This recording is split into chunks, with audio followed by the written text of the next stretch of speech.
Hello and a very warm welcome to Shanghai for semi-finals day at the 2012 Li-Ning China Open, event number 11 on the 12 tournament OSIM BWF World Superseries. Not only the penultimate event, as you can see, only the Hong Kong Open to come, but also the last of the 5 premier events throughout the year. Plus, of course, we have the Superseries Finals that will take place in Shenzhen in December. So to our order of play here on semi-finals day, we're starting with mixed doubles and the Olympic silver medalists Chen and Ma Jin of China up against Yeon Jang from Korea. Then men's singles and the 2010 champion Chen trying to make it through to his 3rd consecutive final here. He's up against the left-handed Malaysian Chong Feng. Then men's doubles and defending champions from Denmark, Mathias and Carsten Mogensen. Of course, they won the Olympic silver medal.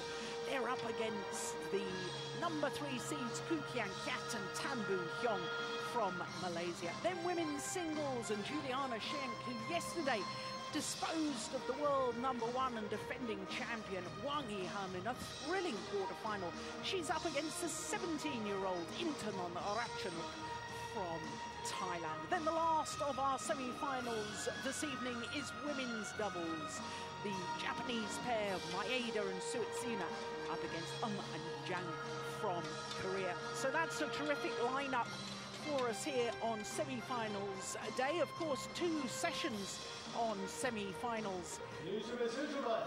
And of course, some matches played this afternoon. And I say some matches because sadly, one of our 5 matches this afternoon never took place because Chen Jin, the number 2 seed from China in the men's singles, had to withdraw against his teammate Wang Shenming.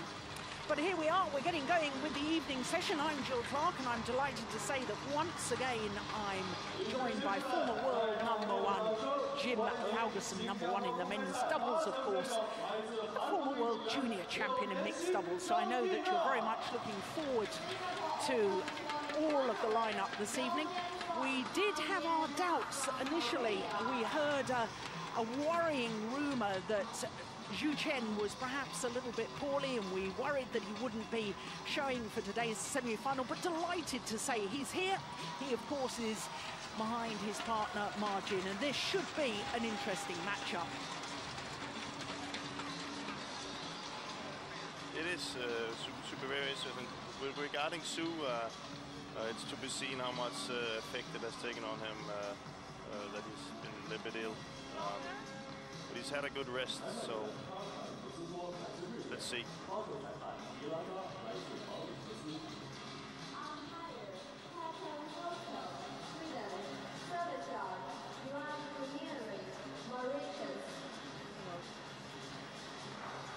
There is the man in question.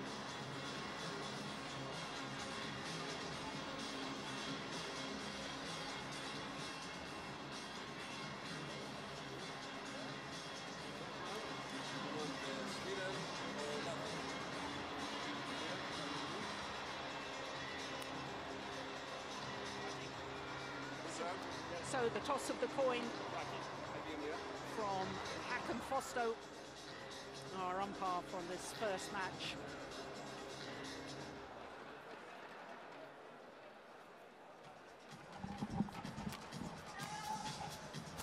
Chen and Ma Jin against Yu Sung and Jang Yeon. Of course, the Koreans are left and right-handed combination.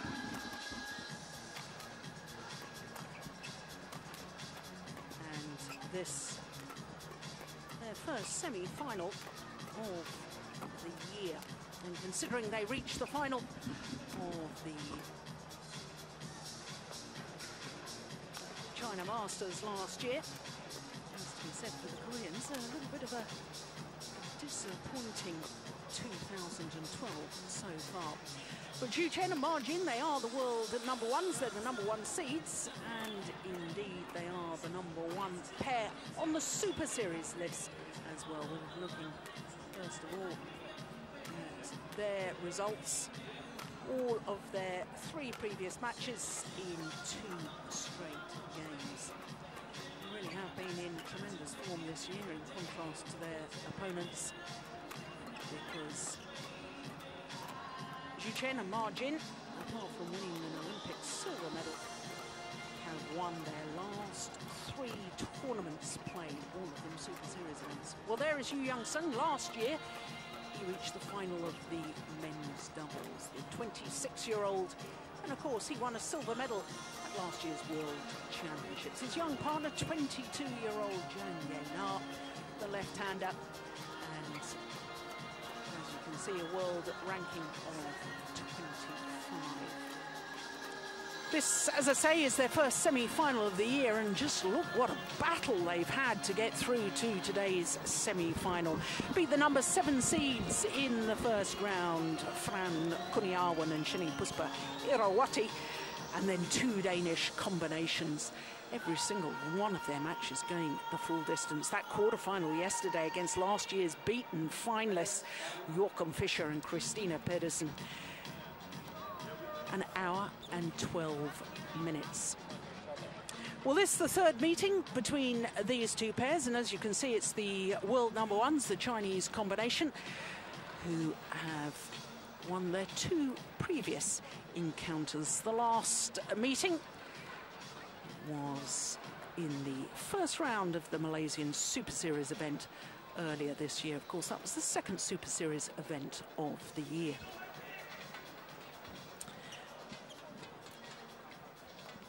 Well, I think as far as the world number 1s are concerned,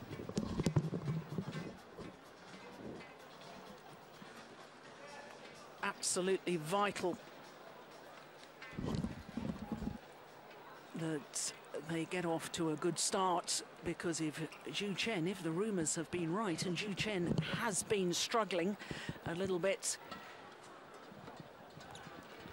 unwell, then he will need to get off to a good start.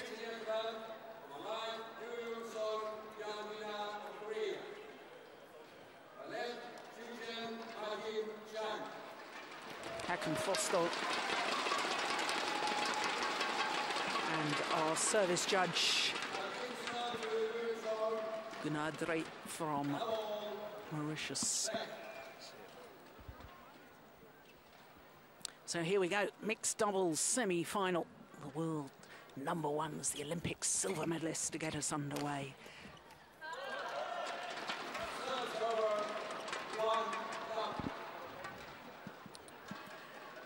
Now, Jim, we've been talking all week about the importance of the woman in mixed doubles and the control of the front of the court, and I would have thought this match more than any, because Ma Jin is absolutely superb front court player.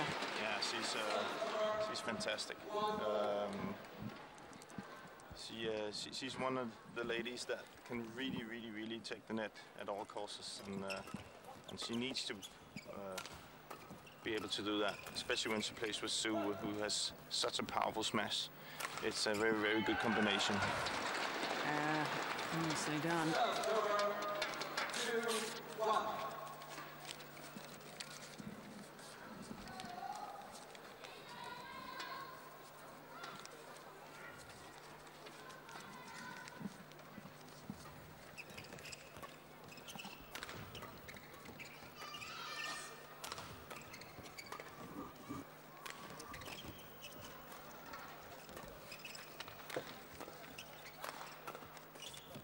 Oh, there she is again. Oh, what defense! Yeah. Goodness me. Fantastic defense. Good play by Ma, but building up to Sue, but even better counter defense from the Koreans.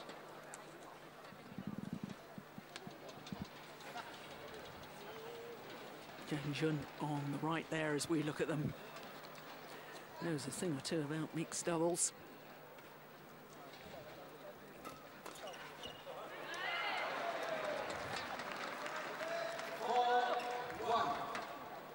And it's a pretty impressive year that Chen and Ma Jin have had.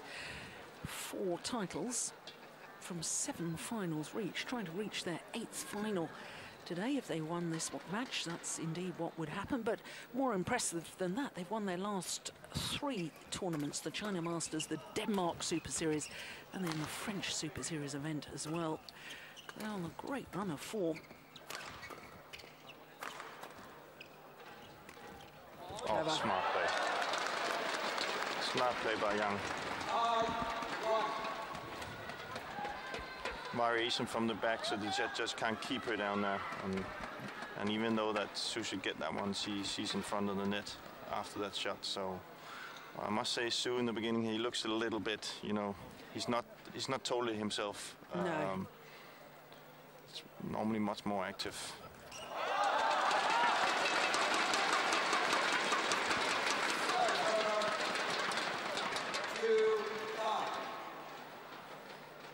It's to be seen if it's also kind of affecting master game, because if she just keeps taking the net and then Su has to work from the back all the time and then being, you know, not totally 100%, that can actually not be in their favor.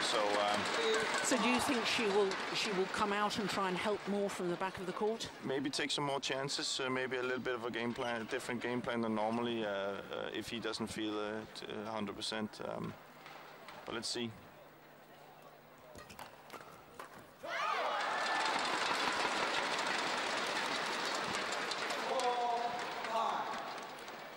Margin, 24 years of age, from Qingdao.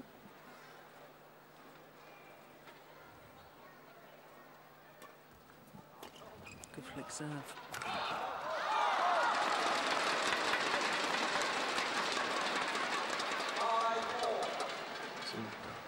4 points on the service situation here. Quickly, that's something they need.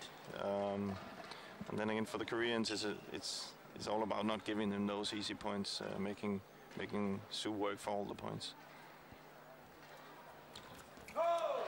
Sheer threat, wasn't it? I mean, she came forward. Yeah.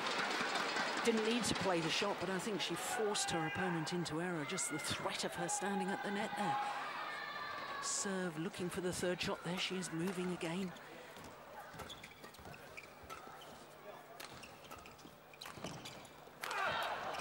Short. 6 straight points. Yeah, maybe he's 100%. Well, it all comes from master serve. You know, she's really good at serving. She's good at serving with variation, serving a little bit into the backhand side of her opponents and into the forehand side, then to the middle of the court.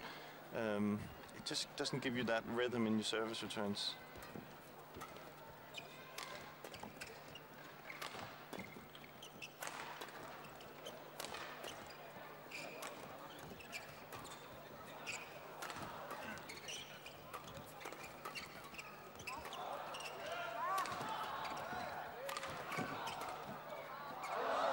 Oh, it's just long. And of course, this Korean pair, Yeon and Jang disposed of 2 Danish partnerships in the previous 2 rounds, and you being a Dane, and it hurts. It hurts. Have you spoken to any of those players? Have they? Yeah, I spoke to Joachim yesterday, and he wasn't. You know, he gave credit to the Koreans, but he also thought that they could have done a lot of things different, and they never really found that the game that they showed at the Olympics. But he said that Yo really played well and was very good in the attack and good at following up. Took the chancing in the chance in the deciding points and gave credit to them. So yeah. Well, Joachim Fischer Nielsen always conducts himself so well in what he says. He's certainly always been utterly charming to me and has always given his opponents credit. So he's always very passionate on court, isn't he? I like to see that. That said, he's a gentleman, but he doesn't like losing. Let's put it. No. Yeah, it was a good game. Yeah, it certainly was. An hour and 12 minutes of it. They're playing well again here, the Koreans, so that's a bit of a loose serve.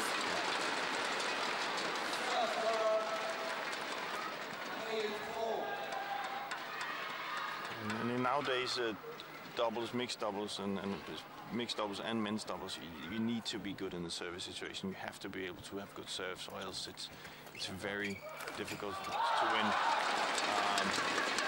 Especially because of, we spoke about yesterday, the gap. When you have a gap, you know, it's difficult to come back if you can't have a good service situation.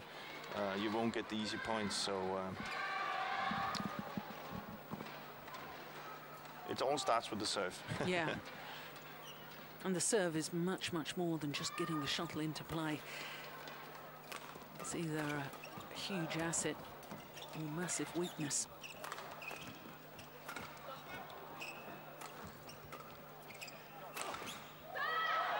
Ooh. Good variation by Yeon. Yeah. Using the drift to his advantage. Much, much flatter smash.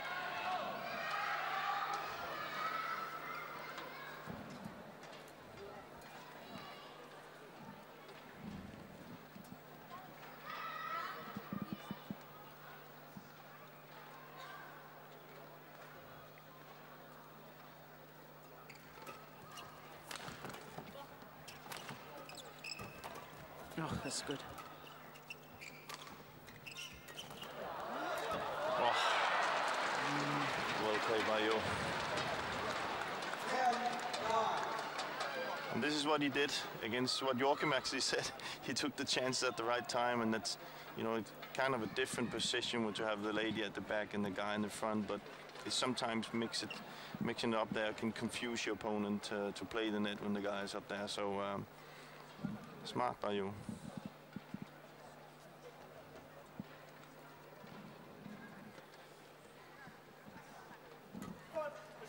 Oh, service fault called, struck above the waist, says our service judge, Biraj Gunadri.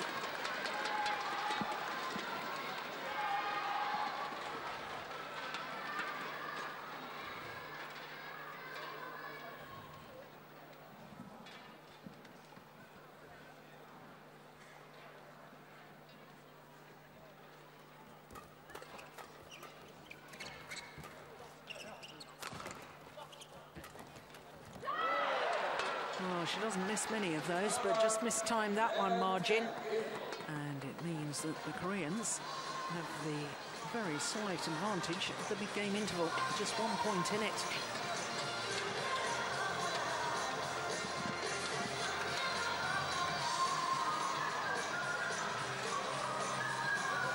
And of course for Yeon, played in a China Open final last year in the men's doubles with Go Sung-hyun, and we already know that Go Sung-hyun, with his new partner Lee Yong-dae, are already through to the men's doubles final. Because of course they earlier today beat Endo and Hawakawa of Japan to book their place in tomorrow's final.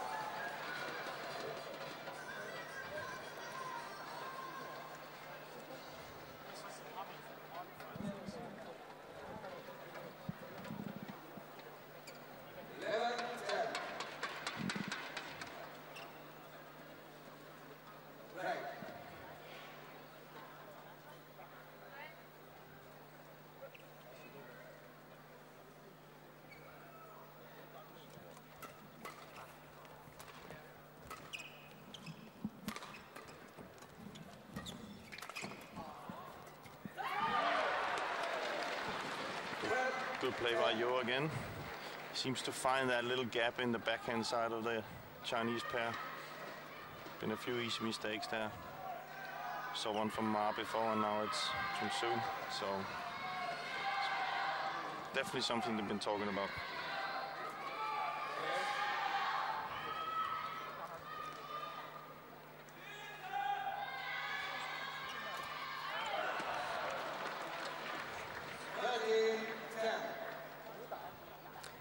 Well, just prior to that start of that last rally, there was a quick word from the umpire, Hakan Foster, saying players, just watching them, making sure they don't take too long in between points.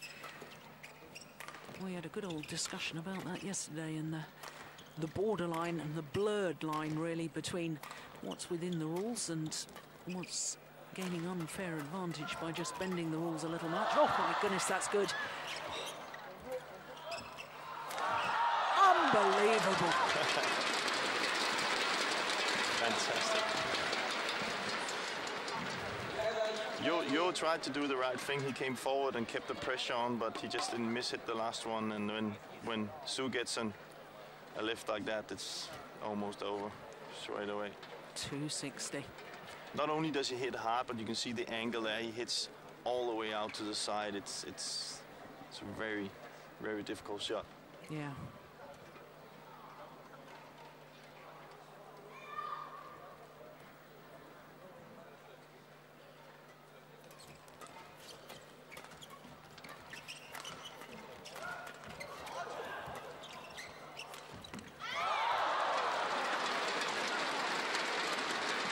Right idea.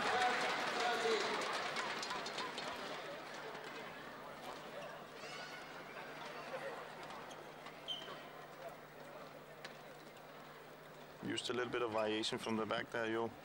It's the right thing to do. Not a mistake this time.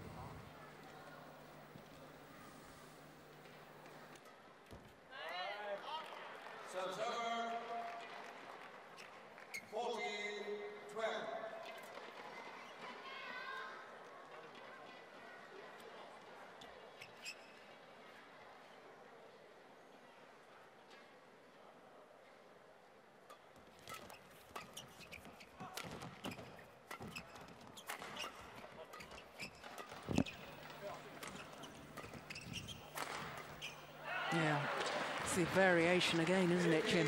Yeah. See, he hits to Su's backhand side. Right before we saw it in the middle, here's a little bit to the backhand side again, and it seems like there's something that the coach has been telling him to hit Su in the backhand side, where he's a little bit weaker.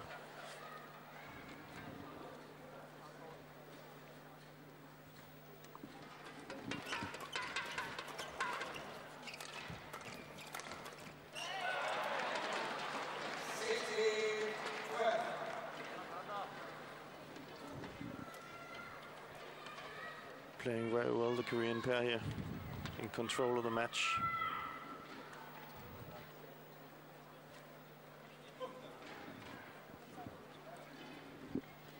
Now Margin wants the shuttle changed. The Koreans say no. Umpire agrees with the Koreans, and then they apologise. Why do you apologise if you don't want to change the shuttle? No, it's... Oh, it's a great smash again, isn't it? Once again, it's your point about the fact it's the angle, isn't it? It's the steepness of the shot, the good placement.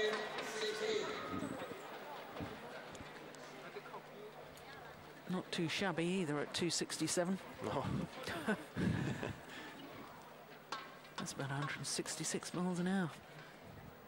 With angle. With angle, yeah.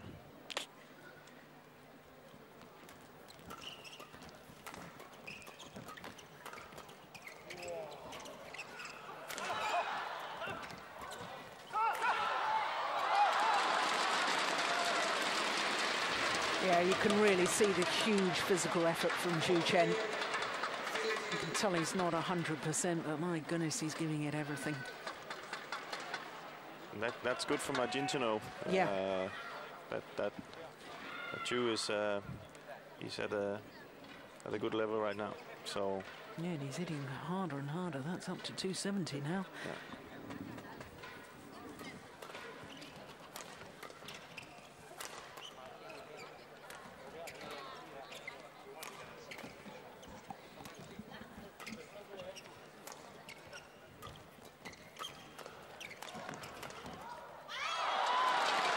Good rally.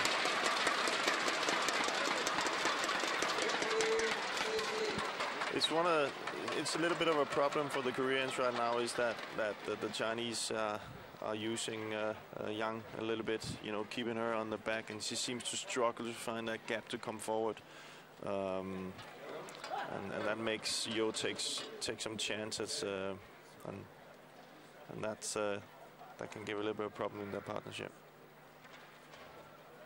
Once again, the umpire telling the players they've got to play on a little quicker. Good umpiring. Maybe I was watching yesterday. Yeah,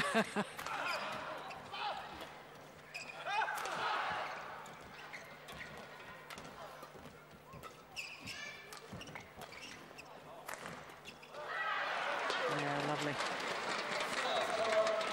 She is deeper in court than she normally is, Margin. Yeah, she is.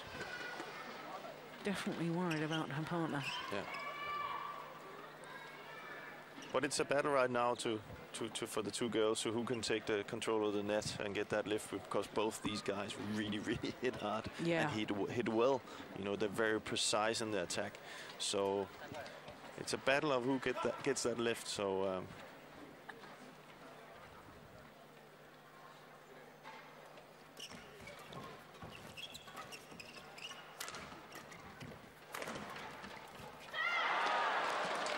Good defense by Yang. I wasn't really agreeing with Yeon in the style there with this cross lift straight into Sue's favorite smash, but she managed to escape with a good defense.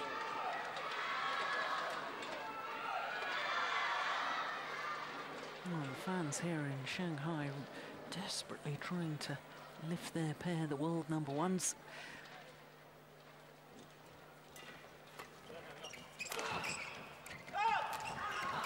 Oh my goodness, she very nearly got it back. I was a little bit surprised that Margin actually played that one. I thought it was going to go wide, but I guess it was so short that she might as well have played it and finished it off.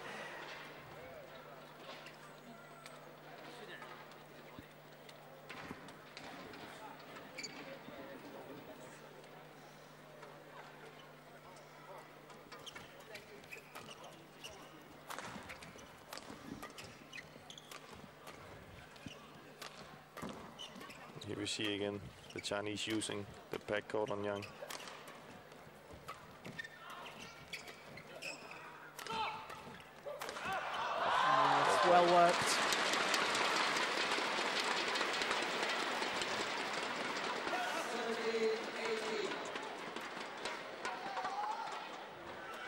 Building it up and then coming forward.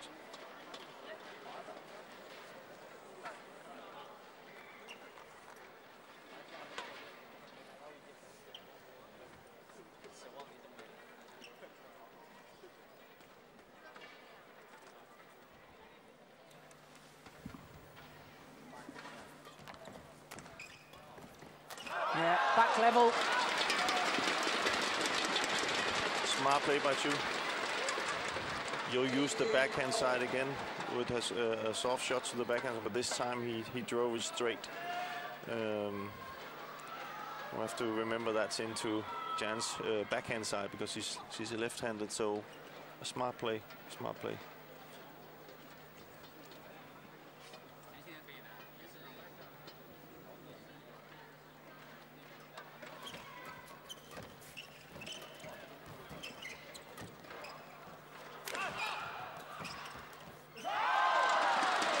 It's almost as if he stopped, changed his mind. Cannot afford that, not at this stage of a game. But look, it looks like again, see, he goes for that backhand side. It looks like he wants to go with that backhand side at all costs. But I think he has to change the game a little bit now because I think the Chinese have seen that coming now. So he needs a bit more variation.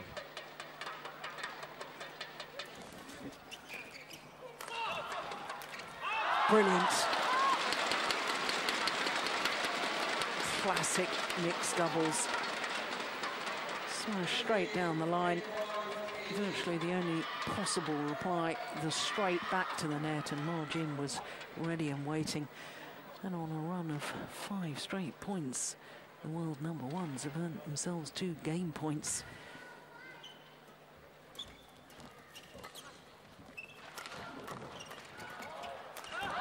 Oh my goodness.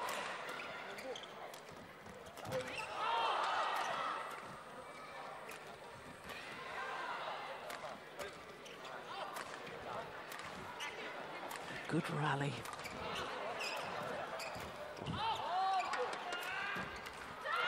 Oh, well played.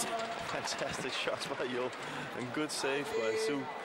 What I like there with Jang was that she actually understood now what was happening, because she's been just attacking and attacking when they kept on her back. She went to the clear to margin and then said, okay, if that's where we're going, let's battle that out. And then she was able to move it around where Joe could get to the back, and that's definitely something she needs to keep doing, I think. Still game point though to the Chinese pair.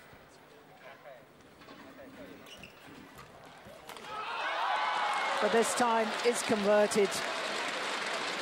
The number 1 seed Xu Chen and Ma Jin. 21-19 confirms Hakan Fosto. 22 minutes of play. And after a little bit of a shaky start, what a strong finish to that opening game.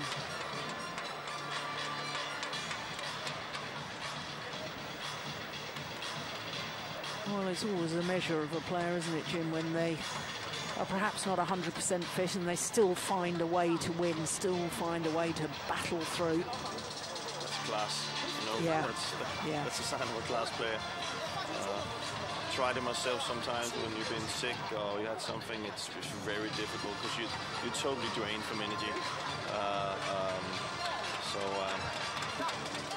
That's really. It's impressive. Yeah, it is. And he's actually, I think actually he played himself up here. So he made a big change at the end. It wasn't really Margin, it was really Chu who went and took charge of things. But I think looking at the Koreans, they you know, Yeon got kind of confused that Yang had to stay at the back so much, so he started taking chances he wasn't supposed to take. I think if the Chinese continue the tactic that they're using now, we're just lifting to Yang. She needs to go into that clear rally with Margin, so she can come forward at some point. I don't think just hitting hard and hitting drops will help her, because they will just keep her in the back. So.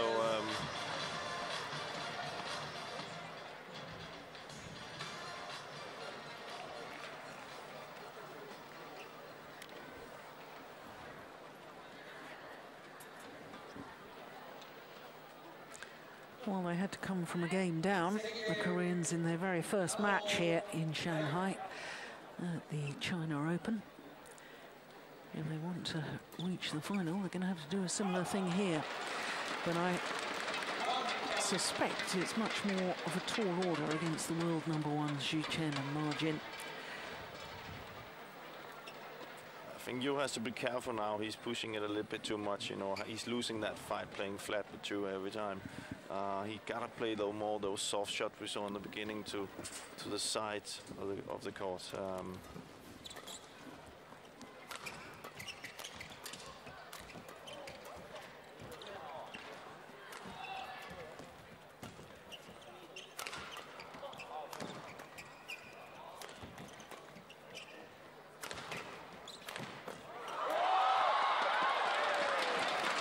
Well, even the trickery between the legs doesn't work. But it's a funny thing to see that we spoke about mixed double the last couple of days, how it has changed a lot. But he's actually had much easier getting through on Su than he has on Ma. So he's continuing to just variation smashes on Chu, and that seems like a very good idea.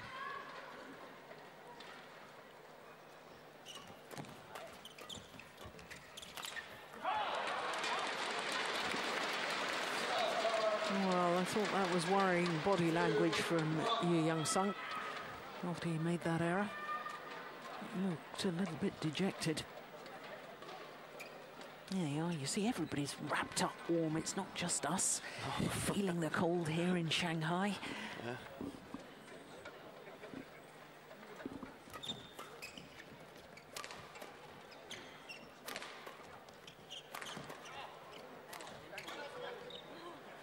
There we have it.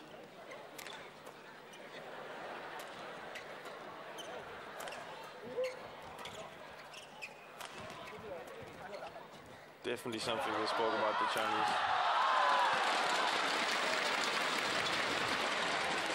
I think she should go and clear, you know. That would be a much better tactic. She opens up the court too much by attacking. Then she just have to be patient and clear to march in. Yeah, because she's not really putting her opponents under any pressure with her attacking play from that far side, is she?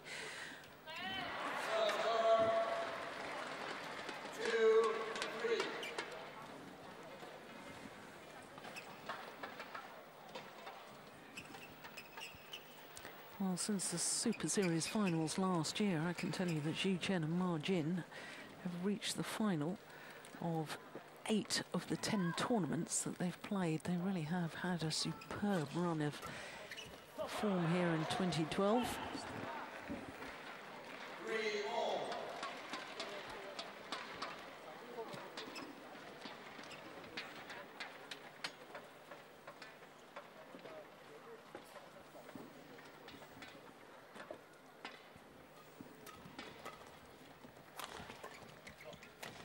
Oh, that's going well wide. I don't often see her make errors like that.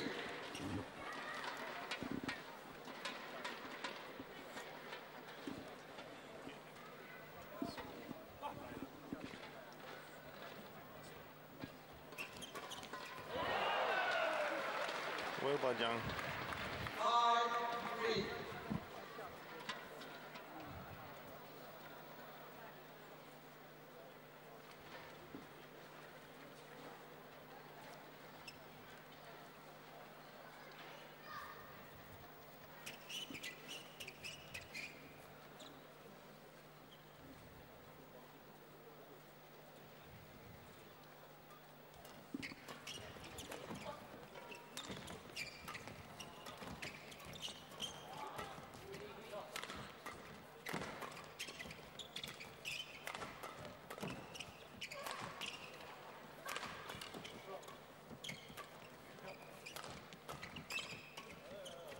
Oh. Unbelievable. Fantastic. What a rally.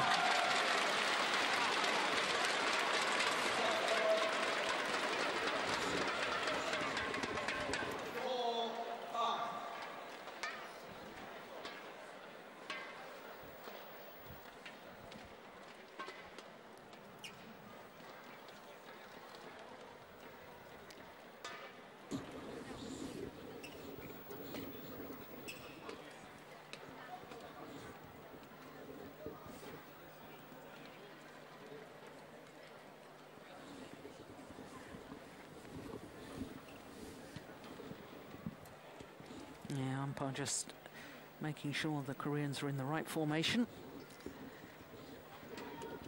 It's very sharp, isn't he, this umpire?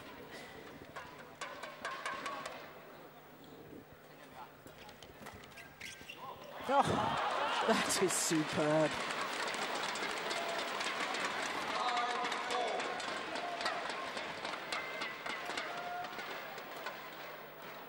Not only the way he generated the power to get it deep into court there, but the vision to see that's where the gap was. Excellent play. Good control.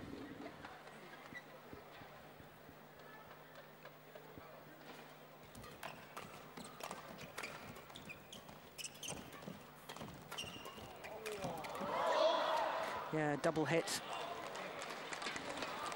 Yeah, once again, umpire very sharp and correct call. I think again, Yeon, I think he should stay out of the flat play. You know, it hasn't really worked. It's been much better when he has used the soft shots and building it up and having variation. It's a dilemma, though, isn't it? Because she's just so quick at the net that if you start thinking, well, I've got to block it to the net, you know that Ma Jin's just going to step forward and love taking it on. So it is a dilemma as to know what to do. It is a dilemma, but you also have to believe in something. Yeah, yeah. and when he's playing the other game with soft shots and trying to find the gaps, he's playing into his strengths. Chu is way too good in the flat. He's won all the flat points, so it's either that or just stand there and lose all the time. So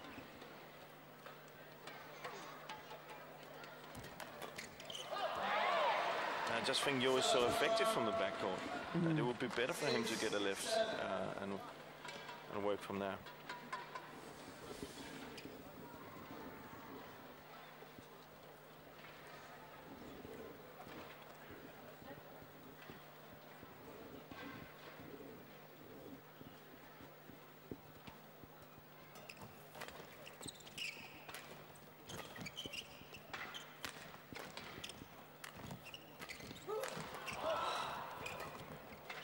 Oh my goodness, confusion.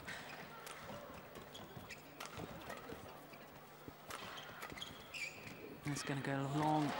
Well, both the Koreans stuck the same side of the court while defending. And from that moment on, from that confusion, they were in trouble. You see the two different styles of defense here. When the Chinese are on defense, they keep it on Yang. And when the Koreans are on defense, they just play it cross all the time. So they really trust each other in defense. I would probably prefer to keep it on Ma, because two from the back is not, you know, it's not the funniest thing in the world to have.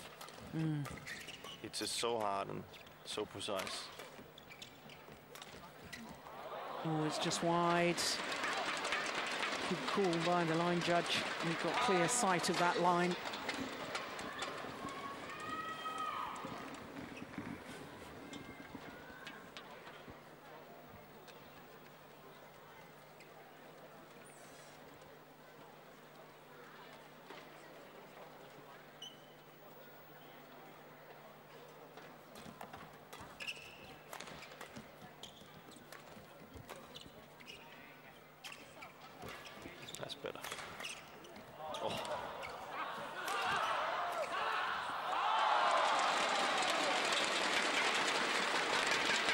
They have such a good understanding, don't they, the two Chinese players?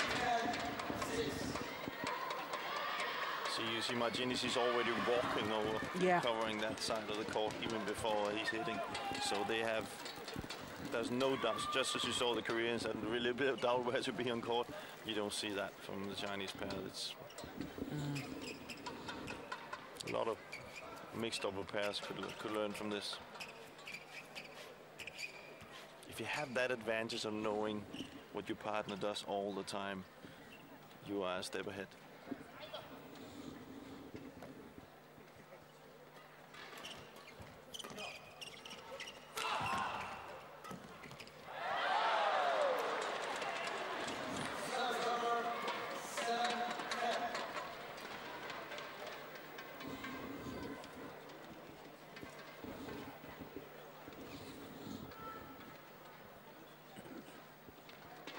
Effort.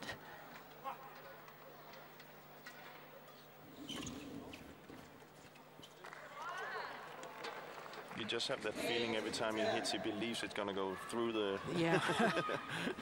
through the ground.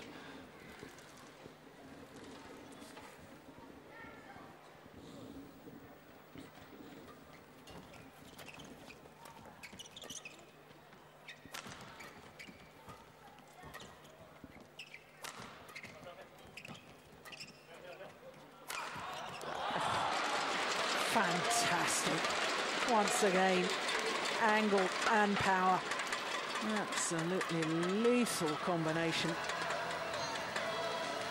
Well, it's not his fastest one today so far, but it's probably his steepest one. Brilliant. 3-point advantage here in the second game for the world #1s.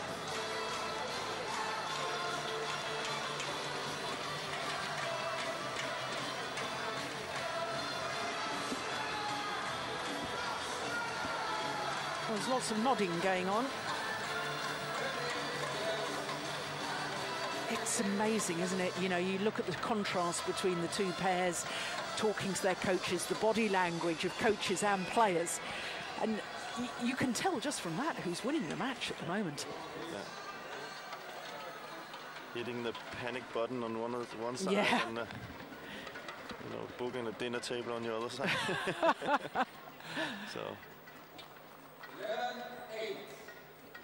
It's kind of those things that you can see in the breaks. You can also sometimes see on the player if it's going well. You know, there's players that can take a lot of info in when it's going well, and they won't absolutely not listen when it's going when it's not going that way. So it's that situation that, as a coach, is very important to have a good relationship with your players.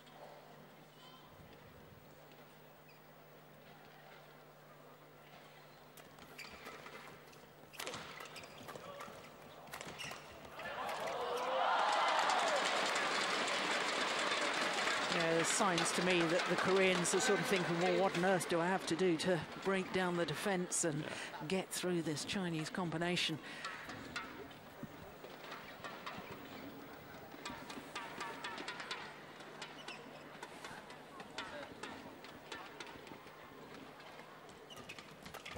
Oh, goodness me.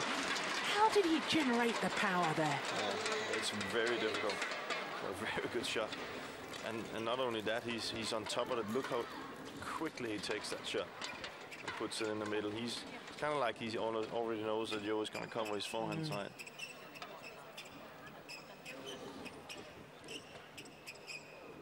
And in mixed double, that shot is really, really important to be able to control.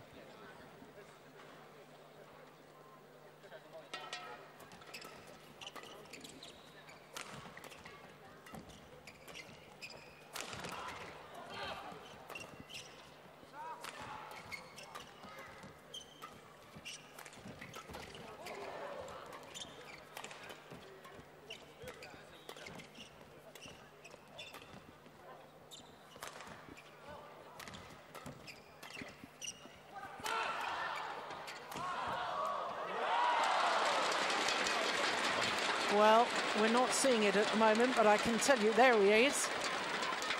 Bent double, that hurt him physically. Well, we heard the rumours that he really wasn't terribly well. And that's playing well. Yeah, but that's the first sign that we've seen of him physically struggling. I don't want to see him. I do want to see him when he's not ill, then, because he's really, really playing well. But that actually, you see that sometimes happen with players, that they're kind of like, they're even sharper when they're not 100%, because they know there's no really room for errors. So they're more focused. Yeah, they're more focused. It's not that uncommon to see. He definitely doesn't look like he's missing any power. 5 straight points, and it's a very, very different complexion on this second game now.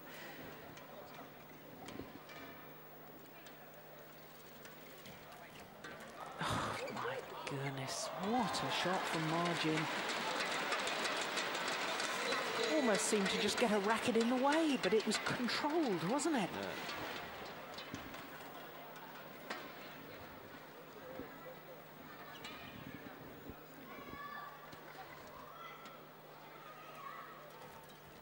And again.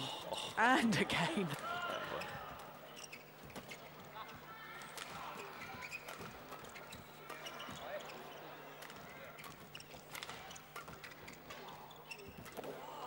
That's going wide. He looks a little bit fatigued right now, too.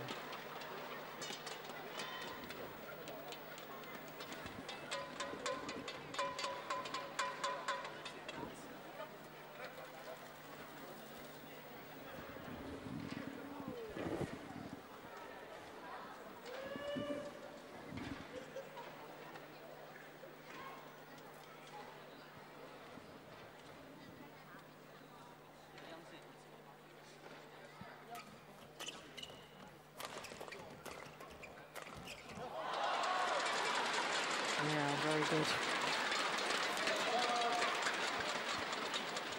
Yeah, I appreciate your points. There is a certain intensity about Chen, even though physically he doesn't look at his best. There's a real focus and intensity, and point after point, it's as if he's counting down and saying, come on, just one more. And well, they only need 4 more now. And then they're in the into the final through this semi-final that was in doubt whether he was going to play at one stage. That's gone long. Yeah, he's very focused. Yeah. You can see that's light at the end of the tunnel right now with that big lead, and so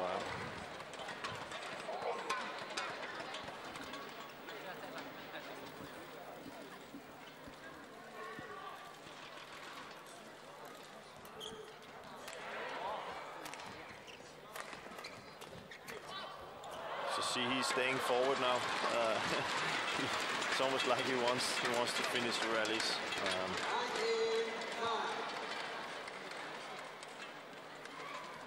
There's no really effort on for the Koreans right now.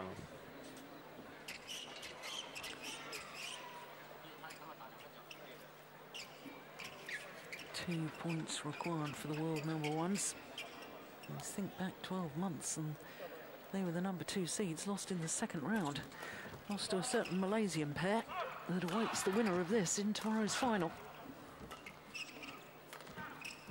Good shot, Leo.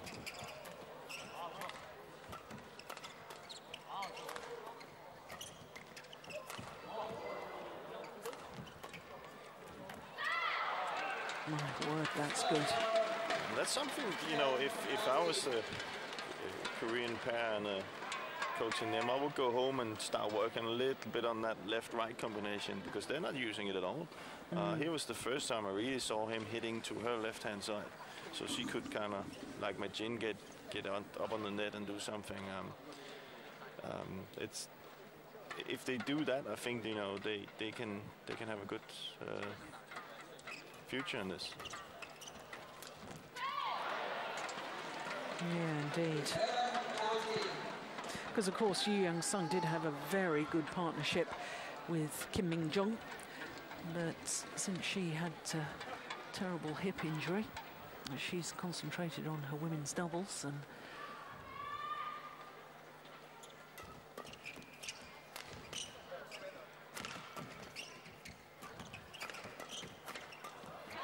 it's gone wide, and of course events at the London Olympics have meant that she's not playing international badminton right now. Well documented incident at the Olympic Games with the women's doubles pairs.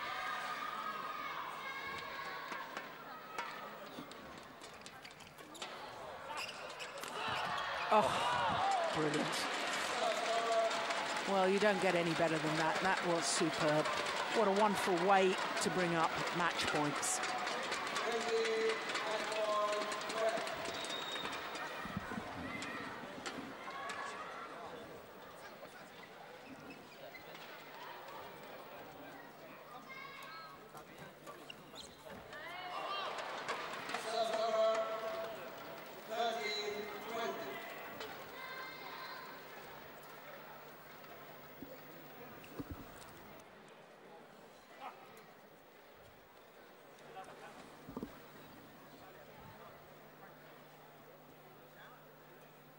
What a good serve.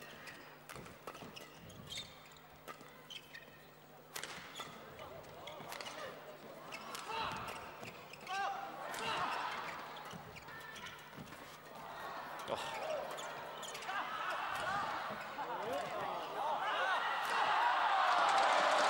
This time, and despite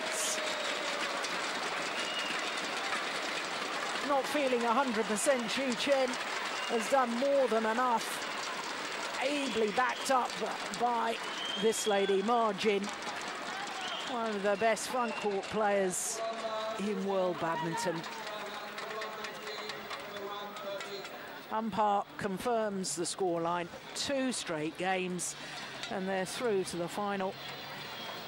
And more time for Zhu Chen to try and recover and be 100% fit. But when you're not 100% fit and you win a semi-final like that, that is impressive. 21-19, 21-13 in 46 minutes of play.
始，请大家跟随着音乐的节奏一起来鼓掌。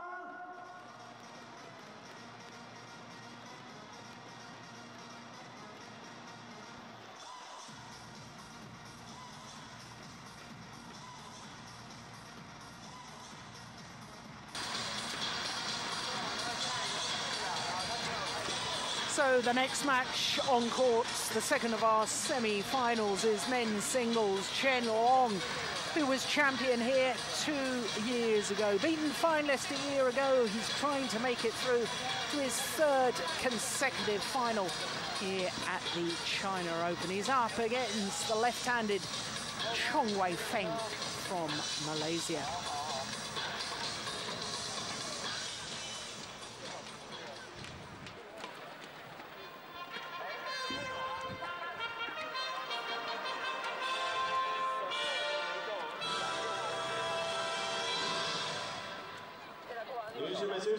Li-Ning 2012中国羽毛球公开赛男子单打半决赛即将开始。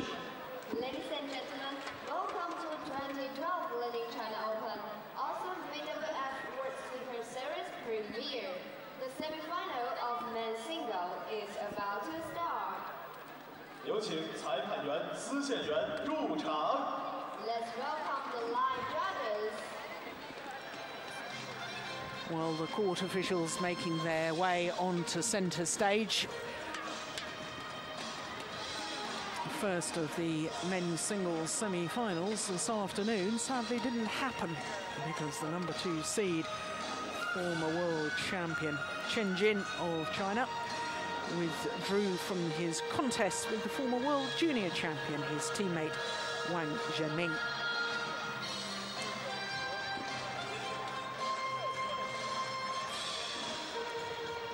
But here, the second of our semi-finals. And there'll be a loud, loud cheer for the number 1 seed, Chen from China.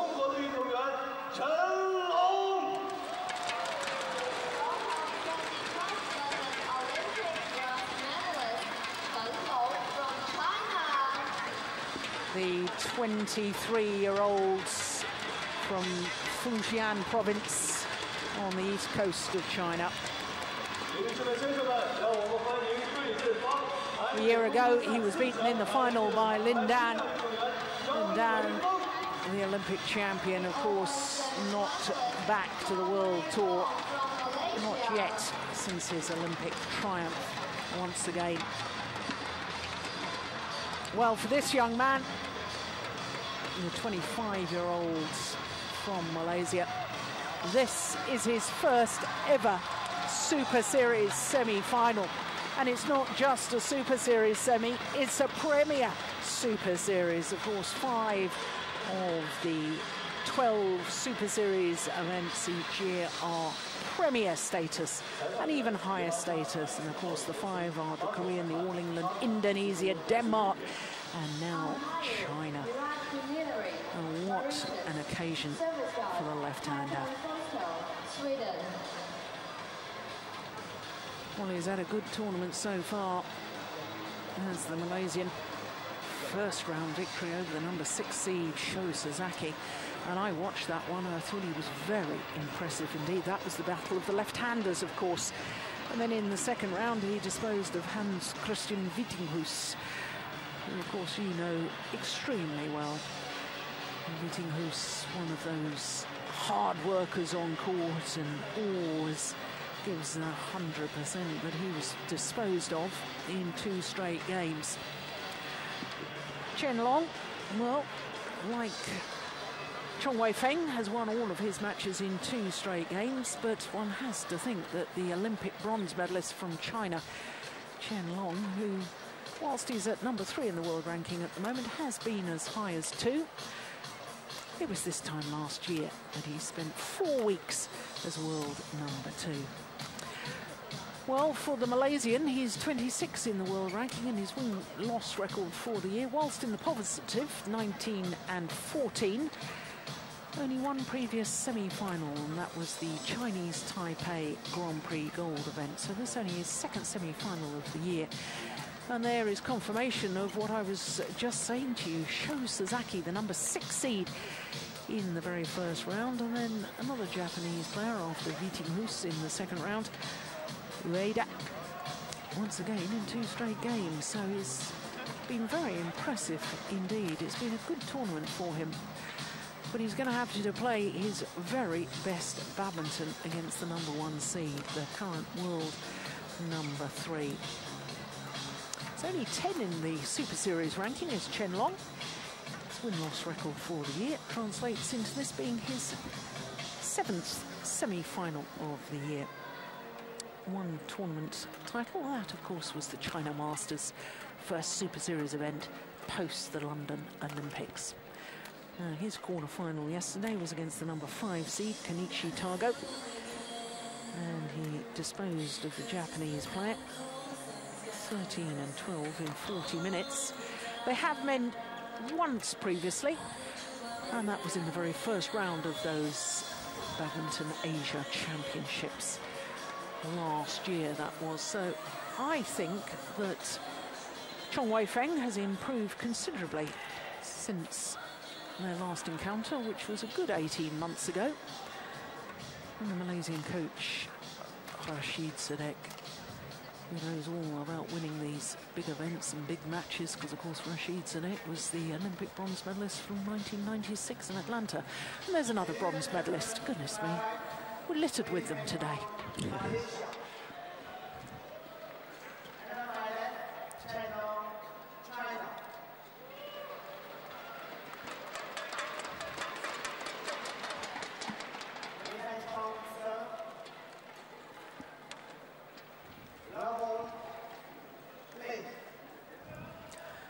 So Feng, the left-handed Malaysian, getting this semi-final underway.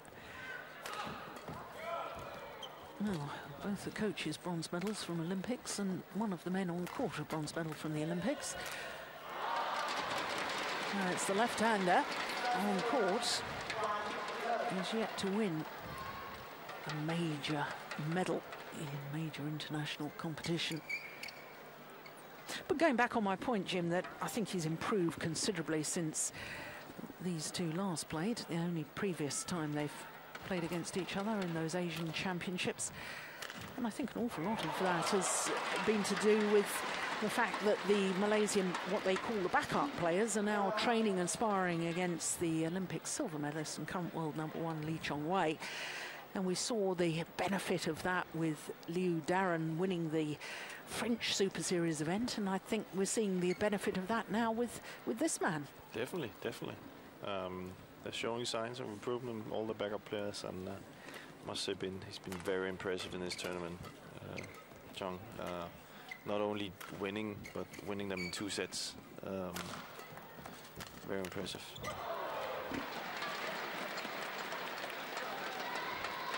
I think he just caught himself on his knee with his racket with the follow-through there. I don't think there's any serious damage, but maybe just drawn a little bit of blood.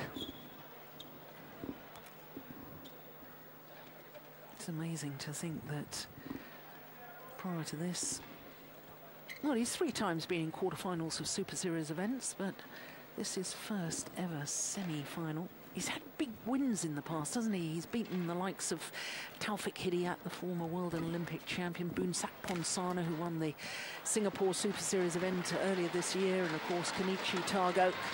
But he's never really translated that all the way through a tournament as he has done here in Shanghai. He's had good result after good result here. Yeah.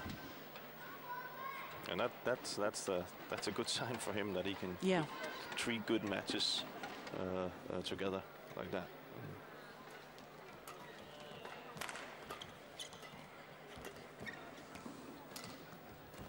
But of all the games he's been playing, this is the biggest task yet. It's because Chen is so powerful. When you talk about powerful, I don't necessarily think of him as a big hitter, but I think of him as a powerful mover. Yeah, powerful mover, and keeps the tempo up, and he has no problem with rallying, you know.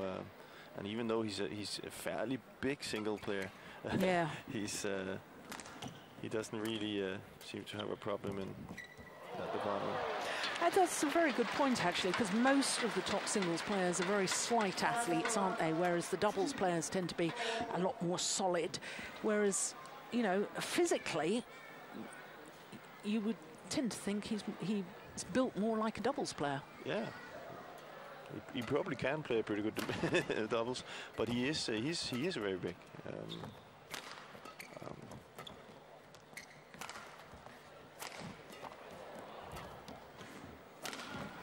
Oh, wonderful! And of course, when you're that tall, you need to be that strong, you know. And Chen Lang is that, he is that strong, you know. It's impressive to see him move around, to see him how explosive. We saw it here, how quickly he can get up to the shuttle and get these cuts and stick smashes in.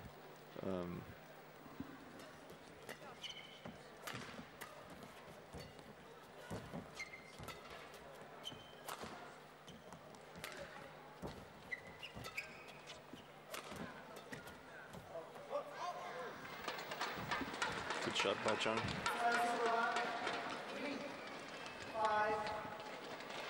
Yeah, heavy bandaging on that right knee, isn't there?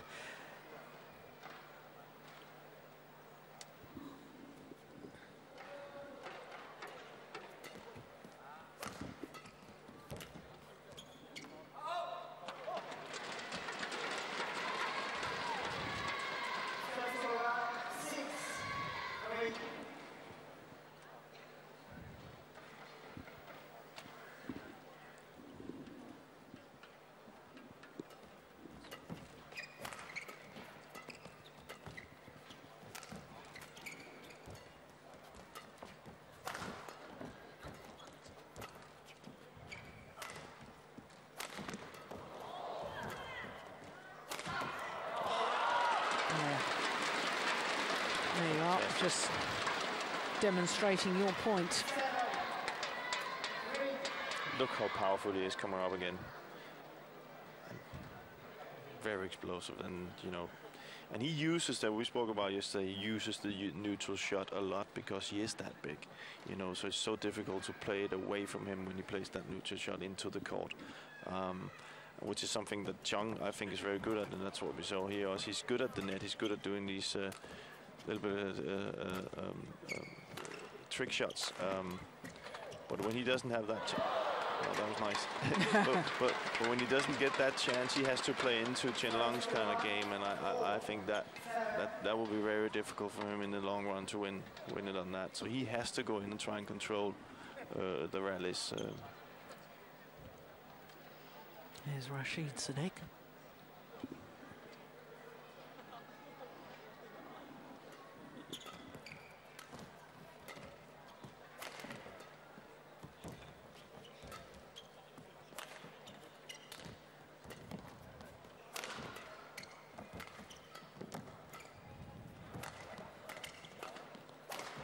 Oh, my goodness.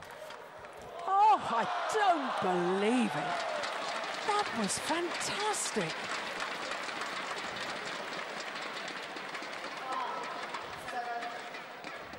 Well, that's what you call perfection. Unbelievable. It's clear to see who he's training with.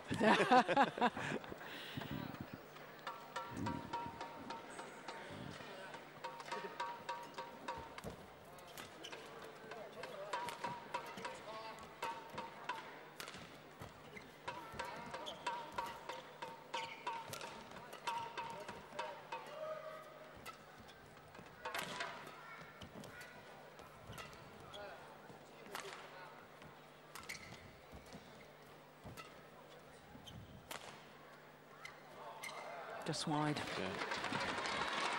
You see, Chong is really trying to find the net and play close to the net to get to kind of fool Chen into playing, but he's not falling for it. He's just using the back court and playing it into the court, and then waiting for his chance.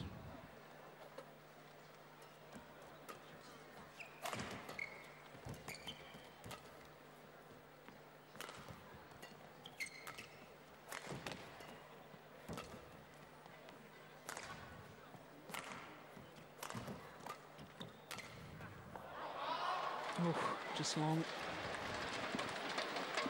Feng did well to get out of the way of that.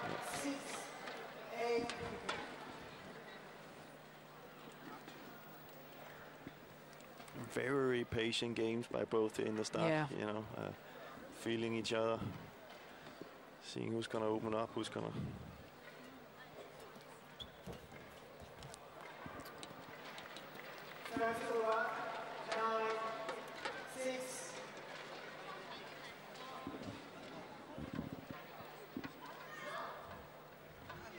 I think we need to see Chong be more effective from the backcourt with his cross sticks and cross smashes if he's to beat Chen Long, because that's something he's very good at. And yeah. Just as Chen Long is good at it. so I think he needs to go in and see if he can take the net and then get the lift and then control it from there. I don't think in the long run this game he's playing right now will suit him against Chen Long, because he's way more effective at it.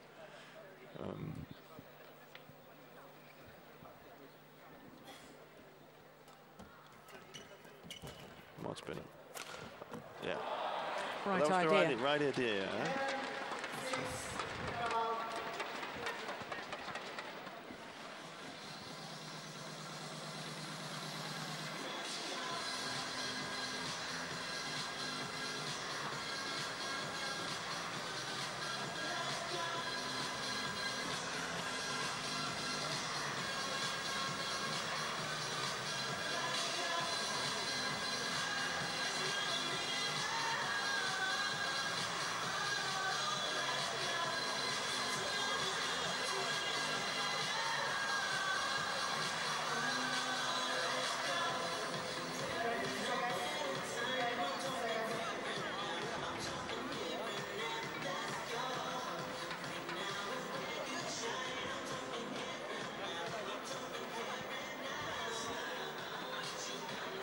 It's amazing. We think of Feng as a youngster, and he is a youngster. He's only 25 years of age, but then Chen Long is 2 years younger than his opponent, and we think of Chen Long having been around for a long time and achieving for so many years, and indeed he has. I can remember the first year he was on tour, first full year was 2009, and he reached 3 finals in his first year.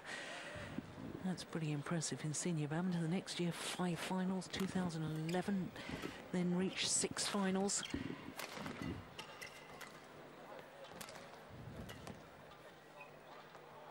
But of course, he hit the headlines for all the wrong reasons at the World Championships last year. He was the number 5 seed and lost in the very first round to Guatemala's Kevin Corden. But we were talking in the mixed doubles earlier today about the test of a champion. If you're not feeling 100%, coming back and finding a way. I also think a test of a champion is how you react to disappointment, and straight after losing in that first round of the World Championships, Chen Long promptly won his next 3 tournaments, and all of them Super Series. That's a way to answer your critics. Absolutely. So he's got good character. Yeah, definitely. He's champion material. Definitely.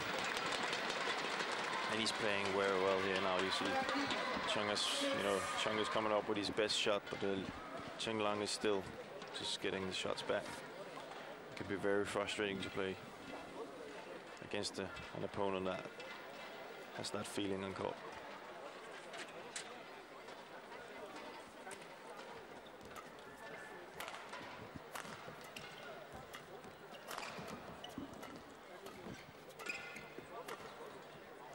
Oh, I thought that was going to drift wide.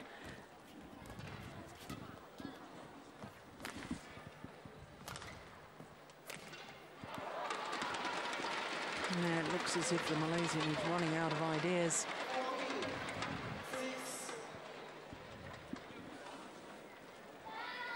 You see, it's as you said in the beginning, the all-around game that they're playing right now. Chen Long is just too good and too strong at it. So he needs to, Chong needs to come up with something different. Maybe go all in and maybe take the pace off up 2 gears could be an idea, because right now he's not really, he's just been played around with. Because to me, he's not taking enough initiative within the rally. Not at all. And you can just see that Chen Long is just comfortable, you know. Yeah. And when he's that comfortable, he is playing really, really well. So. Yeah, that's the last 7 points have demonstrated. From 8-6 to 15-6. Make that 16-6.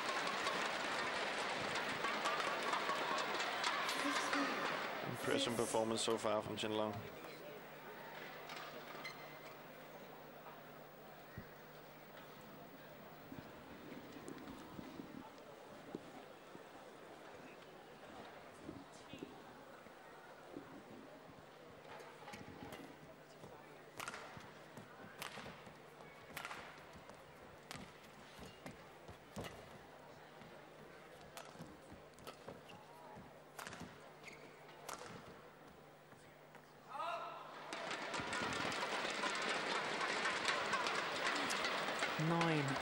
Points now.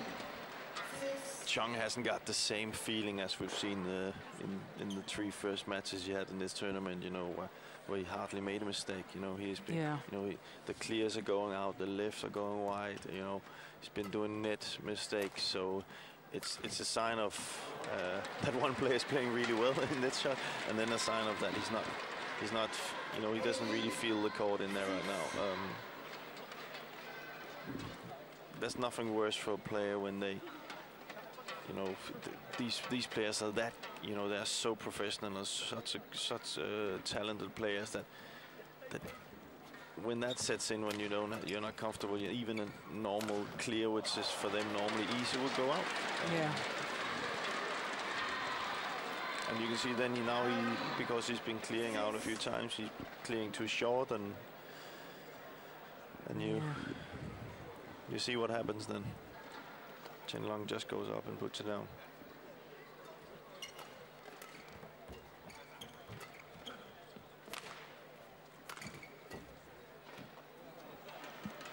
Now, game points have come about on a run of 12 straight points. Oh, it all started so promisingly, didn't it? There's been one-way traffic since 8-6.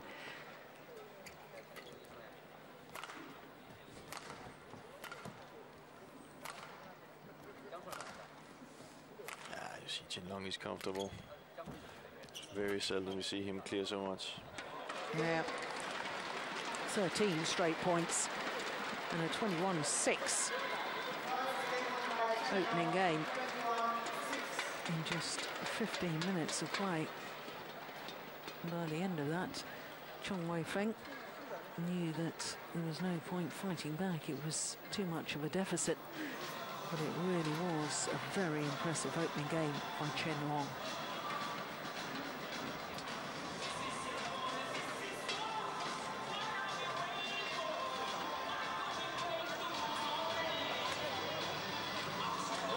Charles. Well, he's still not happy with something. He got 6 points.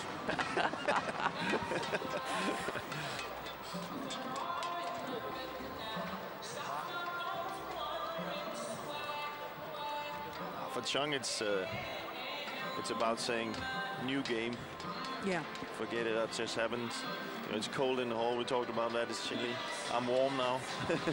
I got 2 sets. If I had to win 2 sets anyway, if I was to win this match. So it is to clear your mind and then start totally over with a new game plan.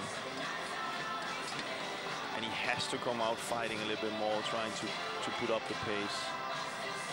In this match. Yeah, I'd like to see him show us all that he believes. Yeah, exactly. You know, at the moment, the second half, especially of that opening game, it was all too much, you know, just reacting to what Chen Long was doing instead of going out there and saying, I deserve my semi-final place here. I'm going to show you what I can do. You can also say, you know, at least he can just do that and then say, okay, I tried, you know. Exactly. Instead of just, you know, getting 6 in the second. Also,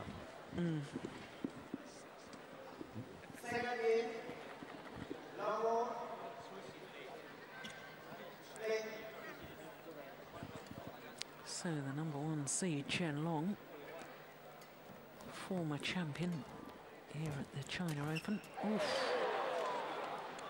Oh. I can already see Chong with the way different, you know, approach in his legs. Look at that. You know, it's ready, ready, ready, ready, ready. And that's, yeah, I think he's going to come out storming now.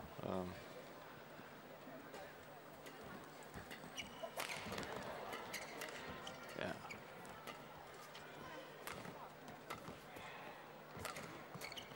Oh, you're right. Good to see. Much better. Yeah, because he's such a talented little player, isn't he? And we just didn't see the best of Feng in that opening game. Rallies like that, much more like what we know he can play.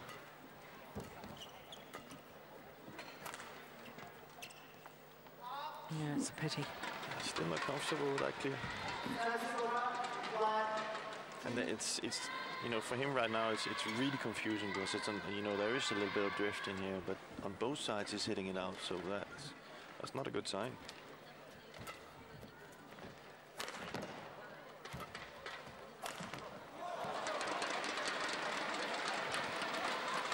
That's impressive.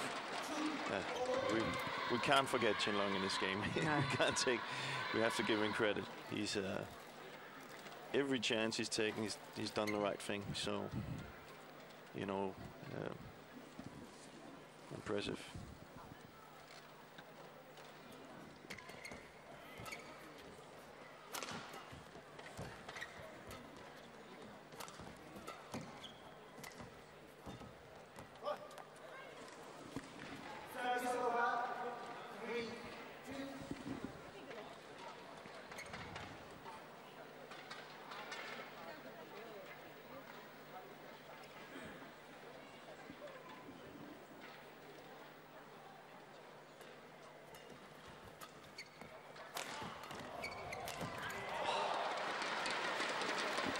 So effective, so effective.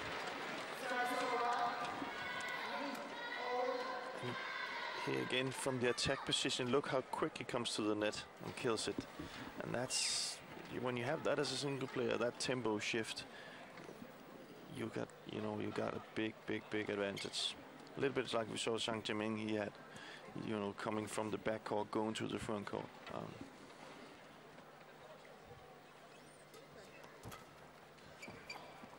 No, it's very good judgment. Wide by a whisker. So very focused Chen Long.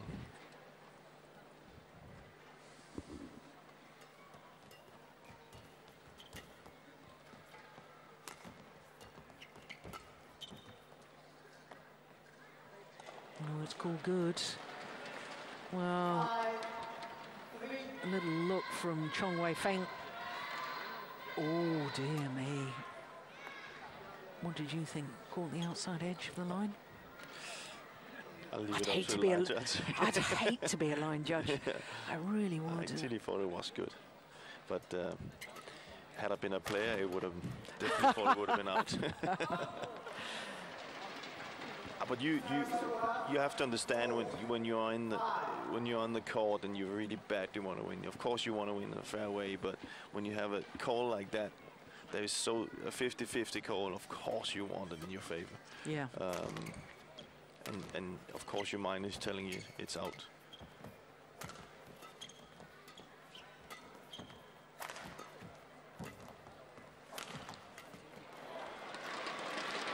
Chong went for the crush, and then the first time in a long time, Chen Long went straight. So That's clever. Clever, but at least you can see Chong is trying something. Oh,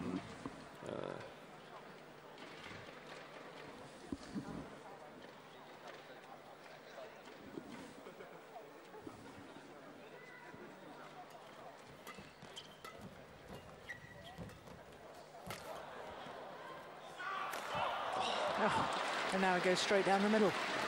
Smart. Very clever. It's in all areas on the court right now. Chen Long is on top, even at the net right now. He's the first up there. He's highest on the net, so he can keep it when it's close to get the spin and the lift and then the attack and then come forward. So He's very comfortable, and of course he's tried this a few times, where Chong, you know, he's much struggling in there to find out what he's going to do.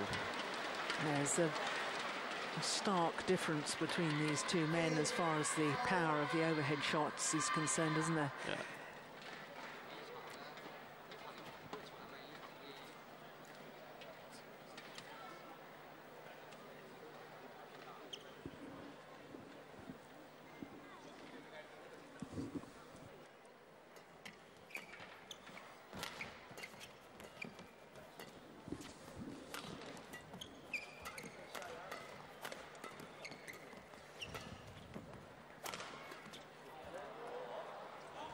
Played by Jang.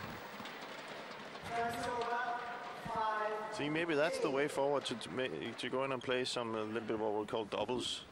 You know, play some flat, and then take it from there. Look how high Chen. Oh my goodness! That is just incredible. I was just about to say how well Feng had played, taking the shuttle off the top of the tape. Look, he plays a nice net shot, brushes over it, and yet Chen Long is back and ready for it. Extraordinary. What a balance. Yeah.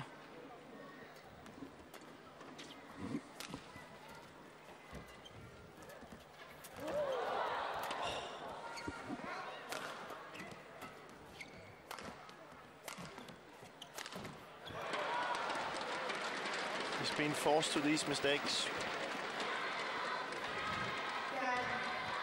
He's feeling the pressure, so he's taking chances that he normally probably wouldn't do, and when you do that, you will have a lot of mistakes.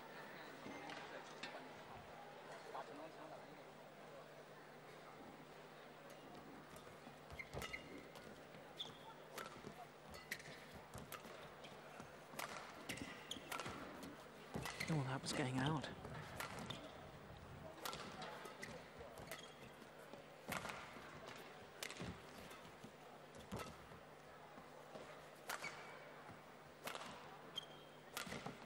Oh, it's very comfortable, Chen Long.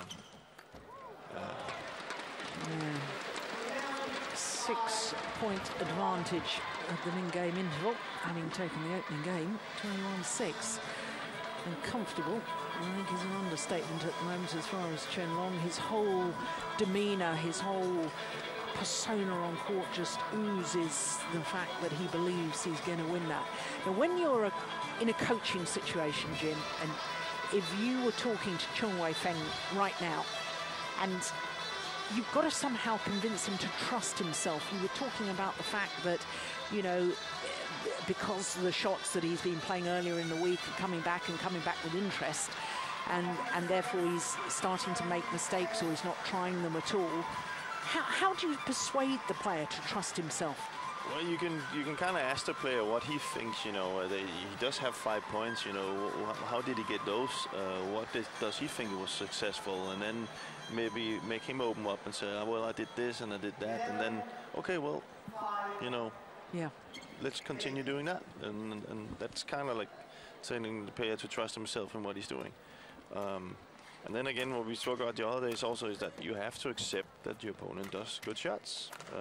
You could have been playing well, but, you know, he just maybe had some fantastic shots, and then trust that a player won't do that for 2 sets.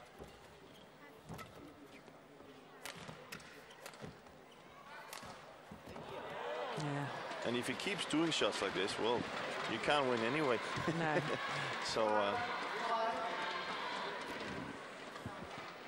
but I would still like to see, you know, a little bit more aggressiveness from Chong. You know, a little bit more spark.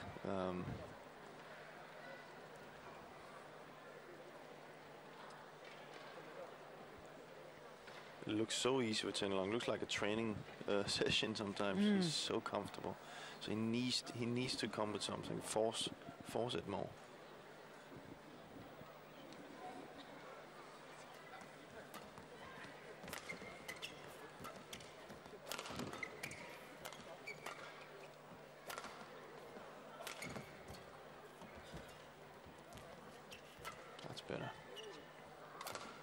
No, that's a pity. That's not so good. No. Yeah.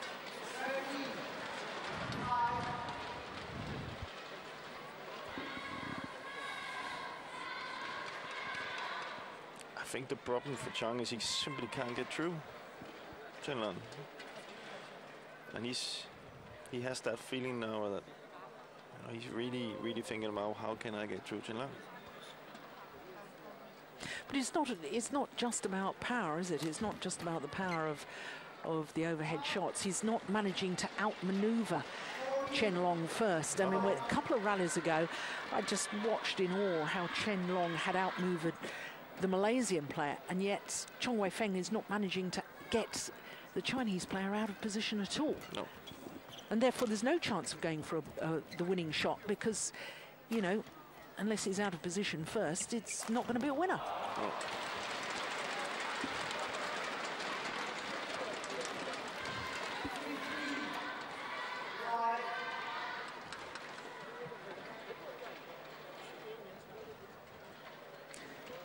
Of the last 11 points gone to Chen Long. And right now, it's, you know, you can't help feel a little bit sorry for Chen Long. Or not Chen Long. Don't feel sorry for him, but for Chong, because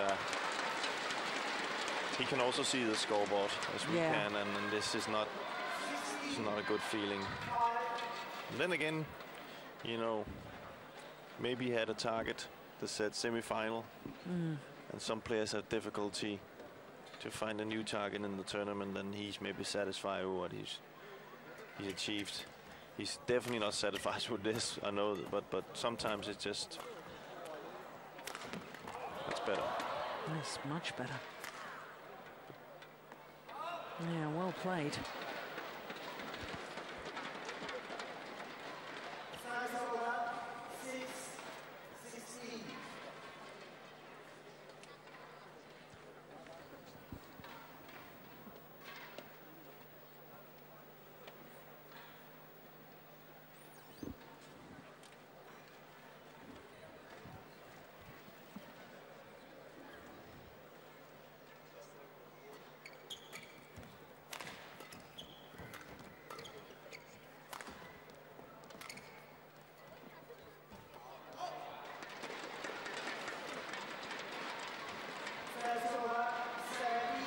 You see, shots like that, to me, I mean, there's no need to go for the line. You're not trying to play a winner with your net shot. No. You know, it's a shot to build the rally. It's to set yourself up, and therefore, it's, to me, it's just nonsense trying to go for the line.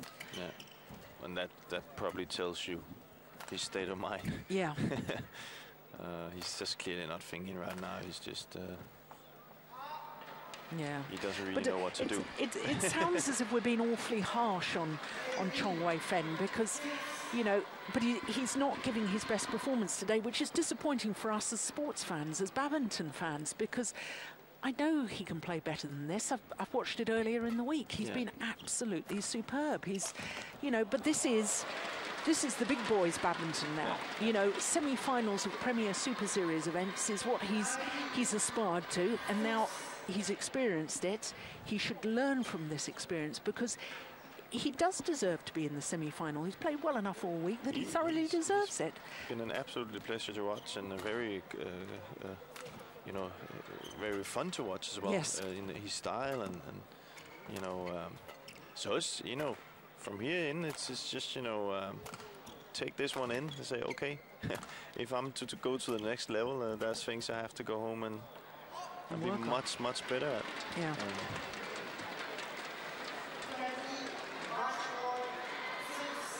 Well, a whole host of match points now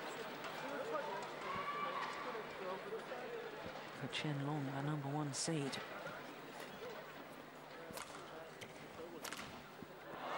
Yeah, it's well saved. Just a few more of those. Then he doesn't have to train.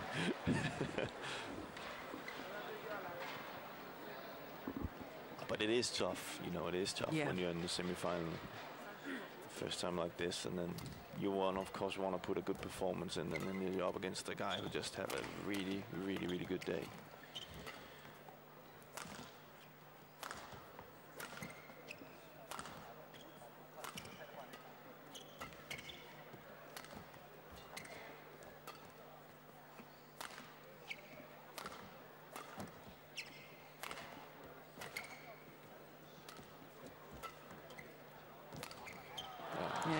second time of asking.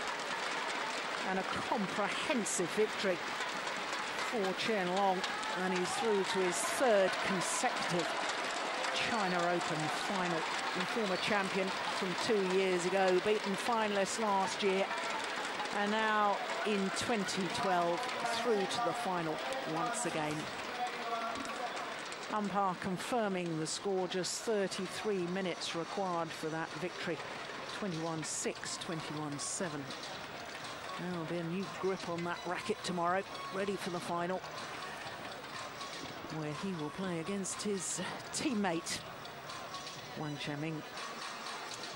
But there you can see from the scoreline, it really was a very impressive performance today by the #1 seed, Chen Long.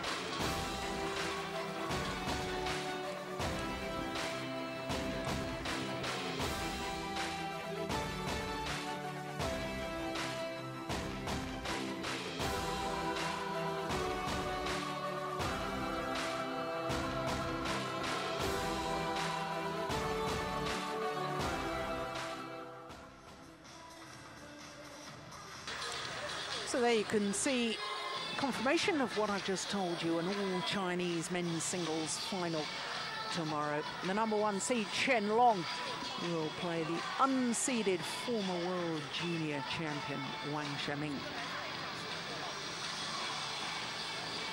Disappointment for the fans in this afternoon session, and the fact that that other men's singles semi-final never took place, the withdrawal of the #2 seed, Chen Jin. So that's the first of our 2 semi-finals have been completed. Next on court is men's doubles, and the defending champions from last year, the Danes, Mathias and Carsten Mogensen, they're up against the #3 seeds from Malaysia, Keat and Tan Boon Heong. So this men's doubles comprising of 2 pairs, featuring a left and right-handed combination.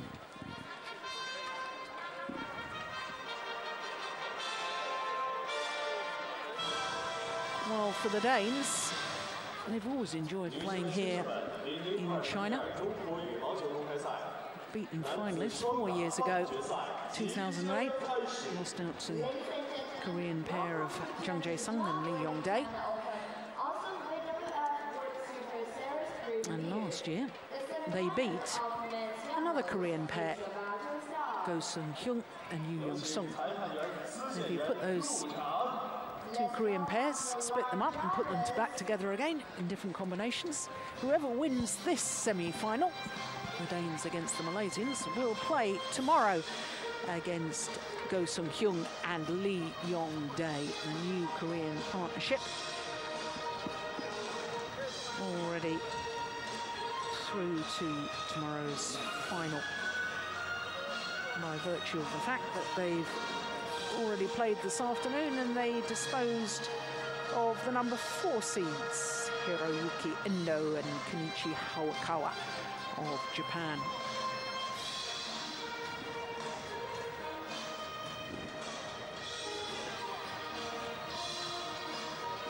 And Jim, you of course know both Mathias and Carsten Mogensen very well indeed, and they will be very, very eager to retain their title and get through this potentially very, very tough match. Of course it's a tough match, it's the #3 pair. Yeah, they lost to Ko and Chen at the Denmark Open semi-final, where they had 2 match points. So they're up for revenge. I spoke to them yesterday. They're ready, and they felt they played really, really well in their quarterfinals. So they're definitely up for it. And they always have a good feeling in China Open. So yeah. Well, if you were with us yesterday for the quarterfinals, you would have enjoyed that match. Mathias and Carsten Mogensen in their quarterfinal against Chai Biao and Jang Nan. 21-16, 21-16 they won, and it really was impressive. So here are the Malaysians. Keat and Tan Boon Heong. Tan Boon Heong is the left-hander. And with the Danes, it's Mathias who's the lefty.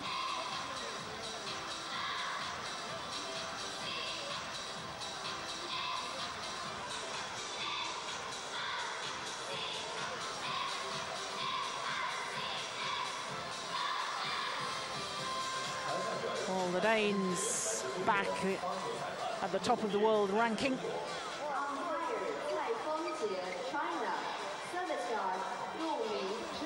Second spell they've had as world number ones.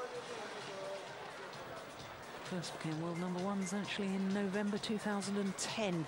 Spent 32 weeks at that position, and then just a couple of weeks ago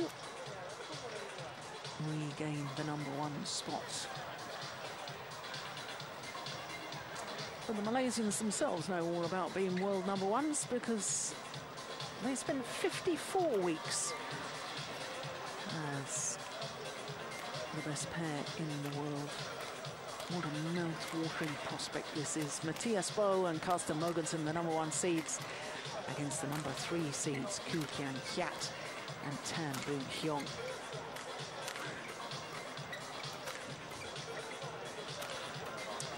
So that confirms that they are world number ones. Their win-loss record for the year, 26-7, translates into 3 finals, having won 1 title, the European Championships. Lost in the final of the Indonesia Super Series event, and a little matter of a silver medal at the Olympic Games as well. What an occasion that was, not just for this Danish combination, but for Danish badminton in general, because that was the first Olympic medal that a men's doubles pair had taken at the Olympic Games. Twice previously, Danes had finished 4th in the men's doubles in Olympic competition. Well, there you can see all of their matches in 2 straight games, but none of their opponents actually seeded combinations. This semi-final, the first seeds that they've come up against so far in this year's tournament. Carsten Mogensen, the younger of the 2 men at the age of 29. But we're looking at the youngest man on court, Tan Boon Heong, 25-year-old former world junior champion. And as you can see, their world ranking at the moment is number 4, but I can tell you that they're number 1 on the Super Series list, having played 8 of the previous 10 Super Series events. They're good supporters of the Super Series on the Malaysians. And there you can see their win-loss record for the year.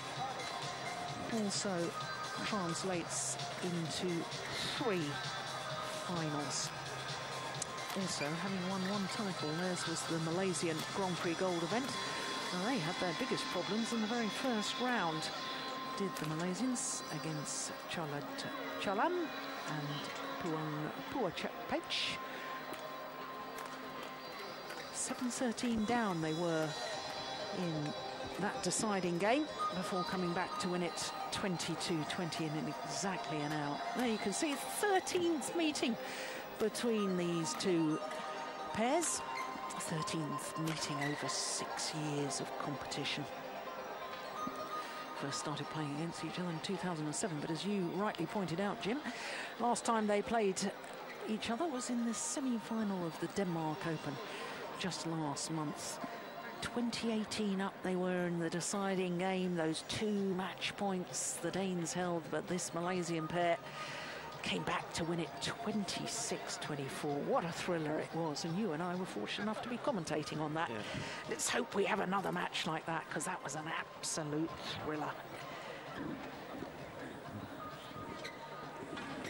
It's two styles going up against each other here. That's very interesting. Where you have the very adventurous style of the Malaysians and then the more disciplined style of the Danes. Not saying they're not making good shots, because Carsten definitely can bring out some fantastic shots, but they're very disciplined in their way of playing, Carsten and Mathias, where the other Malaysian, where the Malaysian pair is more into what does Keat decides to do today. Yeah. Because he can decide a match, but he's fantastic badminton player. Yeah, he's the extrovert of the two, isn't he? They're the Malaysian coaches. Jeremy Gang on the right. Bang Chang on the left, as we looked at them.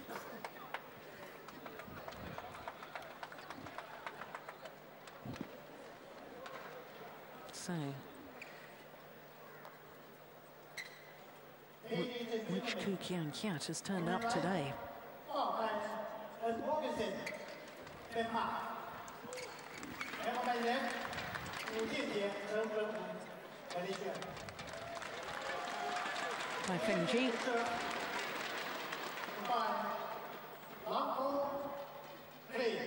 Our umpire Tai Feng and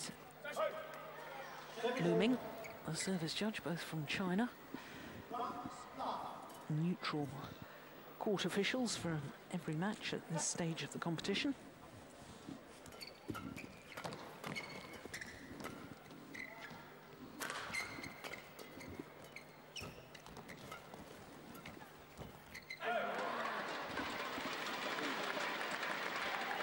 Well, I know the Danes are always keen to win, but I guess having lost on home turf the last time they played against the Malaysians, they're even more out for revenge.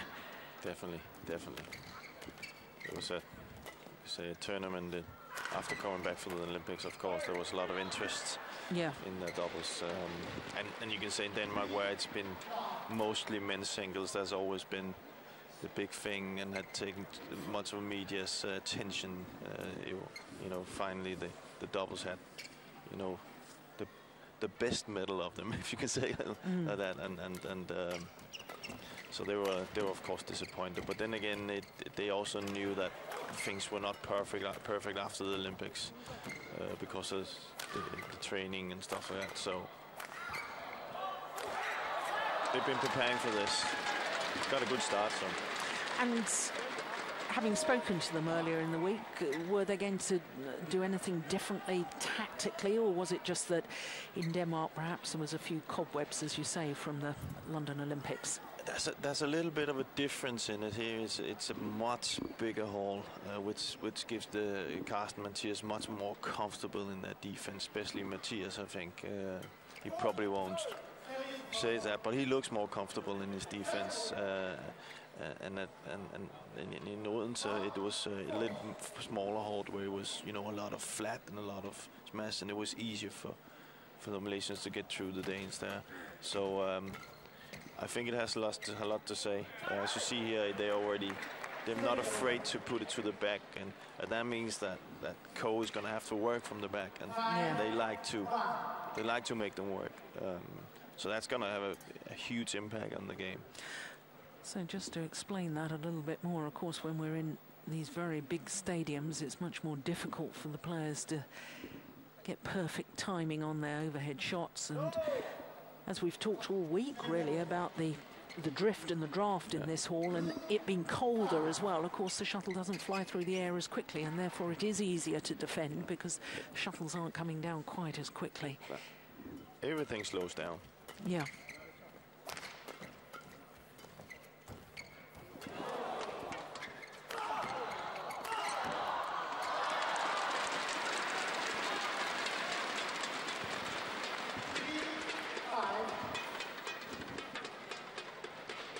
Good net shot by Tan, which is also something that is important for the Malaysian pair, is that Tan is not that comfortable at the net. If he feels comfortable up there, then you know he's closing that weakness. A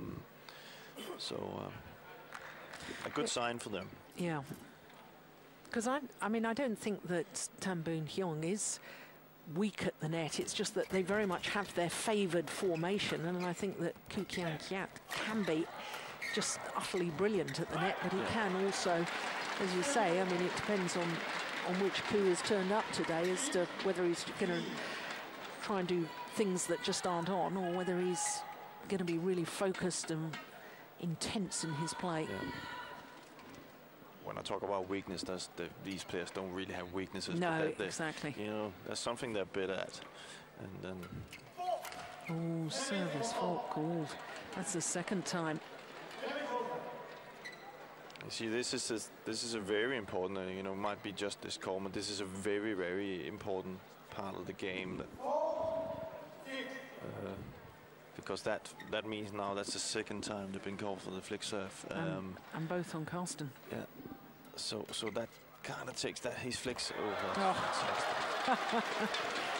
Kind of takes the flick serve out of his game. Yeah. And that means that Ko and Tan can rely on that. That's not going to come that many times. Well, as we talked about, Danes easy points is their speciality. They're so good in the service situation.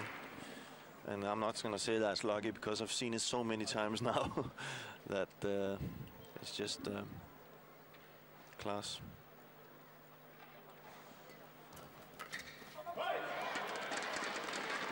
Yeah. As soon as he served, he was looking for that push down his backhand side. Intercepted well.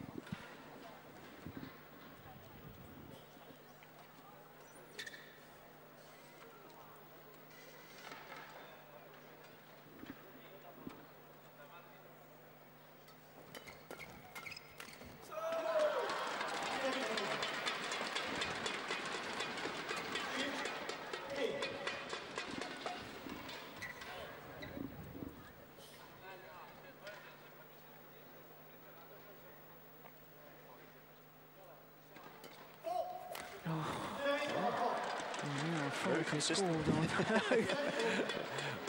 Miyuki and Keat. I think they both pairs are talking to each other.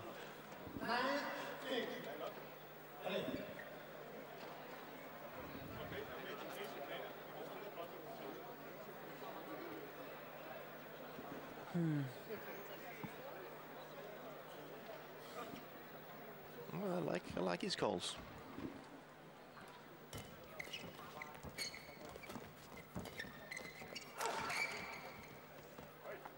It's all. Yeah, I have to say that in general, I think that badminton players' serves, especially in doubles, are getting higher and higher. Of course, meant to be struck below the waist, but before anybody starts emailing into us and saying, I must point out that the definition of a waist in badminton is very different to the definition of a waist with probably when you're buying some trousers or a skirt. But the only thing is you can go 10 years back and look at a serve and then look at a serve now. Much, much higher. And it's much, much higher, and the rules hasn't changed. Well, some things have changed, but the height of the... well, the waist is now defined as below the lowest rib, isn't it? Whereas, well, That's always what I've served after, so... Yeah, well, you see, I'm old enough to remember that before that definition came in. Now, what do you think Lars Ular is saying here? I mean, he's got to be pretty pleased with them. They've got a 5-point advantage. The Carsten and Mathias has got it exactly how they wanted it. They've taken the service situation, even though they got called. You remember 2 of the points that the Malaysians got is from the called flick serve. So they've controlled that. The Malaysian has not really taken the net away from the Danes. So Mathias has done his thing at the net. He's been controlling that, and then you know, continue. That's probably what he was saying.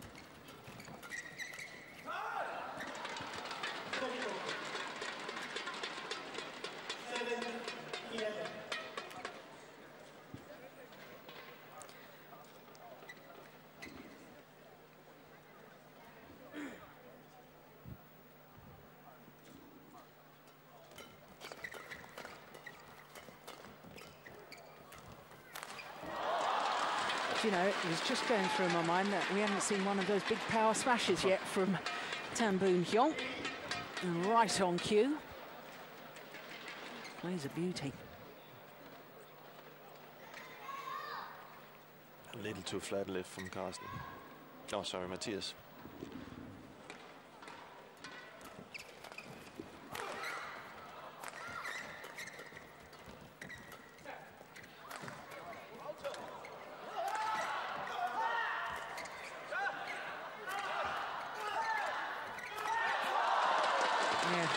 game. Really well played by Malaysians. It's more their style. Ko coming forward, taking the net, and then Tan working from the back. And it's important for Tan to feel that he can put it on the floor, because that gives confidence, and it also gives Ko confidence that he, you know, if he does his thing and come forward and take the net, which he is one of the best at in the world, then Tan is he's ready at the back. Oh, it's landed in. Oh, it's called in anyway. Danes don't like the call. Well, you haven't seen a player yet that like the call. It's very, very seldom you see they like the call.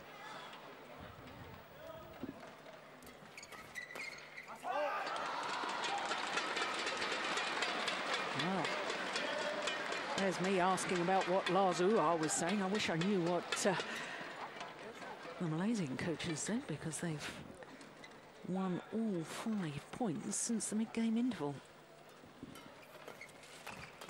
They're playing a lot of flats right now. They're coming forward, both the Malaysians, and controlling the front court. Danes has stepped back a little bit, and that's something, if you do that in men's double, you're in trouble. You have to force yourself to come forward.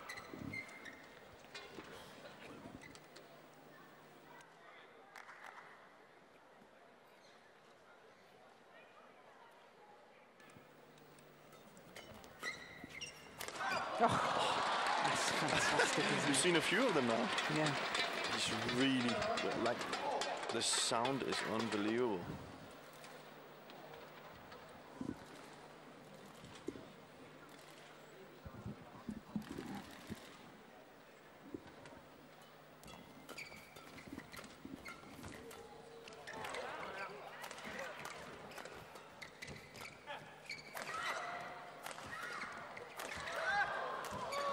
Good rally. Oh, my word.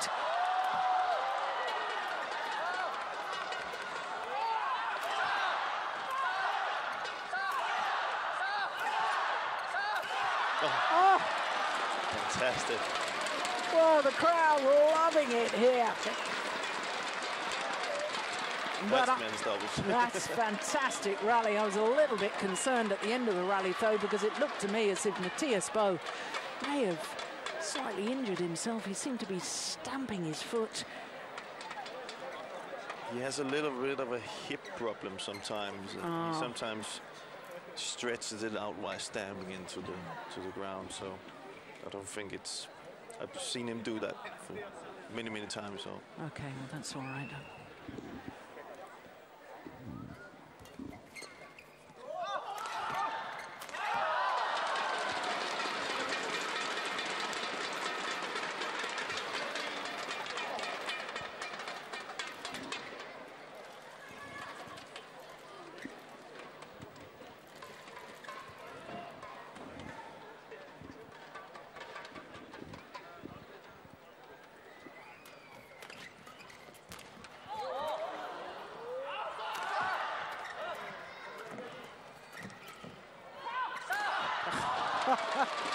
He climbed up a step ladder there.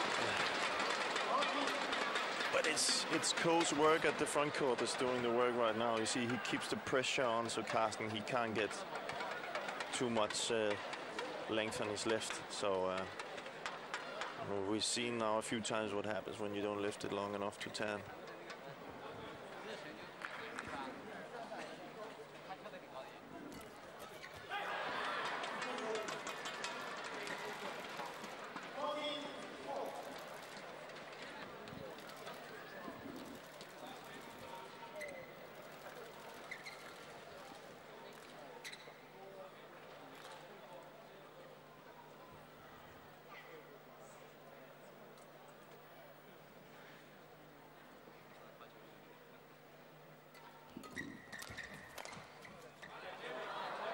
That's wild.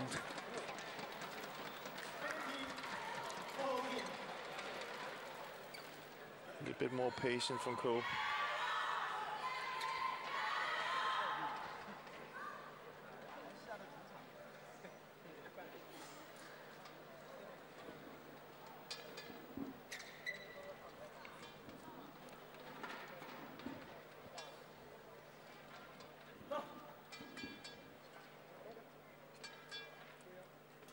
Oh, that's a shocking serve. What on earth happened there?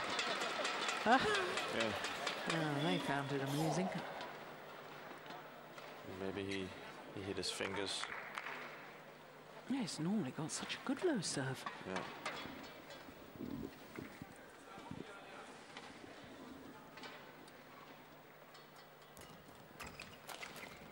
Oh, just wide. Good call. See, we're into this now.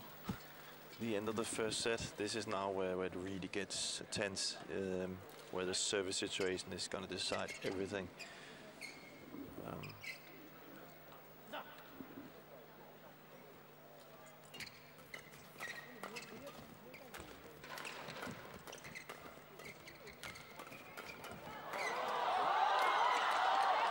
It's gone wide.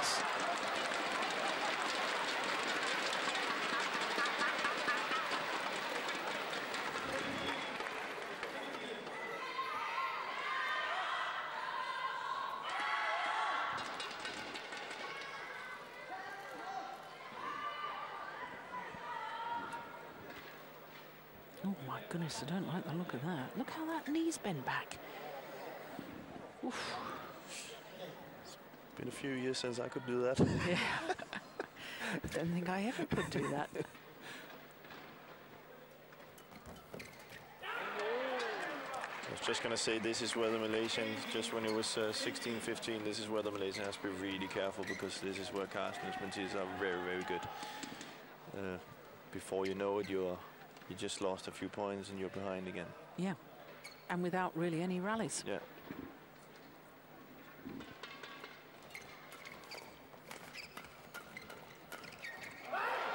Yeah. Good pressure. They can't really get into the rallies, Malaysians, because it's all decided from the service situation.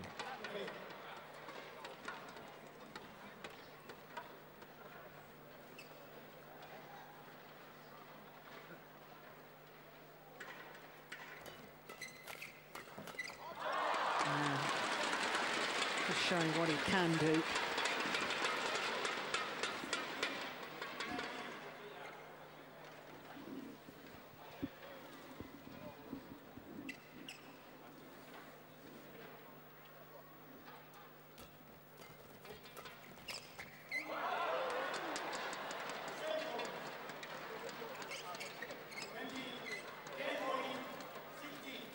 Four game points to be precise.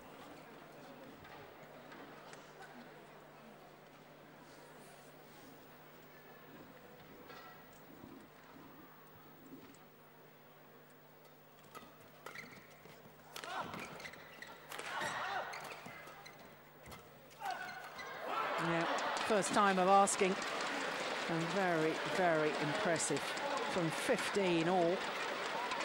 6 of the next 7 points. And it's those tight points, those big points right at the end of a game that really do make the difference. It certainly did in that opening game. 21-16 in 17 minutes of play.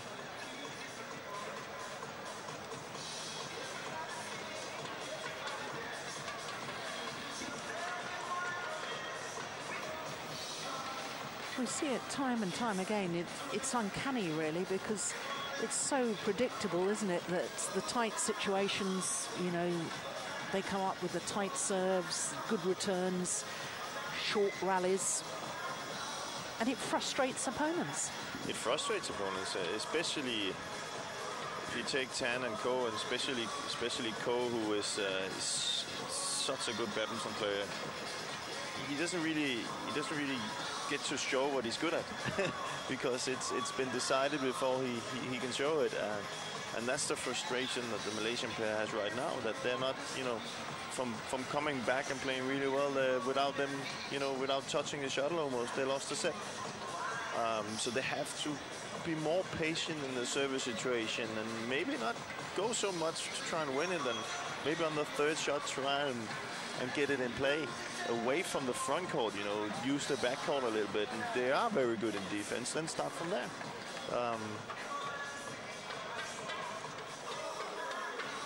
I don't believe they will win that service situation against the Danes if they continue like this. Another thing I would like the Malaysians to be is more ready in the flat. You know, it's kind of like they surprise them every time that Mathias comes with his left hand and pushes it across. You know, Tan has been standing and we saw him hit it out on the side. Well, yeah, he hit it out on the side because he wasn't having his racket up and ready. So those things has to be much better.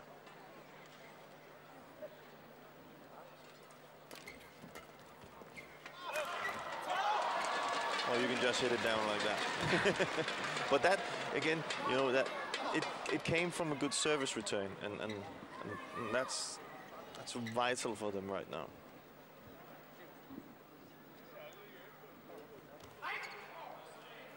Low serve is short.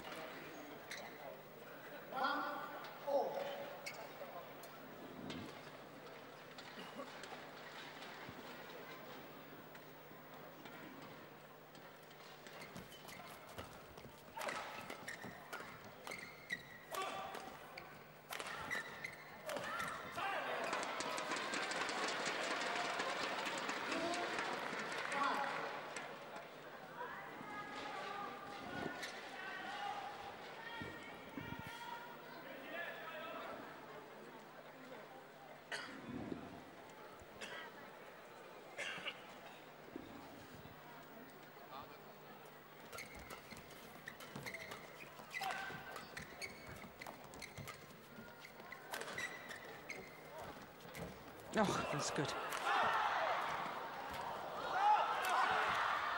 Yeah, well worked by the Malaysians.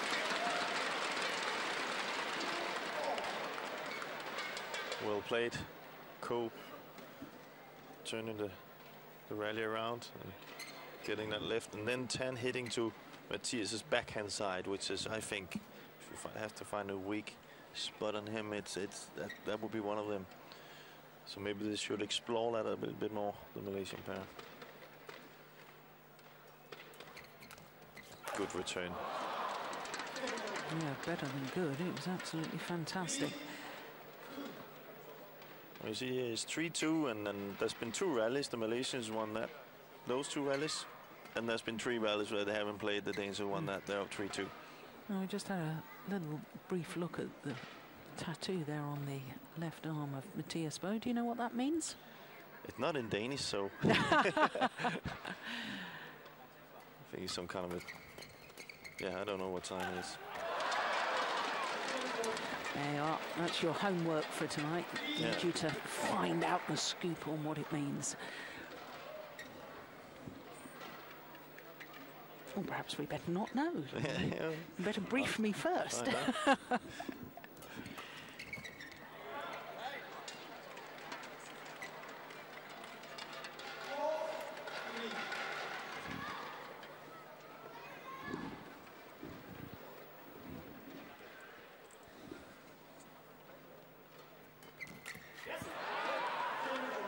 See, again, this is, you know, we spoke about this is, it's one of Tan's weak points, I think, is in that front court. You know, he has to be much better there. There's too many points, one where he's not ready. And it's not because he has to do something, but he just needs to play the shot over. He's trying too much to play the close shot.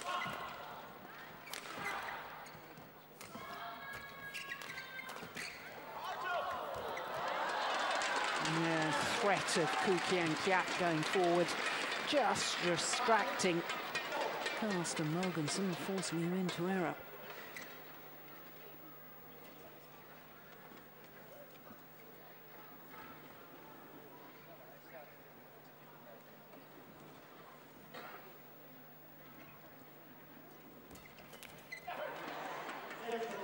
Again, an easy point. I don't believe the Danes have won a rally here yet in the second set. It's only been on the service situations, and you know that's so frustrating to play against.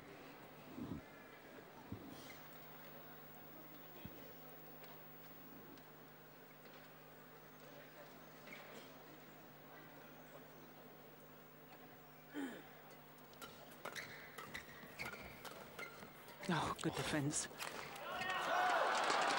Yeah, and a very, very good smash. Good placement from Boon Heong. It wasn't particularly hard, but really got Mathias in a bit of a tangle.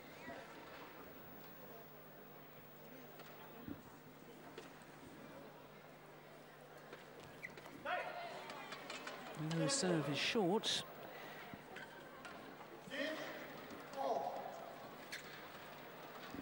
Without copying myself again, another easy point. You see, and you know, Malaysian has played well. They started well in the second set, but the Danes are just still in the hunt. It's well played. Well long. It's the drift coming into play. Good stop by Ko there.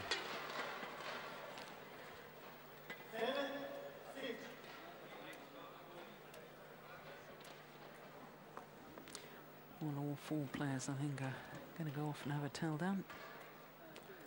Yep. Fourth in the Olympic Games, this Malaysian pair.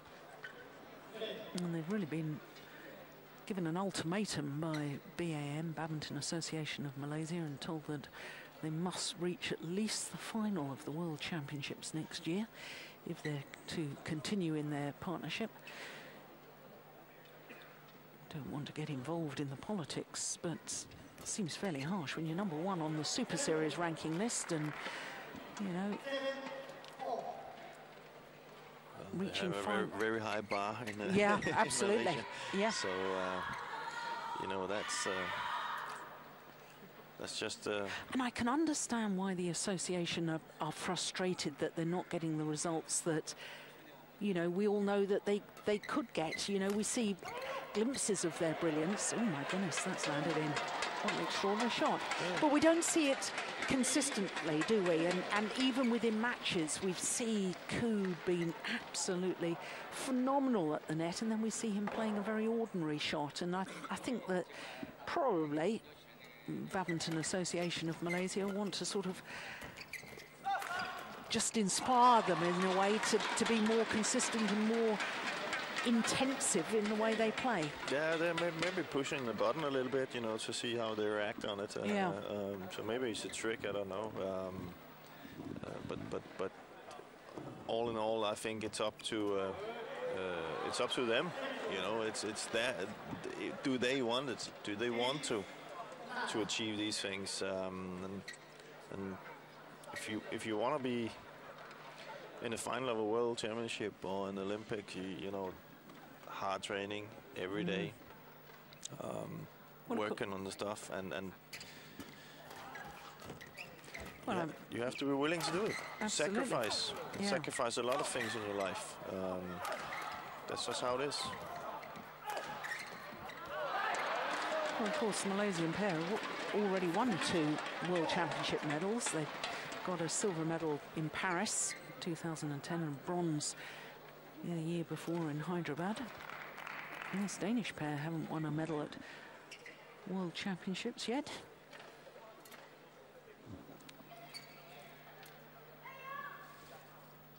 But it's interesting you say you've got to make sacrifices.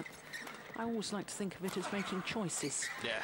You have the choice. You can knuckle down, you can train hard, you can give everything, or you can enjoy your life a bit more and have some time going out. It's a choice. It's a choice. That's a choice. But that's others, you know, you can say, oh, well, if you're in a relationship, you probably won't see your partner for many days in a year, or if you have kids or whatever, that's maybe a little bit of a sacrifice. But then you're right, it is a choice. Yeah. And they need to make that choice because by all accounts, and I don't know whether any of this is true or not, by all accounts that Malaysians do enjoy the social side of life as well as the training and the badminton side. There's nothing wrong with that as long as you're more enjoying the training and the practice, I suspect. Oh, that's magnificent.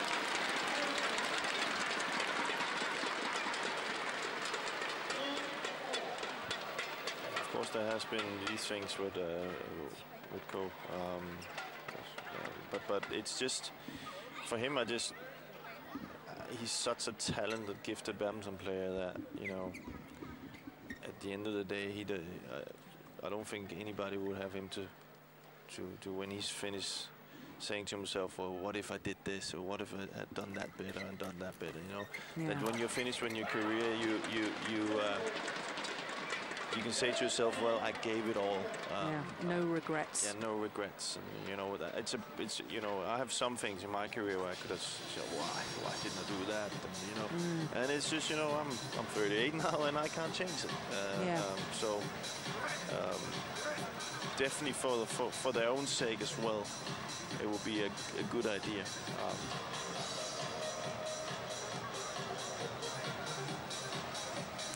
Well, I know that the Malaysians are now training under the fitness coach who works with Lee Chong Wei.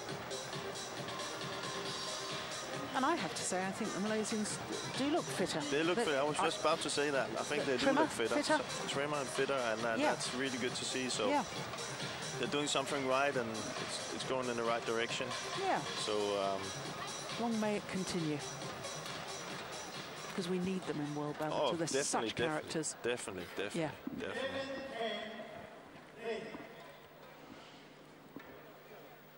But they need to up the pace right now. They need to up their intensity. The game and down here in the second game.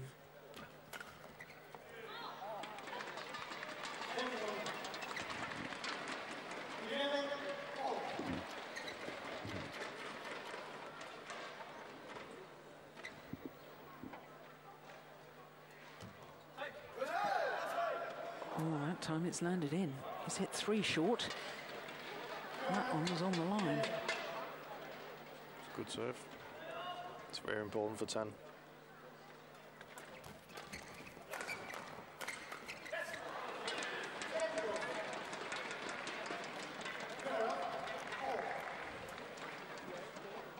See, we're at this point-for-point game again. I don't think it's the Malaysians' favor.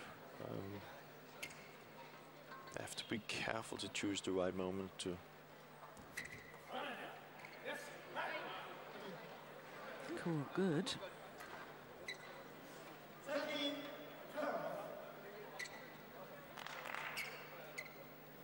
Yeah, that's it was. A good call. Yeah.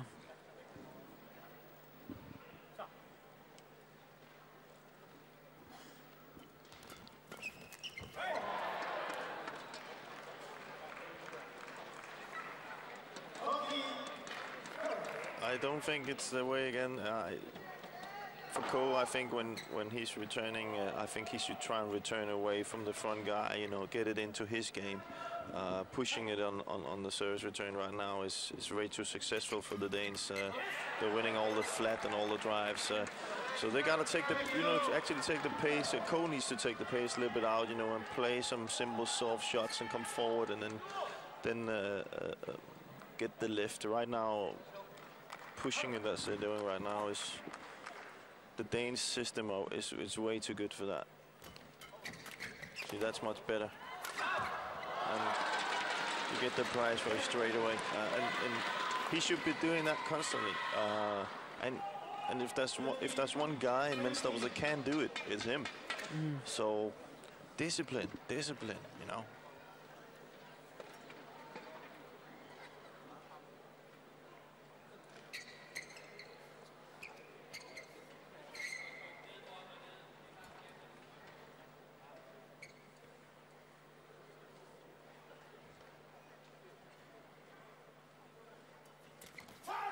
Oh, that's a great serve. Fantastic serve. Yeah.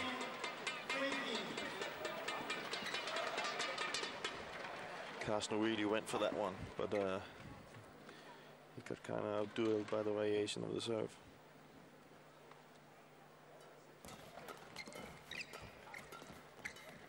So that's better by Ko.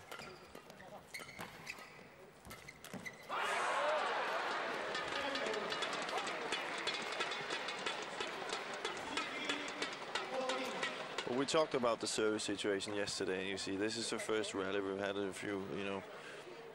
We talked about we were supposed to. We talked about moving, maybe taking away the, and you can see we have 4 extremely skillful doubles players in here, and we should be seeing more rallies, I think, personally. But they're so good at serving and returning that, you know, there's no rallies. No.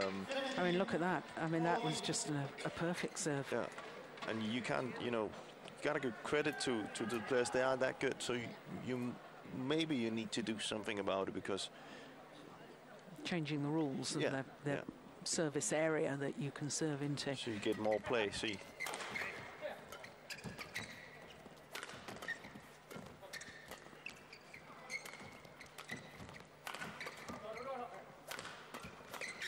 And I think it kind of proves my point there, you know?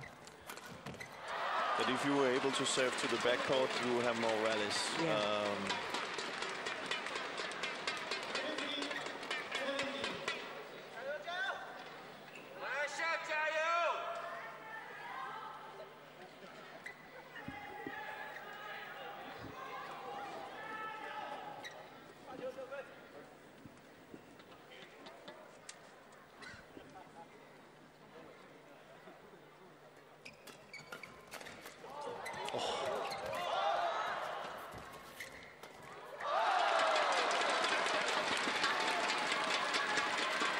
Very good save for the Malaysians.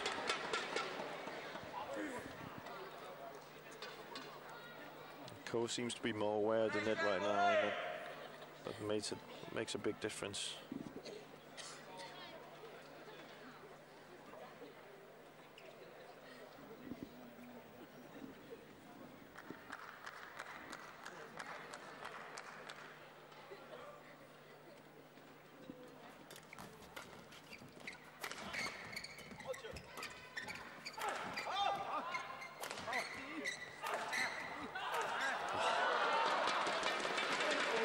That with a broken string, didn't he? Oh no. I think he was just surprised. Sounded very odd coming off the strings there, that shuttle. It's not that often that Mathias hits it down the first or second time, so. Well, he's not hitting soft, but compared to some of the other ones, he's not the hardest.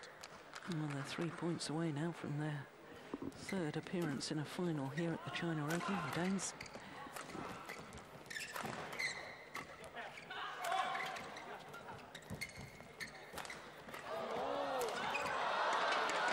Now just 2 points required.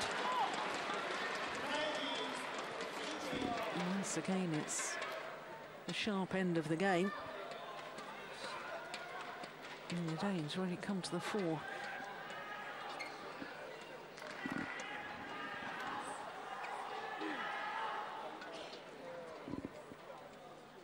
That's what sport's about, though, isn't it? It's not the ability to hit the big shots, it's the ability to play the big points. And these are big points.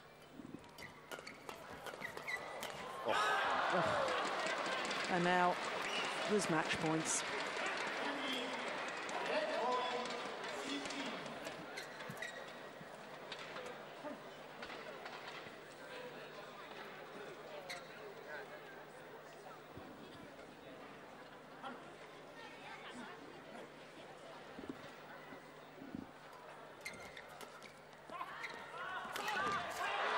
First time of asking, and last year's champions are into the final once again.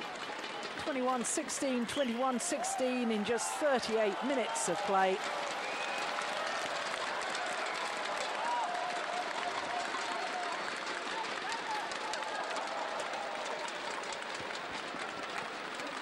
Well,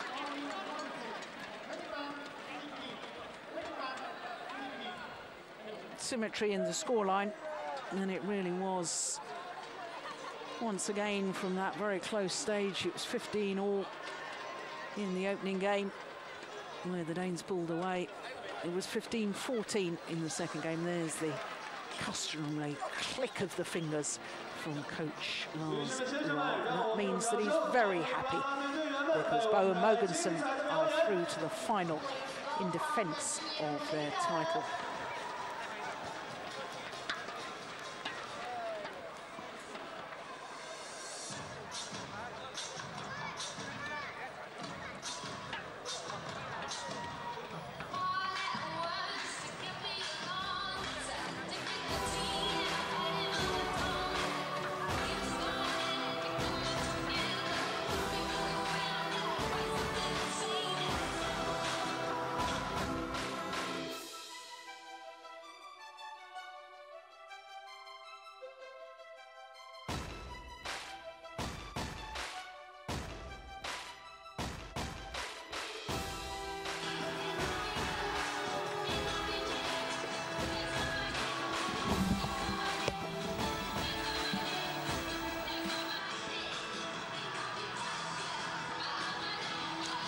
So there is confirmation that last year's champions, the #1 seeds, Mathias and Carsten Mogensen, are through to the final, where they'll play against the Korean pair who won the French Super Series event, Ko Sung-hyun and Lee-Yong Dae.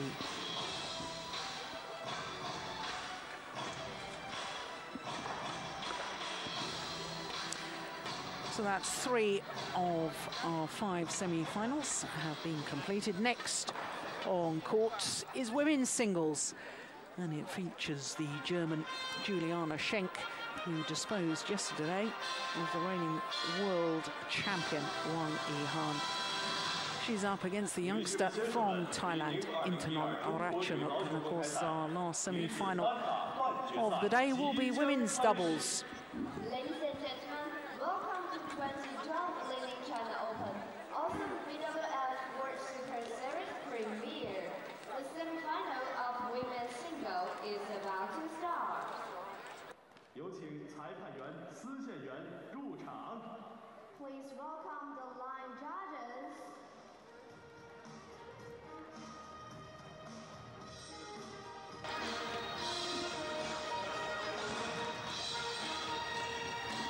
Well, as I was saying, Juliane Schenk yesterday caused an absolute sensation, beating the world #1 and last year's winner here of the Li-Ning China Open, beating her from a game down. An hour and 9 minutes it was. Well, I can tell you that the winner of this semi-final will play against the Olympic champion, because the #2 seed, Li Ning had a victory this afternoon over the Japanese youngster Minatsu Mitani in 2 straight games, but a very, very close second game. But here comes the German Juliane Schenk.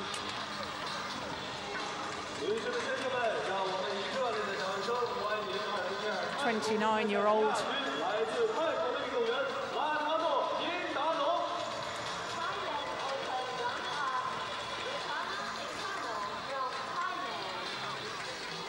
And her opponents just 17 years of age. Intanon Ratchanok, 3-time former World Junior Champion. She could have played in the World Junior Championships this year, last month. Well, it was just a couple of weeks ago, wasn't it? In Japan, in Chiba, in Japan. And of course, as far as Japanese players are concerned, they were probably fairly delighted that Intanon Ratchanok didn't play, because Japan had 3 out of the 4 semi-finalists in the women's singles, and in fact took the gold medal in the girls' singles with Okuhara. And there is the youngster, 17 years of age. Last year was Thailand's female amateur athlete of the year. That's quite an achievement when she was 16 years of age. Her male counterpart, male athlete of the year, was Taekwondo star. And when you consider the martial arts are so popular in Thailand, it's wonderful to think that our sport of badminton had the female athlete of the year in the form of Intanon Ratchanok. So for Juliane Schenk, as I was saying, 29 years of age. And this lady, 12 years her junior. 10 in the world ranking. But she has been as high as 9, so just down from her highest ever. But this is her first semi-final here at the China Open. But would you believe it, she's been quarter-finalist at this particular event for the last 2 years. For a 17-year-old, that's just extraordinary. Well, there you are. Look who she beat in the first round. the young Japanese player who won the gold medal at the World Junior Championships. And it was 3 tough games, 1 hour and 2 minutes. Defeated the Dane Tina Baum in yesterday's quarterfinal, number 6 seed. But Juliane Schenk, who will turn 30 in 9 days' time, from Krefeld in Germany, up to a career high 4 in the world ranking, but only achieved that 2 weeks ago, and therefore her seeding for this event was when she was ranked 5. Well, there you can see her quarter-final. What a wonderful, wonderful victory that was against last year's winner here, Wang Yihan, the Olympic silver medalist, coming from that game down to win in 1 hour and 9 minutes, 21-17 in the decider. And just for good measure, in the second round, she disposed of the 2010 world champion, Wang Lin. So this is the 5th meeting between these 2 players. And the only time that the Thai player has won was the last meeting, which was in the last 16 of the Olympic Games. 2 straight games, as you saw, 21-16, 21-15. The 4 previous meetings, twice it's gone the full distance. There's Intanon's coach, Udom Liangpech Charapon. And there's Juliane Schenk's coach. I mean, I don't think he'll be coming onto court much. If you were with us yesterday for the quarterfinals, even when the players changed ends, he just changed ends and went and sat down behind the court again. Juliane Schenk prefers not to have any instruction from coaches unless she asks for help. She prefers just to be left on her own. On my right, Ratchanok, Intanon, Thailand. On my left, Juliane, Germany.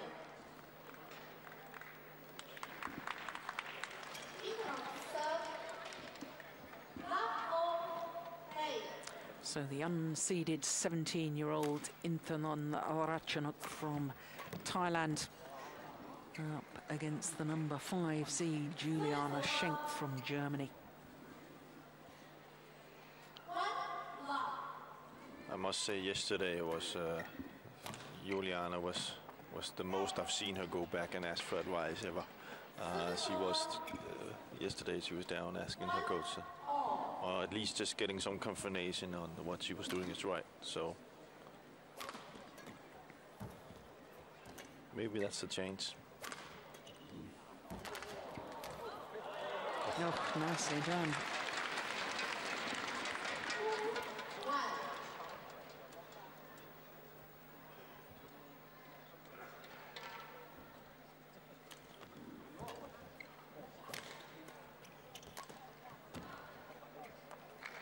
Fantastic.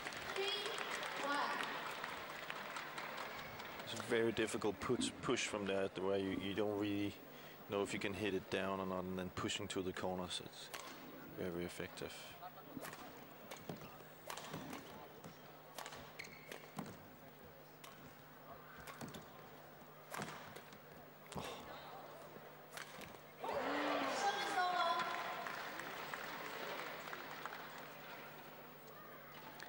It is 2 very contrasting careers. I know as far as this lady is concerned, she's still very young and hardly really embarked on her career yet. But the contrast is quite remarkable. Juliane Schenk really only started to enjoy huge success in the major tournaments in world badminton over the last 2 or 3 years. And as I was saying, not far off her 30th birthday, and yet in contrast we've got Ratchanok, who at the age of 16 was reaching semi-finals of Premier Superseries events, and here she is at the age of 17, another Premier semi-final. And it's difficult to understand why Juliane Schenk didn't blossom earlier on when she was a little bit younger. I mean, she's worked so hard. She made a choice that I think, you know, if she looks back at it, she could say to herself that probably wasn't the best choice to play both doubles and singles, because that was too hard when when you're playing matches like she is playing, and then you have to go and play a ladies doubles later on. That's too much. And I totally can't remember, but I think she started doing pretty well when she stopped playing ladies doubles. Yeah, of course, she used to play women's doubles with Nicole Goreta, and in fact they were medalists at European Championships, weren't they, in the women's doubles? And then, if I remember correctly, Nicole Goreta ruptured an Achilles tendon, and therefore they stopped playing doubles, and that's when Juliane Schenk just concentrated on her singles. And as we were talking about the other day when we were watching her, I mean, she really is such a physical player. I think you've made an excellent point. Trying to play the two disciplines was physically too demanding. Yeah, too demanding.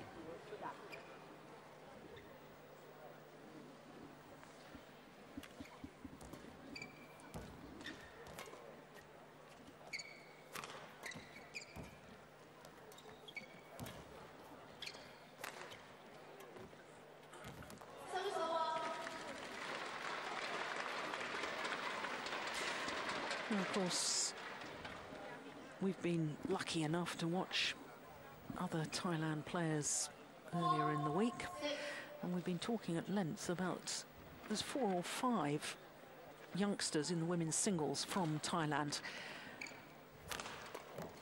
all highly skillful, all huge potential. Now just explain to us, Jim, you know, here we are, we're watching that last shot from Intanon Ratchanok, and she just seemed to turn her wrist at the last moment. That's a deceptive shot for a start. But this one coming here up, she just turns the racket at the last second, and then she kind of cuts through the shuttle, and very difficult because she had to control, and it makes your opponent, you know, doubt which way the shot is going to come. So. It's actually something you see most doubles players would use, and not so many singles players. But so it's a good shot to have. But Juliane has got a good start again here today. She just keeps going on, and very aggressive in her style, and works hard, and as soon as she sees the chance, she goes for the kill. I think we saw a few successful net jump smashes yesterday, and here's one more. So that was lucky. So and that's really impressive. She gets up pretty high. Yeah. Very good athlete. She was in the army at one stage. She's still serving in the army, Juliane Schenk? I don't know. I don't know. There is, I know, in Germany there is some kind of a sports soldier or something. Yeah, where you have to show up once a month, and then you're well played by doing that. Then you can train and do your sport. Yeah. And then still, so it's a good idea. I think. I don't know why it has to be in the army, but I don't. When I was in Austria as a national coach, they had kind of the same. Yeah. So. And I think they have the same in Thailand, actually, because I know that Sutkit Prakrakamal, a mixed doubles player, he's in the army, and his mixed doubles partner, she's in the Air Force. Oh, there you go. Yeah, and she's a higher ranking than her mixed doubles partner, which always causes a bit of laughter between the two of them, because he says that he's not going to listen to her even though she's got a higher ranking. That's a magnificent smash, isn't it? Great angle.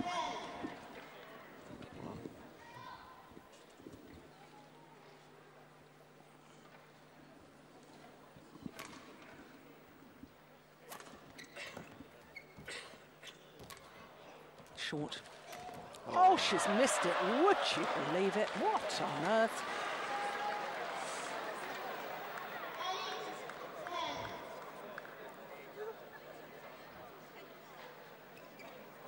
Good net shot. I think she doubts a little bit so she can get. She actually doesn't time the jump smash so well, so she goes for the cut instead.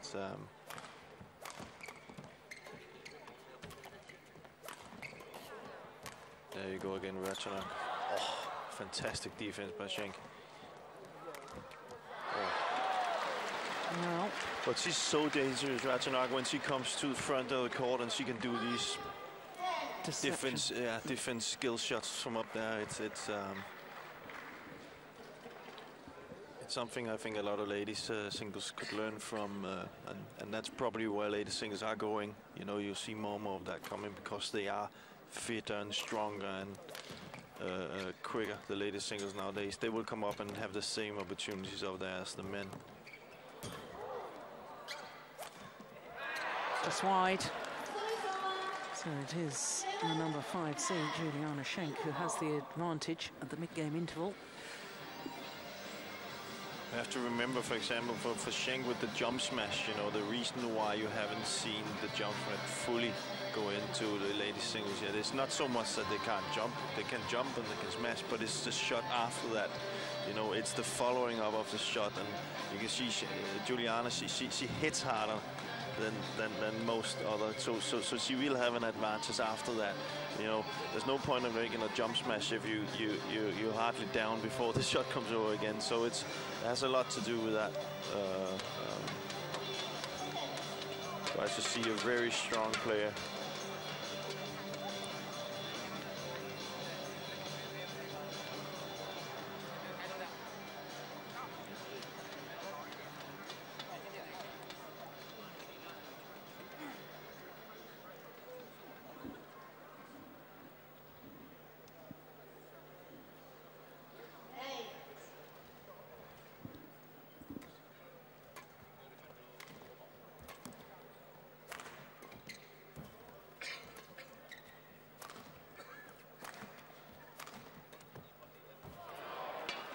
Yeah, nice idea.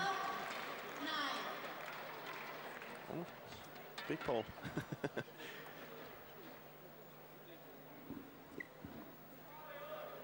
I remember Intanon Ratchanok's match, quarter-final match in the Olympic Games. Wasn't that a thrilling occasion? Had her chances, a game and 16-9 up against the number 2 seed Mogensen.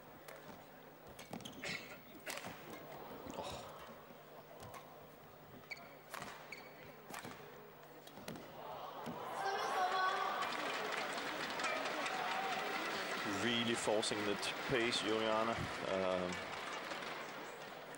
Keeping Ratchanok in the defense a lot. And that's what she has to do. And sometimes these mistakes will come.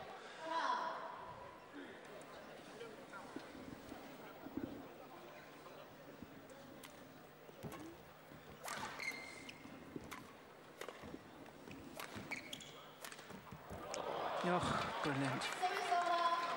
Oh, that was interesting. Did you see that? There was a little nod from Ratchanok towards the line judge and towards her opponent, as if to say, yep, that was a good shot. It certainly was.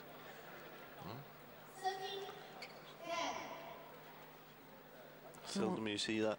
Yeah, but given what you've been saying earlier today about sometimes you just have to say, acknowledge and accept that your opponent has hit a good shot and then get on with it. And that's exactly what she's done. Yeah. For a 17-year-old, the maturity. Yeah.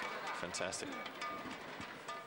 And that's probably the reason why she can already compete at that high level at this age, you know.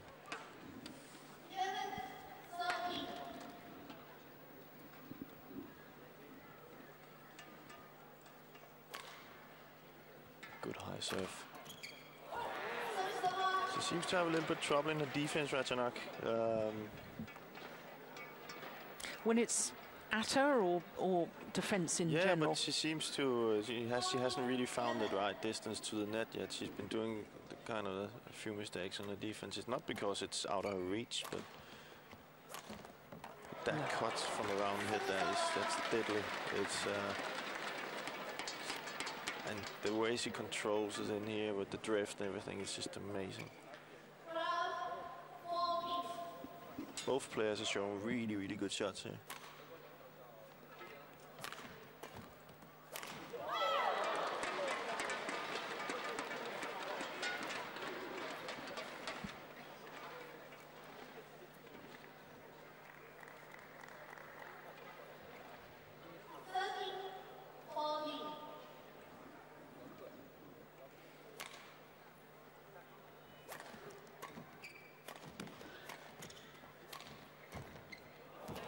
That's better. Oh.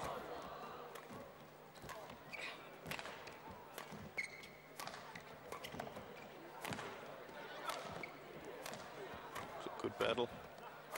Yeah, fast pace in the rally.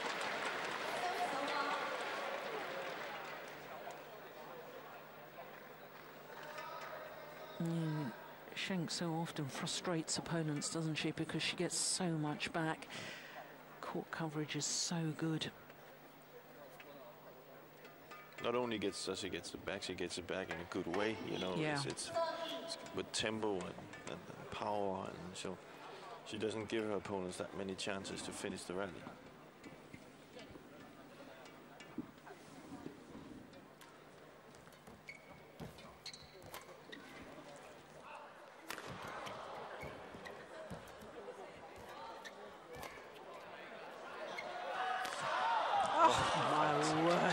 There you go. That was a higher jump smash than most of the men's singles players. Goodness me. That's good. And that's inch See, perfect. that's why she can use it, you know. Yeah. Had they now been not that wide and that hard, you know, she wouldn't have been landing before the shot was over again. So that's the big difference. So maybe she's showing us the future of ladies singles right now.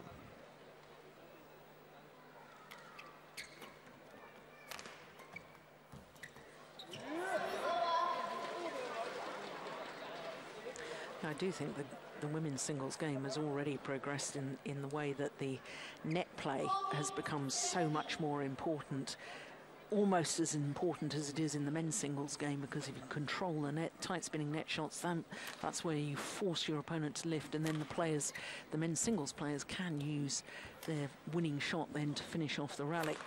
And I think exactly the same thing is happening now in women's singles. Yeah.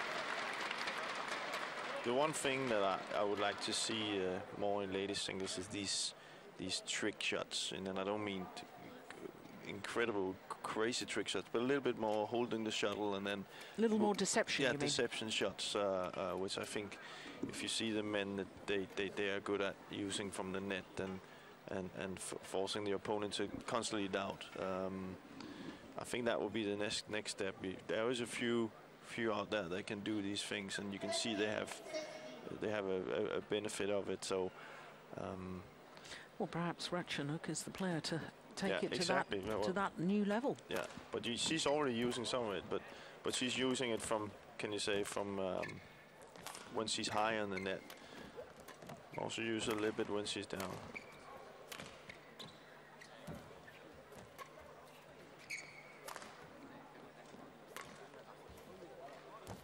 There.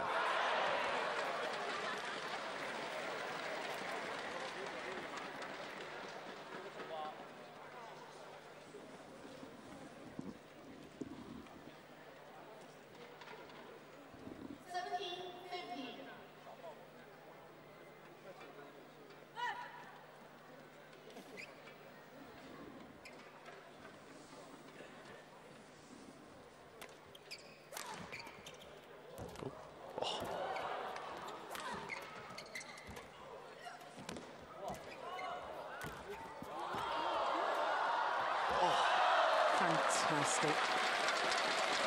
What a rally. Oh, yeah, you'll squish that shuttle. That'll be no good. Look at that. Look. How did she get this back?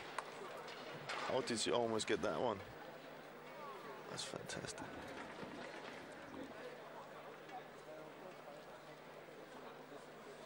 Yeah, how many players would have actually tried for that? Most would have given up. Such a good sign. Such a good athlete.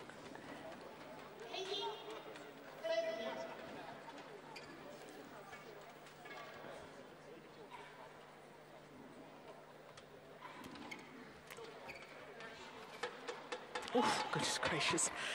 Tried to play that in the end. Missed it. And it did indeed land out. She's just as solid as she was yesterday, Juliane. She's fighting for every point, frustrating her opponent.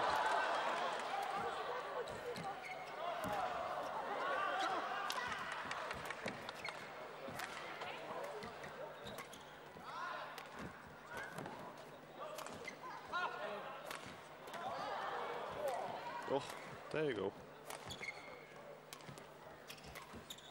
What a rally.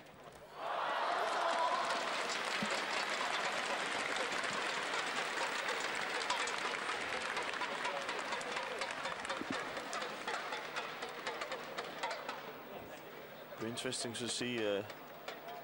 There's a little bit of deception shot. Yeah. We spoke about. You know, she's kind of cutting it to the other. Almost like a topspin on it. Yeah, and I think that's something you will see more and more ladies singles players be able to do. Because of course people will train what gives you an advantage. So.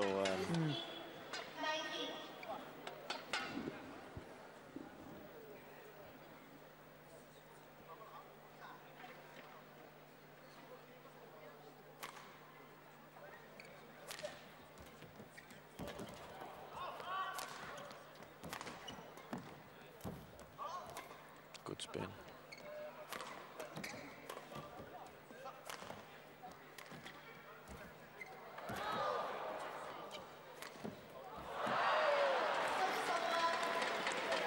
Now, terrific rally once again.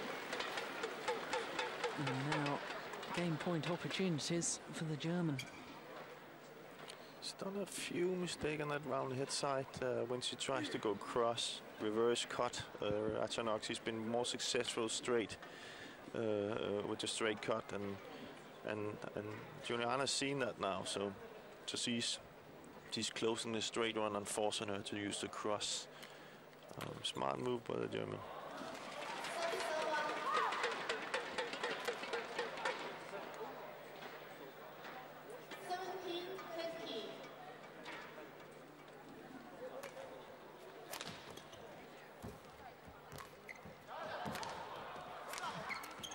See, but you see she's already standing straight. Juliane, she knows it's coming there.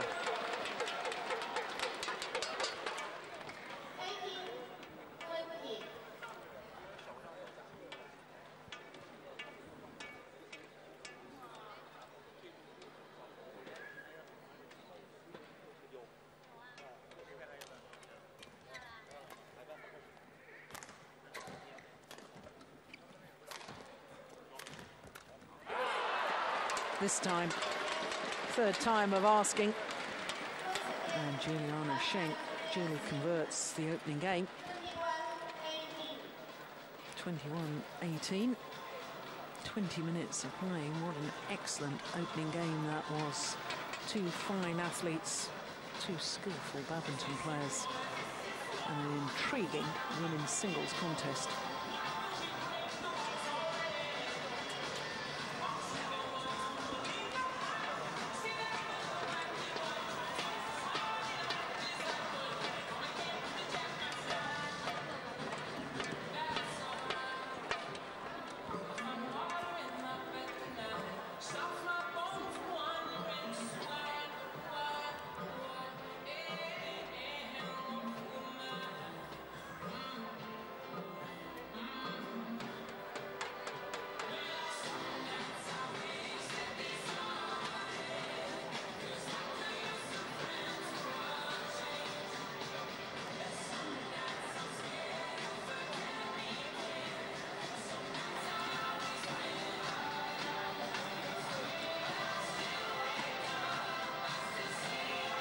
Very much has a routine in the 2-minute timeout, this Juliane Schenk.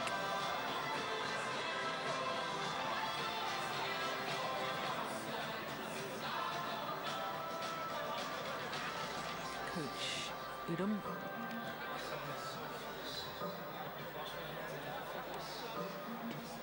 Great character he is too. It looks like he's talking. I think, you know, the main reason why she lost this, says Ratchanok, is of course a little bit of coaching going on.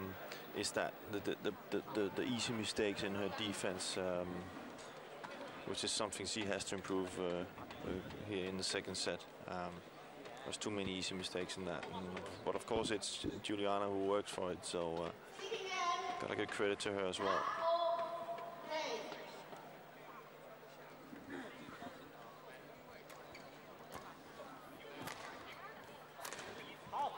Oh, it's just wide.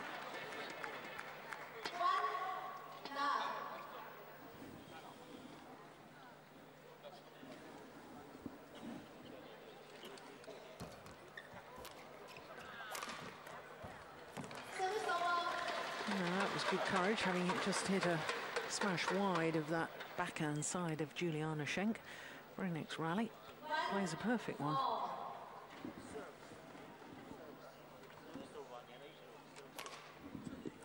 Very high serve.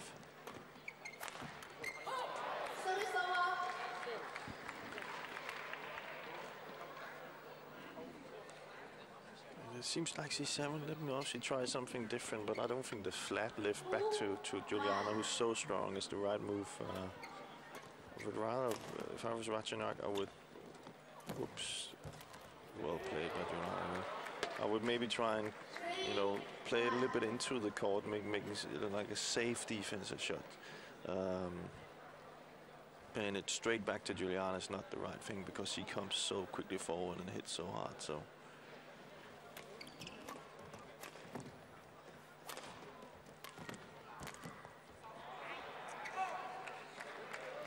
Well, it's almost as if the young Thai player is so determined to try and get the shuttle out of the reach of Juliane Schenk that she's just hitting out of the court.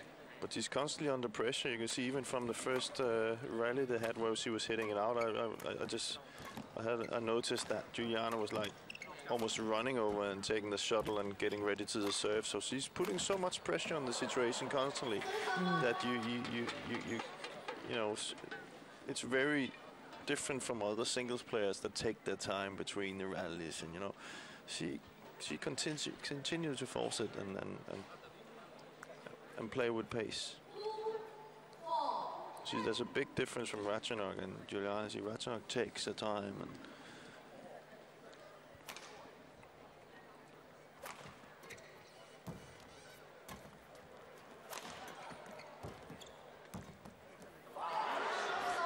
Yeah, it seems that Schenk is using the body smash quite often. Yeah.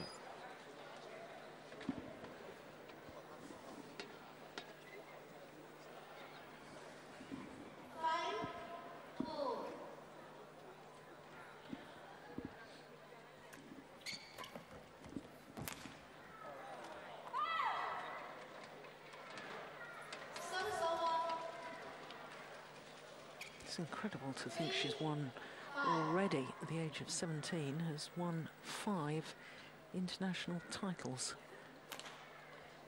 Shudder to think how many she might win throughout her career.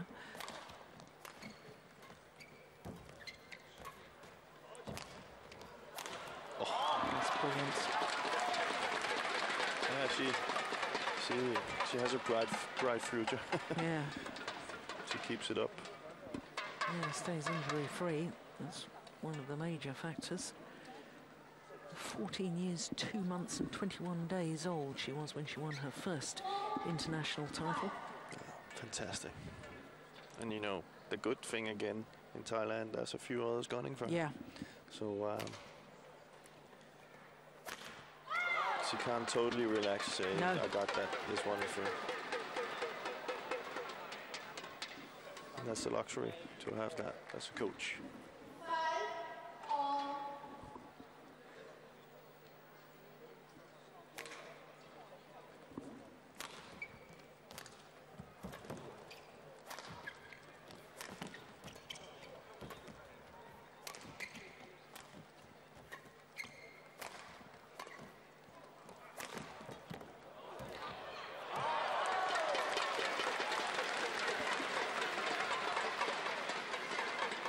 Ratchanok under a huge amount of pressure in that rally.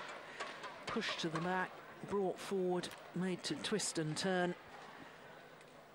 And that's that shot she's been trying to do a few times now where she didn't have success, but this is the first time she gets it over. Now into the lead.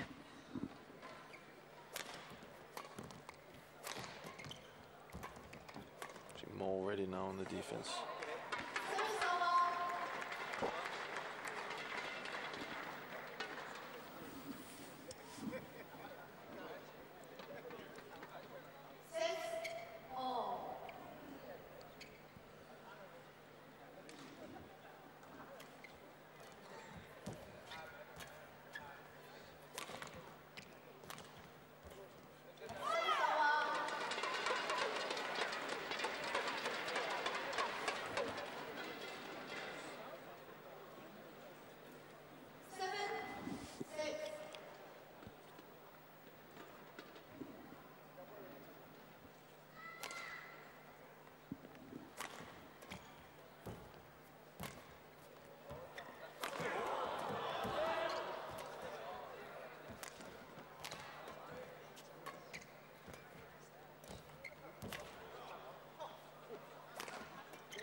Good rally once again.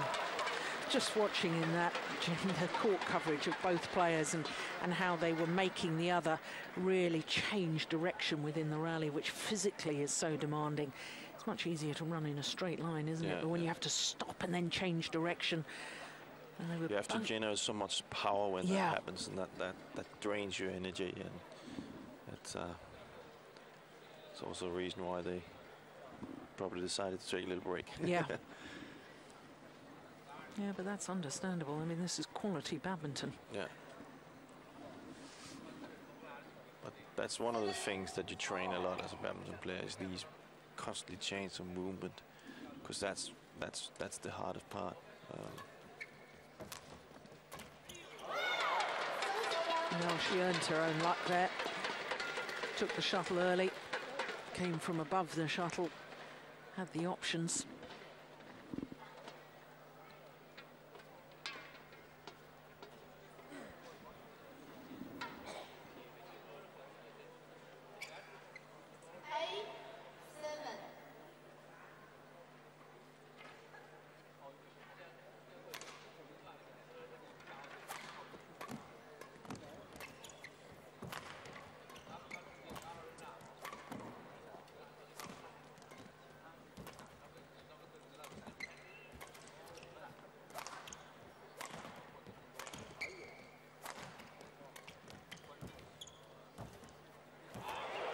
Brilliant, that short. Yeah, there's a jump smash from Ratchanok. Back at you, I think it's called. That's impressive. But I like her touch. It's a really nice touch. You can hear it. She hits the shuttle. Such good timing every time. It's yeah, fantastic.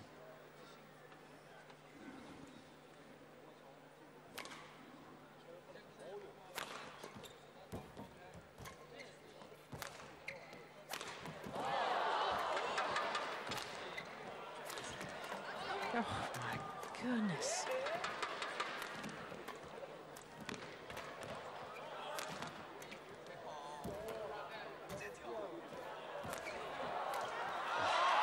Superb. What a rally.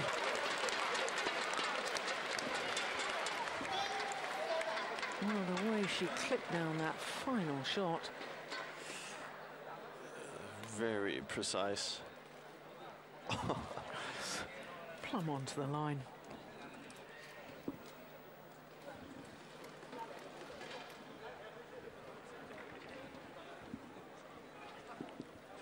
Ratchanok felt, looks like she's holding her to her hamstring a little bit.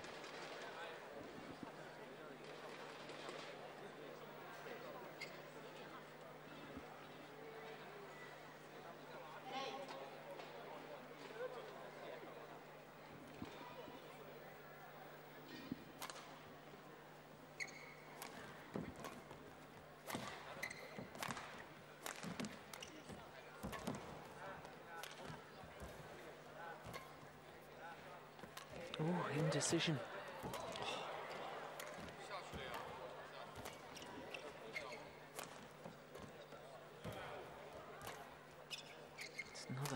smashing rally.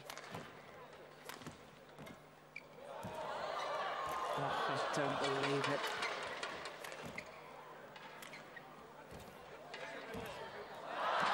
Brilliant rally. And that will hurt physically.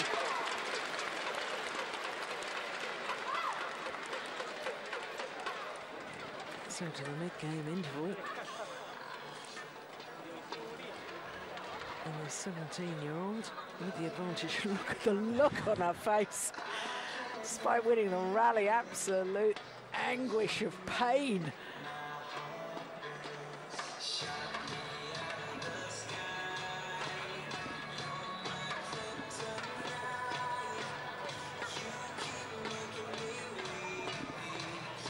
Well, once again, just wants to compose her own thoughts.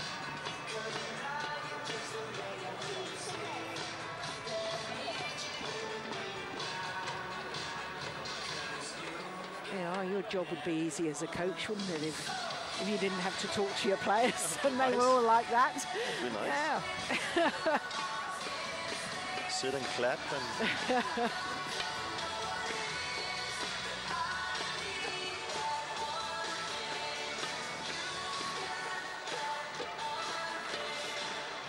There's Feng against it, you know. I mean, you know, could also sometimes prefer it because it is. I think it is important that the players themselves can, you know, control the match in their head, come up with their own tactical ideas in the court. So there is a tendency some players constantly are looking for advice and constantly are looking for, and you can say that then it becomes more of the coach's problem than the players, and that's a problem, I think.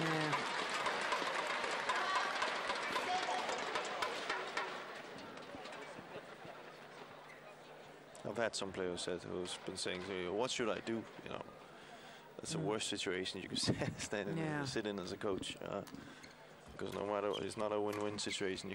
It's missed opportunity.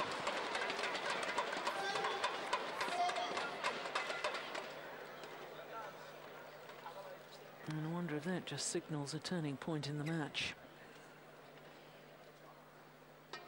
Schenk really should have won that rally. Oh! Where did that come from? That's brilliant.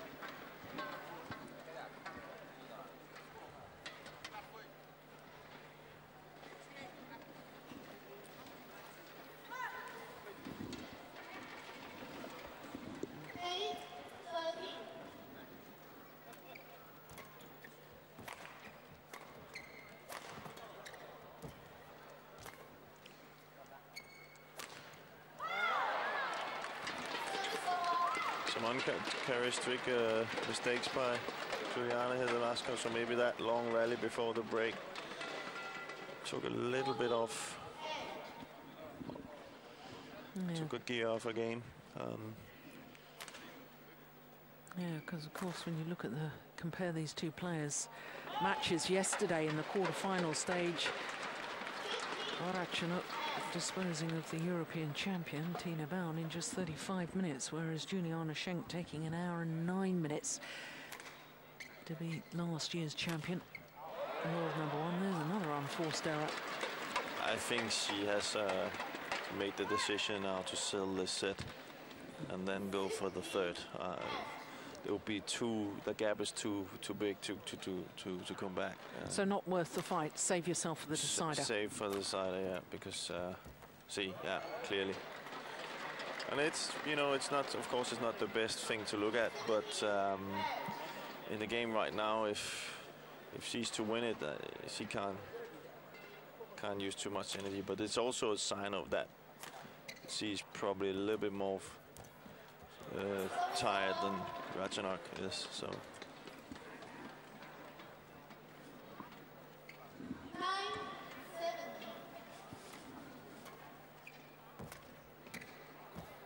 Yeah, I think you're right.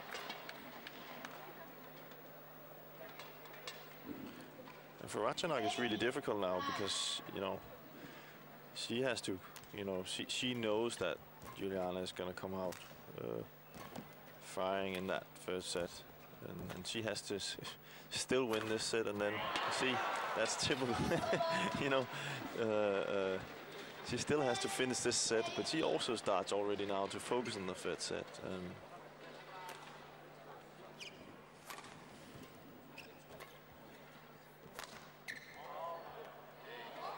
Oof.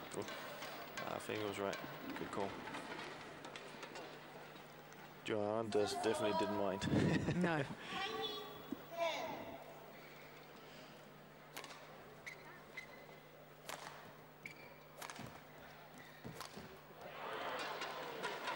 Yeah.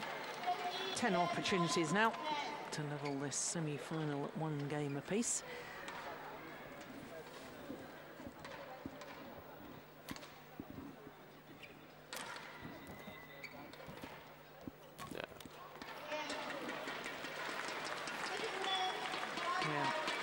Just not interested once Intanon or Ratchanok got too far in front. No way back.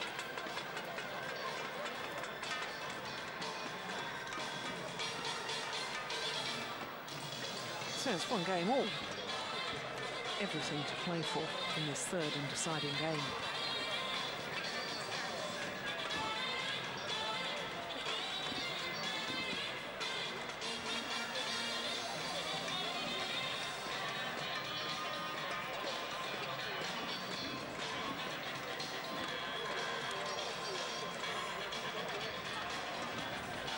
For Ratchanok right now is to come out as strong as she came out in the second set and stay to the game plan, keeping it hard, not giving easy points away. And you can say if Juliane feels a little bit tired, is to try and squeeze in a point after point and try and keep it tight so she can see the end of the light at the end of the tunnel. To say let's get up to 12 all or whatever, 15 all. And then she can see the finish line. That would be kind of like what I would be thinking if I was Juliane right now. If she has that much tiredness, maybe yeah. She's not. I don't know. But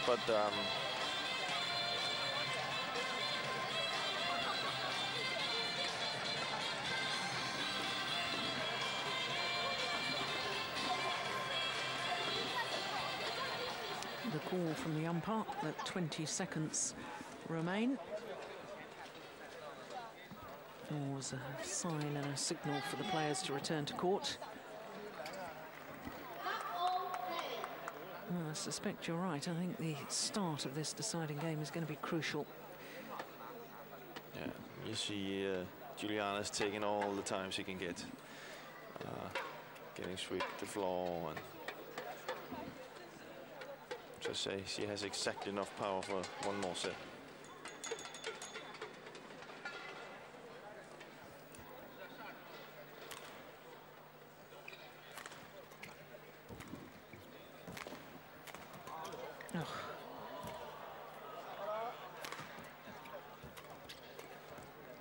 Oh, that was going out. Yeah, that's also out.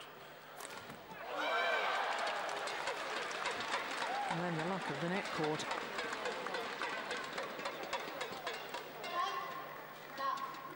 And once again, it went through my mind in the early stages of that rally.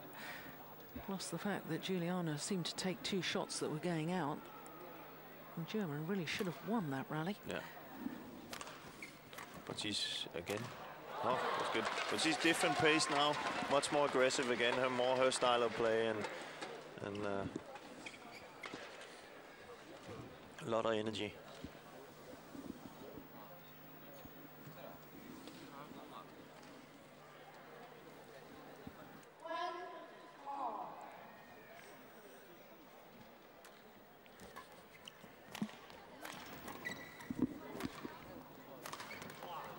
Oh, that's excellent.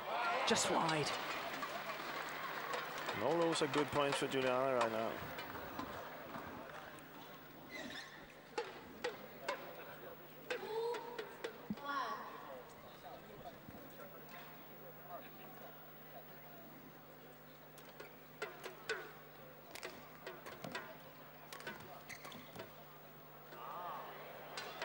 that's good. Smart play.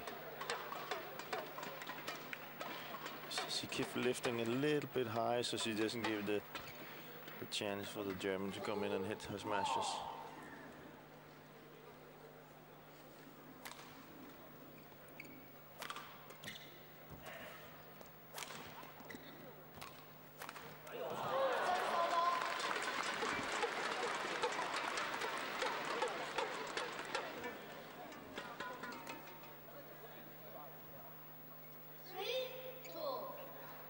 It's a remarkable defense. The ability to turn the shuttle when she appears to be taking it very late. Schenk, a number of times she can just guide the shuttle across court. It's very impressive.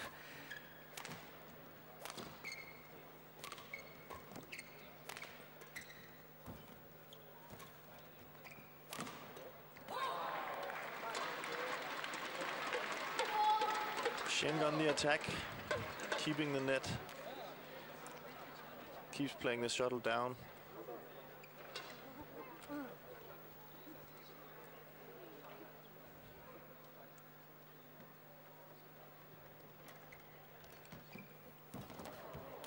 Oh, yes, that's good.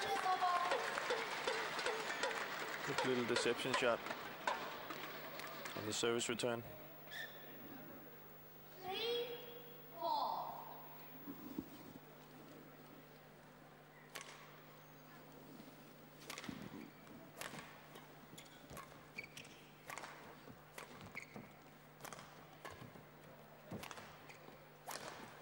Missed it.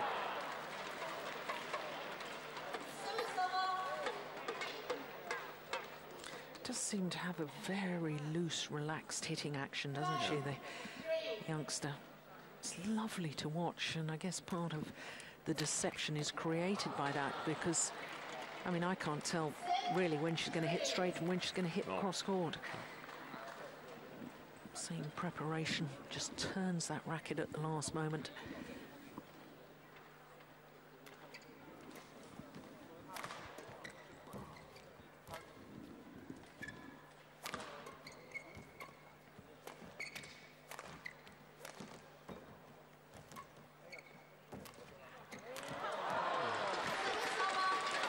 Play for Ratchanok. But it's impressive to see Schenk. It's all about smash, keep the net, smash, keep the net at all costs, and just so people at home knows that you use, I think it's more than 50% energy when you smash compared to if you just use a clear or something else. So it's actually really hard work she's putting into it.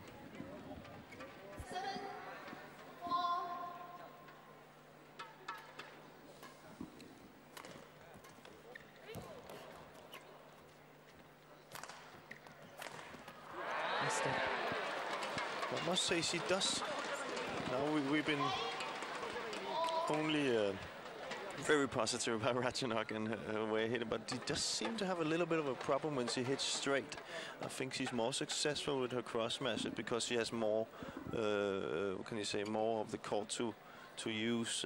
She's been doing a lot of, especially in her forehand, straight smashes out. Maybe it's just today, but today it's not. It hasn't been that good.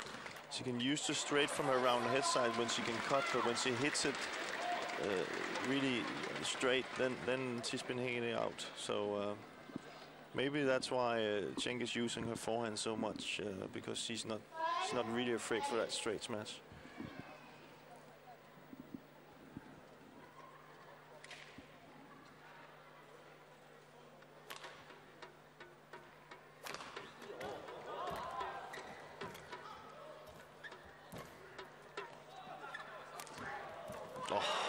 That was tremendous. Fantastic shot. Jump in the air and then cut. Jump and cuts it. Yeah, that shuttle was landing about the front service line, wasn't it? Look at that. Just beyond it. Such a good angle. Oh, low serve is short.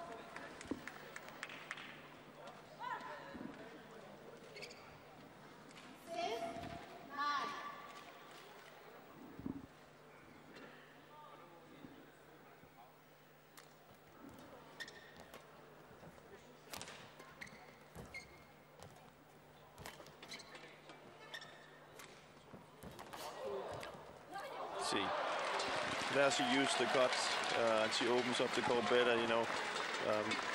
So if I was Juliane right now, I would maybe look more for those cut smashes, because she hasn't been comfortable hitting straight Ratchanok. So, and then live with that one shot, that should be good.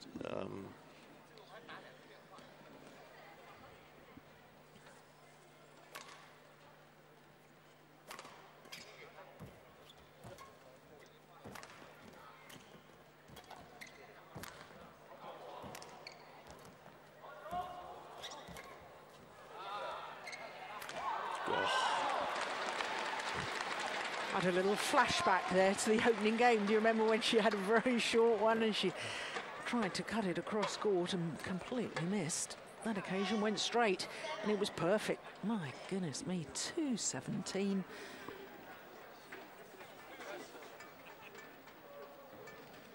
Well, Venus Williams' hardest ever serve in women's tennis was 209. There you go. Puts it into perspective, doesn't it?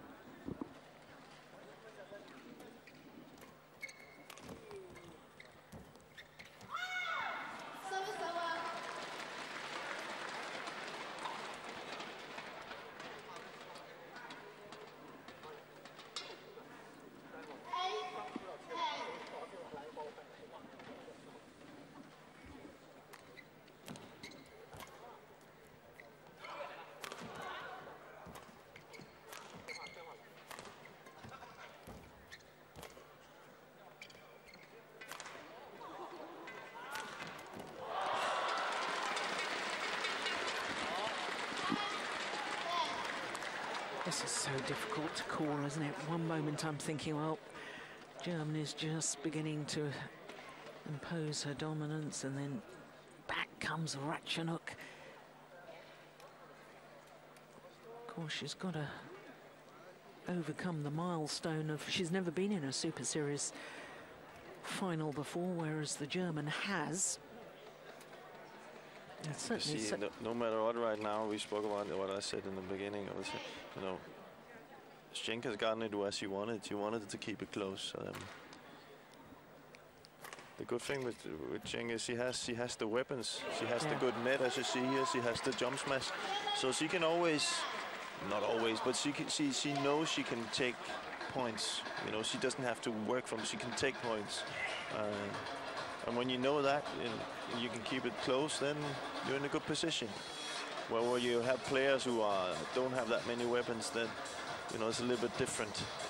But how much, though, is this change of ends going to affect the players psychologically? Because, of course, both players have enjoyed the success from the far side of the court as we look down, which, of course, is where Ratchanok is going to finish. Yeah, well, I think it has something to say. You know, it looked like Juliane was a little bit more successful on the other side because she had to drift with her. That would say that was Danish. Sorry, her attacking game was much more effective.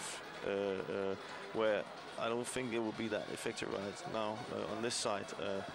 Well, let's see. She can prove me wrong, but it gives Ratchanok that extra thing in her defense that it doesn't. She doesn't have the drift, Juliane, so she can make it harder now for her.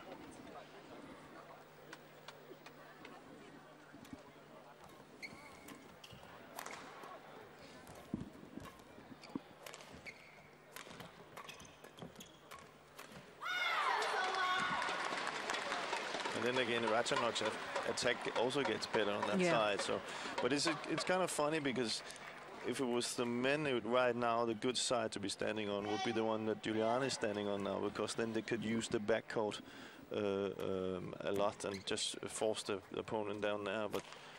But these two players, wow. These two players doesn't use that many clears, and they use the attacking game. So.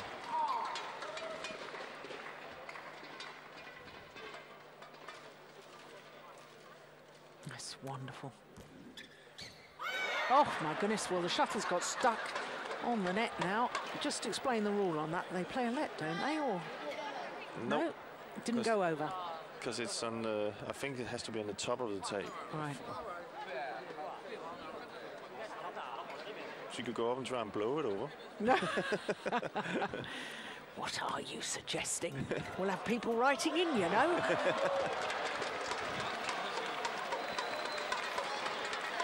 Well, all 4 points since the mid-game interval have gone in favour of Ratchanok.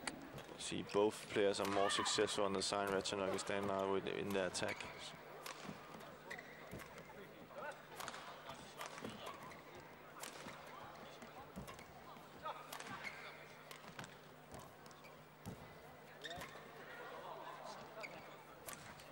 Oh, good shot. Yeah, it's going to be very hard for Juliane on this side because he's going to have to hit more than once to get the shuttle down, and she's going to have to use more variation. So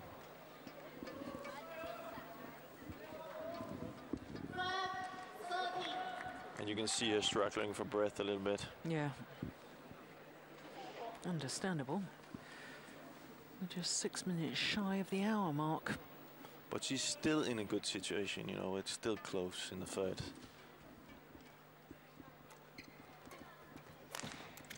And she can get those points, and that's what we talk, you know.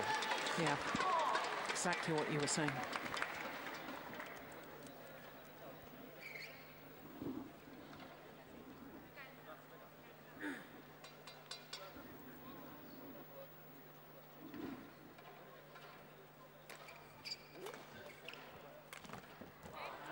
Just wide.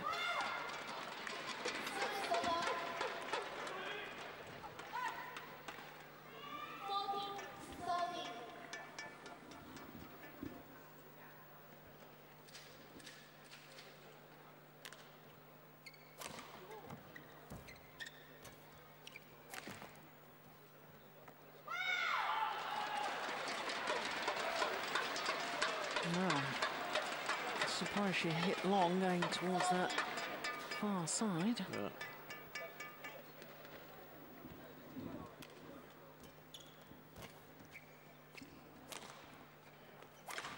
Oh, that is magnificent. I'll eat my words with that straight smash. that was fantastic. Yeah, she. I have to say though that there's no cut in that one. No, and round the head position does seem to enjoy more success with the straight one. When it's deep in the forehand side, she seems to miss with the straight smash. Very important point that Juliane got there. I think if she doesn't get back here now, it's too late. She has to play the perfect game. See, Ratchanok is standing way better in the defense on that side.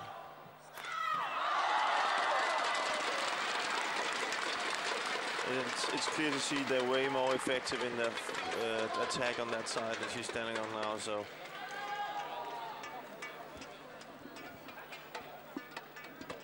Juliane knows that now, so she needs to keep the attack at all costs, and then at the same time Ratchanok knows that, so she of course is going to cover for that. But it's just going to be hard work now.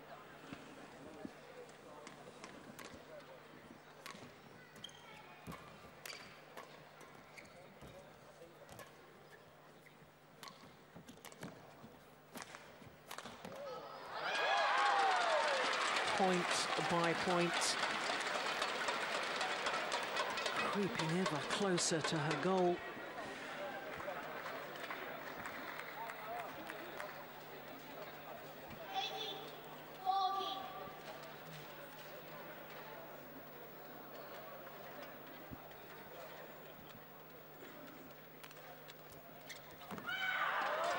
Just 2 points required to reach her first ever Super Series tournament final.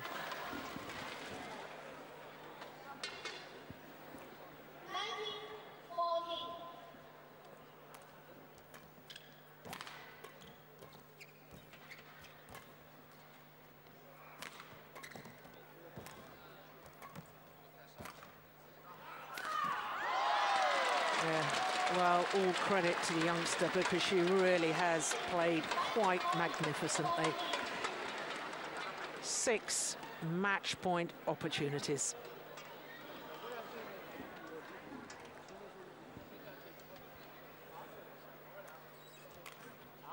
It's gone wide, and indeed, Intanon Ratchanok is through to the final, first ever Super Series tournament final, and it's a premier event at that. Her traditional sign of thanks to the court officials and to the fans.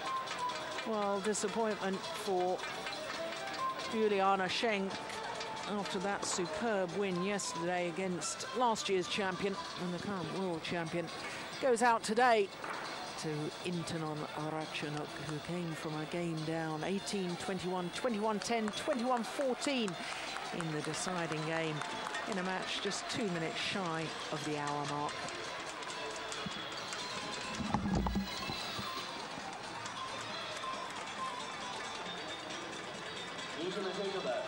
在您欣赏精彩比赛的同时，我们还需要提醒您，在李宁展销馆购买李宁国家队产品，就有机会获得中国国家队拉杆箱，并能够参与明天中午12点、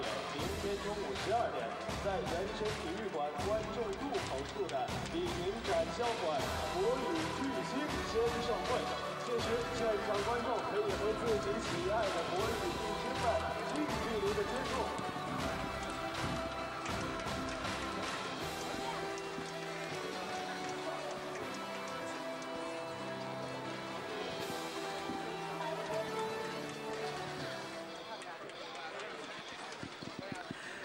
So that confirms that Intanon Ratchanok through to her first ever Super Series tournament final, and what a place to do it here at a premier Super Series, the Li-Ning China Open for 2012, and she'll play against the Olympic champion because Li Sherei, Chinese player, disposed of Mitani in this afternoon's session.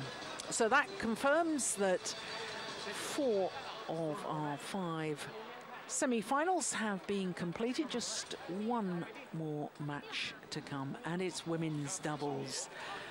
Hai-Wan and a second appearance of Jang, number 8 seeds, up against the number 6 seeds from Japan, Miyuki Maeda and Satoko Suetsuna.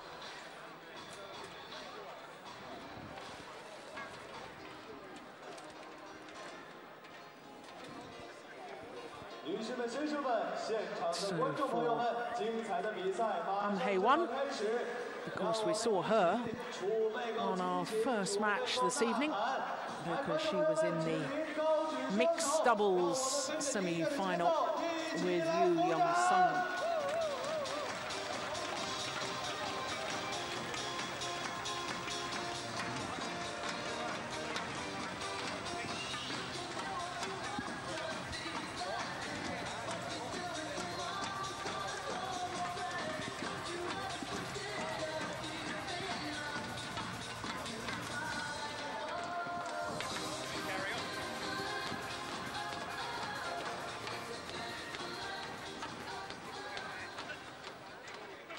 A little bit of a delay before the announcements to get the court officials and the players onto court. I can tell you that there's 1 or 2 fans in front of me that are leaping up and down, doing a bit of a jig, trying to keep warm. Yeah. And in fact, Jim, you've just had a bit of a dance about as well, you see. Where's that nice warm sweater you bought yourself the other day? I forgot it. You left it at the hotel. Big mistake. Yeah. Big mistake. You youngsters, you see, just don't learn. Should have a coach in dressing.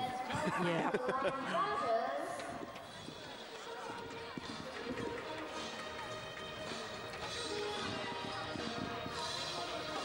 Yep, well, here come the court officials and the line judges for the last of our semi-finals.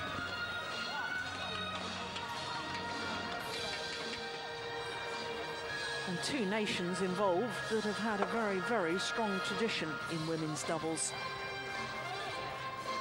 Why is that? What makes Japanese and Korean pairs in recent 10, 20 years so good at women's doubles? Of course, we should throw China into the mix as well. They've also been very good.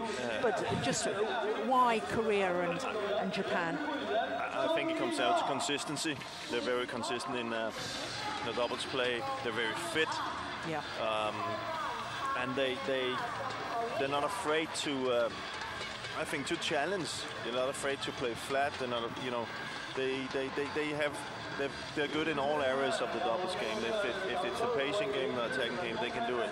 So they have so many weapons when they play, for example, European doubles, I think, because if one thing is not working, they can do the other thing.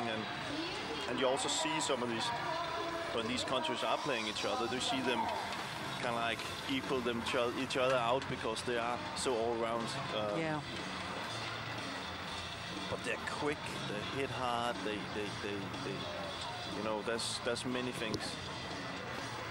Well, this Japanese pair, number 6 seeds Miyuki Maeda and Satoko Suetsuna, really hit the headlines at the Olympic Games of 2008. When in the quarter-final stage, they defeated the defending champions, young weight, and Jang Jae-wen.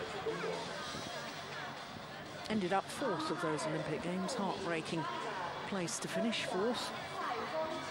I always think it's so desperate. I'm very glad in Super Series events if you lose in the semi-final, and that's it, you've lost. You don't have to come out the next day and play for 3rd, 4th playoff position as you do in Olympic Games. So the umpire, Li-Ning, doing the toss of the coin. I have to say, bronze medal playoff matches, not that I ever played them in the Olympics, but they're certainly the most difficult matches I've ever played. I've never played one, I've never tried. Oh, it's desperate, absolutely desperate. And I feel for any badminton players in Olympic Games or major games that have to go through that agony. You're so close to a final, and you're so disappointed that you haven't achieved it because you've obviously lost in the semi-final, and then you have to come out the next day and try and salvage something. But here, it's everything to play for. This is a straight semi-final. It's a knockout competition, which all Super Series events are. I think it depends on if you win for the gold, you're a little bit disappointed. If you win for semi-final, you'll be fine. You know, so depends on the attitude, I guess. Yeah. Well, here are the Koreans. Hae-won, the 21-year-old. She's the right-hander of the two, and there's the left-hander that we saw a little earlier. 22 years of age, so she's going to turn 23 next month. World ranking of 13. 7th week at 13, that's the highest they've ever been on the world rankings, but they are number 5 on the Super Series ranking, so will qualify for the Super Series Finals in Shenzhen early next month. Well, their 2 matches so far have been marathons. That 2nd round match against Amitrapai and Ratchanok, an hour and 31 minutes. Absolutely extraordinary. 3 games yesterday as well in their quarter-final. So to Satoko Suetsuna, she's the oldest player on court at the age of 31. Well, she's in the background there, just to emphasize that. And there's Miyuki Maeda in the red and white t-shirt. Red and white of Japan, of course. Their win-loss record for the year translates into this being their 5th semi-final of 2012. Never got past the semi-final so far in 2012. What a nice place to do it if they were to progress through to their first final of the year. Their first round match, both of these pairs, of course, had a bye in the first round. And their first round match was against Shinta Muliosari and Yao Li of Singapore. Needed 3 games there. This is just the second meeting between these two pairs, and surprising that, given the record of the Japanese pair in world terms, that their only previous meeting, which was in the second round of the All England Super Series event earlier this year, it was the Koreans that won on that occasion in 2 close games.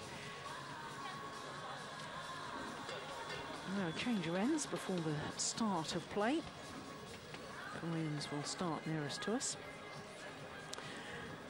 Now, these two pairs playing for the right to meet the defending champions Wang Xiaoli and Yeon in tomorrow's final, because Wang Xiaoli and Yeon disposed of the Thailand pair, Lam and Song Tongkam, in the semi-final earlier today. And very, very convincing game it was too.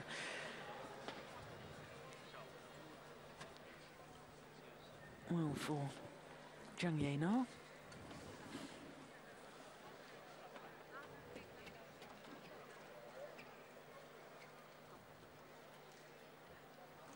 Almost 4 hours ago that she was on court for her mixed doubles semi.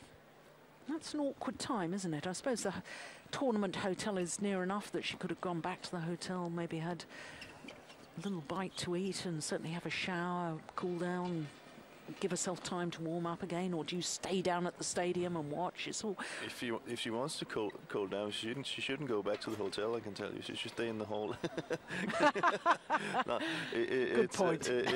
No, it's enough time actually. It wasn't the hardest mixed double, so it actually can work in her favor. She's been in there trying the court, and you know, so she had a little walk back. It takes 7 minutes, and then get something to eat and prepare.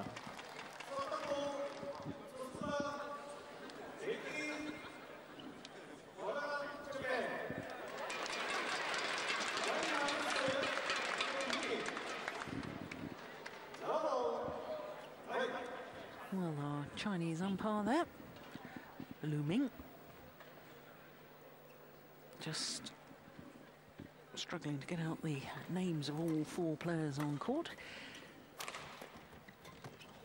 Did very well, though. That's good. Good start.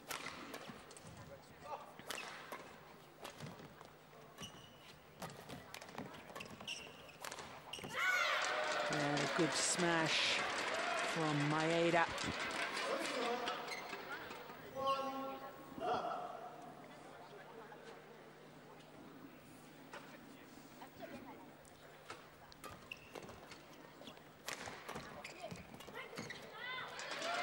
Now, Jim, I was saying both these pairs, by virtue of the fact that they were seeded, had a bye in the first round.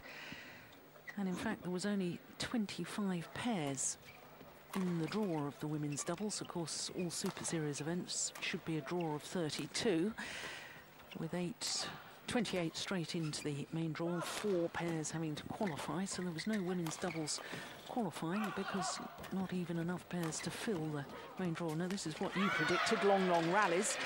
But not only was there not a full draw, but because of withdrawals of certain pairs, like our Olympic champions, the #1 seeds Tian Qing and Zhao Yunlei, didn't contest, nor the #3 seeds Bao Xin and Xiong Xianxin from China.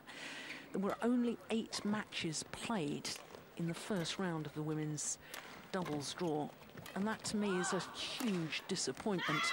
And I'll probably be taken out at dawn, and all women's libbers will hate me for saying this, but of course, you know, female athletes in our sport, we've pushed for equal prize money and so on, and then it's very, disappointing for me as a female athlete to say, well, actually, we didn't fill the draw, and only 8 matches in the first round of a Premier Super Series event.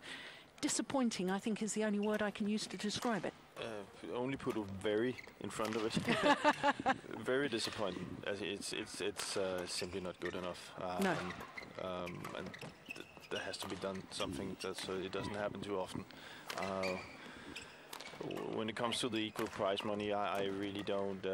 What is equal prize money? You can discuss that. You know, equal prize money has to be equal. Well, it's not equal if you play less matches.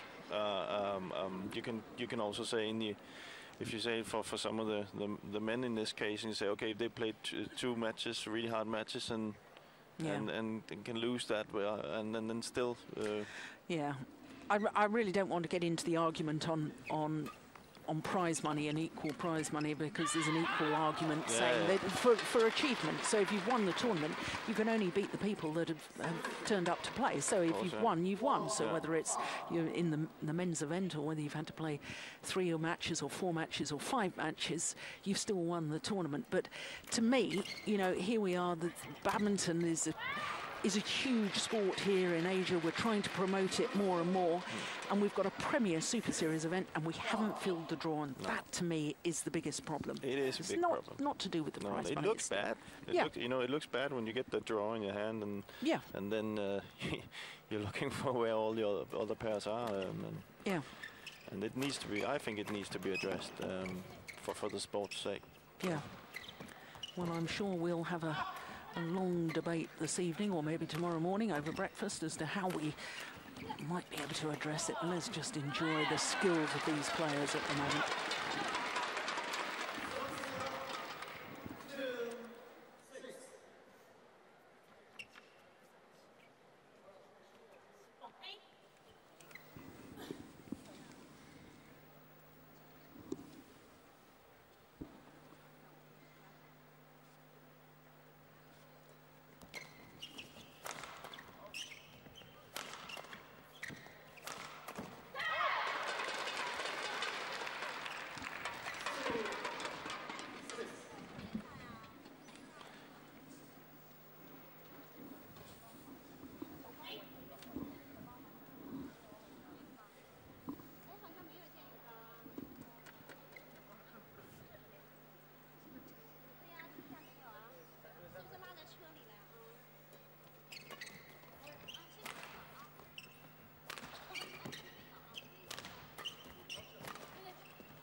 Oh, that's good going forward. Yeah.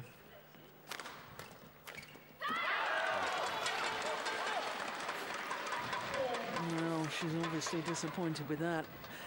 Personally, I know I've been a little critical of Suetsuna and Maeda in the past, because they're so good in defence that sometimes I think they're too content to defend within the rallies, and I would love to see them, and I've said so before, I'd love to see one of them take their chances at the net. She took her chance then, it didn't work, and it maybe will put her off trying to do so again. I hope it doesn't. I hope not. You can say if she doesn't. Oh, that's another chance. You can say that's one of the things they need to improve to take the real step up, I think, because it's an area of a game that needs improvement. The other thing we've seen they can do, but you can also say you don't learn it if you don't try it. So it's important they keep trying to come forward and create something. Oh.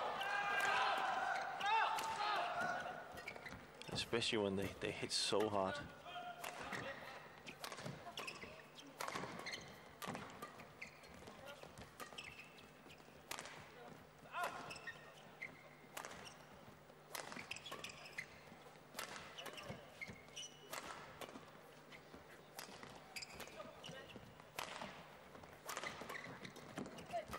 It's a good rally. Oops, indecision. Yeah. You see, and that's, you asked me why these two countries have been successful in ladies doubles. That's the reason. You know, the all-round game is so good.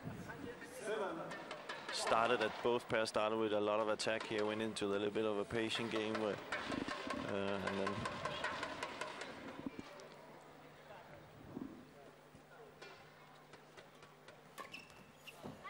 pushed it wide.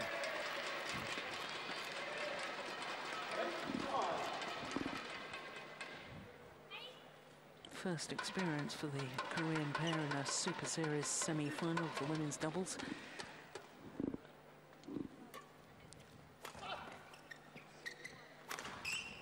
Oh, it's a very good smash across the body of Jang. I think she's been watching the mixed double earlier. It was the same where Su, he kept hitting Jang on that side, on her backhand, or forehand side when she was standing on. So maybe something they would explore a little bit more.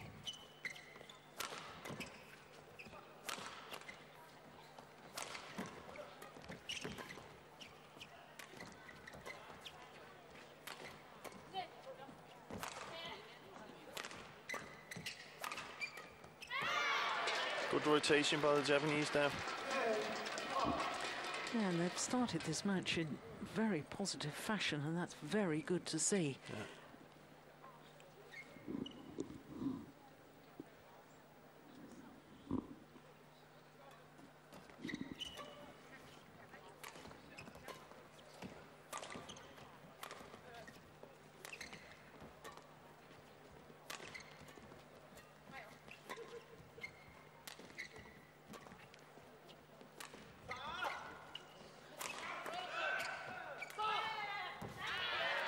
And to the mid-game interval with a 6-point advantage for the number 6 seeds. A little bit the same tactic as the Chinese used in the mixed doubles earlier, keeping Yang at the back of the court. Definitely not something she likes. She's finding it difficult to find an angle, or she doesn't have the weapon of a really hard smash to come forward. So.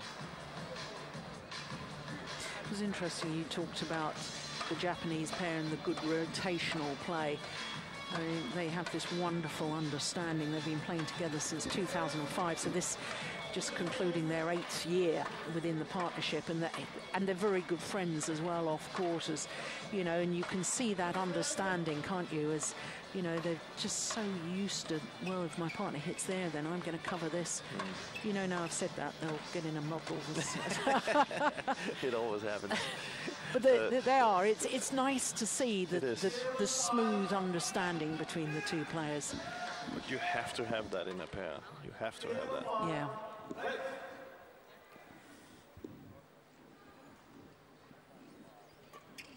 Oops.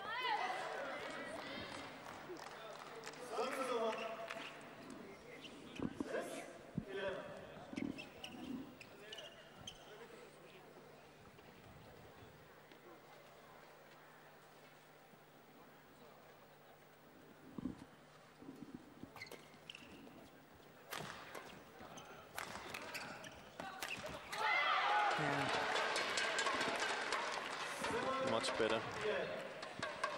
There you saw Yang finally being able to hit, so she could get forward, Oim could get back. I think Yang should keep hitting to the, I think you were calling it the channel play yesterday. Yeah, channel attack. Yeah, channel attack. I think that would be because they can rotate from that instead of hitting to where the Japanese can get angles, then hit to the middle and then see. Oh, that's also to the middle. Smart. Much more effective.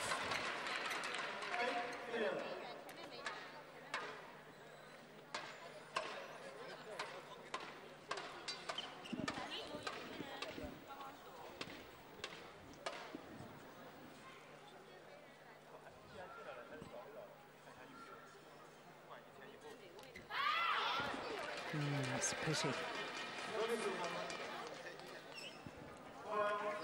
It's funny to see the ladies double here now. We saw the men's double earlier, that this pressure in this, I know there was a service fault here, but that pressure in the service situation is not even close to being the same. No. And that therefore there is more rallies. Oh, nice. What a defense. You see, now we saw in the ladies singles, we saw the jumps match from both Ratchanok and Juliane. I wonder when we're going to see the ladies double come to the same point as the men's double, where there's going to be so much pressure on the service situation. Yeah,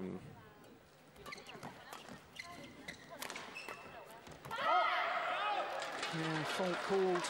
Touch the racket. Oh, Suetsuna. I think she needs to actually she's standing a little bit too close to the net. A lot of times to move a little bit further back because the Koreans hasn't played the short one. They're playing all the shots with pace in it, so there's no point in standing close to the net. Just move a little bit back and then move forward if a short block comes. That would help in the net play.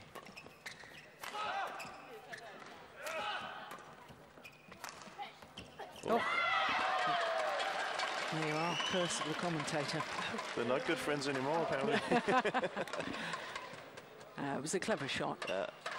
It's one of those shots that happens. Surprise shot.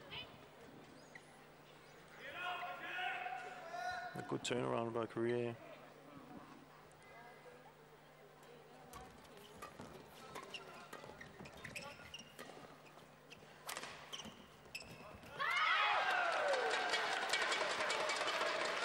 Well, we're back level.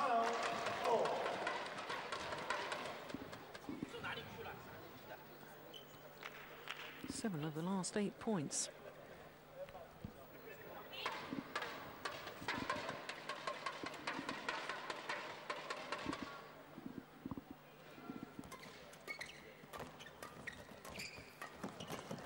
Oh yes, that's a lovely play from Maeda.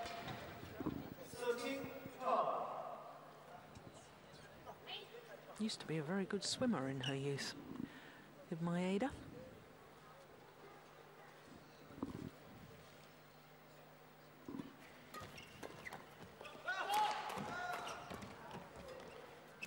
It's definitely something I say that I didn't used to be good at, and I am not good at it.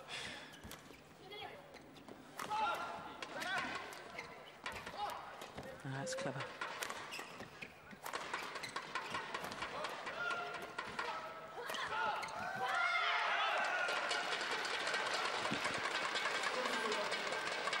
Much more effective in the attacking play now. The Koreans, it seems like they're finding the right angles, mixing it up.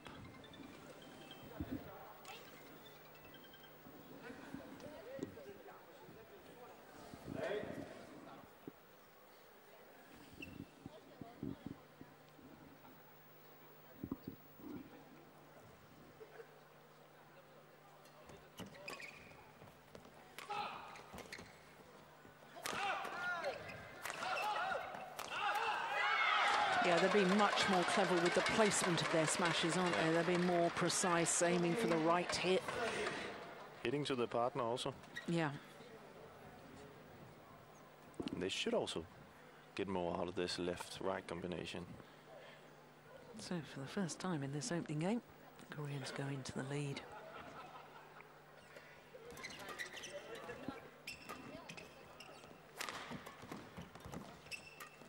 Oh, oh nice. That's lovely.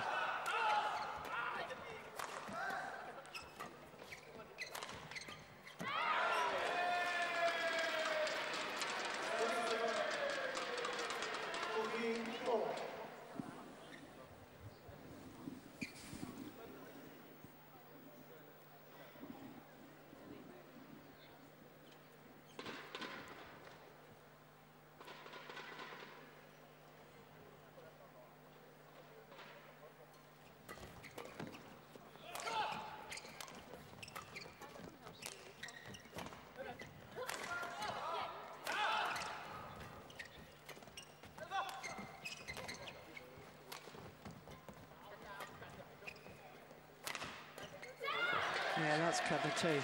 Smart placement. Nice smash. Must say, Jang looks like she's much more stronger from the backcourt now than in the previous match and in the mixed doubles. Yeah, and in the beginning of the set here. So.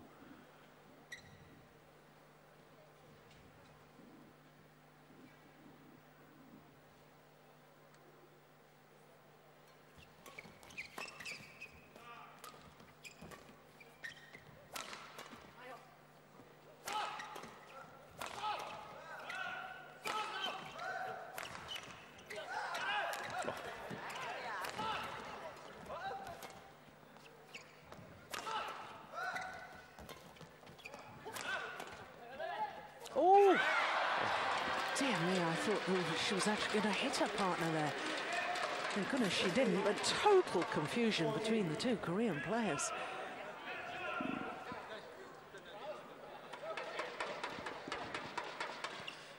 Oh, did she hit her? Oh dear. Oh, seemed to be all right.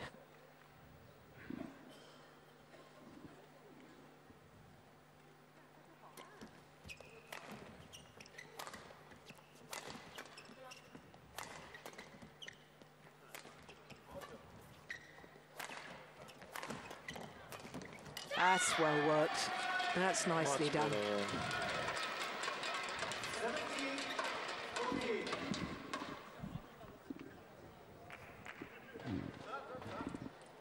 I think probably more so in women's doubles than any discipline. You've got to, when you're hitting from the back of the court, you've got to think of, I'm not trying to win the rally here, I'm just trying to involve my partner at the net, because build up.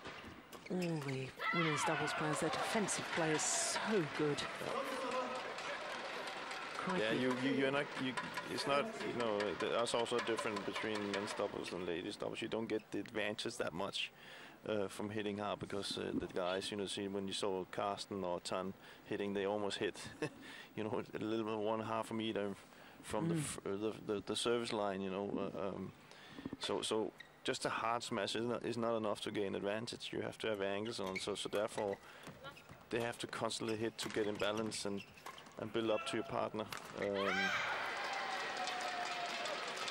Yeah, and you have to be more precise, don't you? Because you're not going to win with power. No. It's the precision of where you're placing the attacking shot. Try and get your partner involved to then finish it off from the front. And Maeda and Suetsuna need just 3 points to finish off this opening game. Oh dear. Looks very uncomfortable, that flick serve there. Yeah. No real rhythm to it. It's kind of like seeing the last second he decides to use it.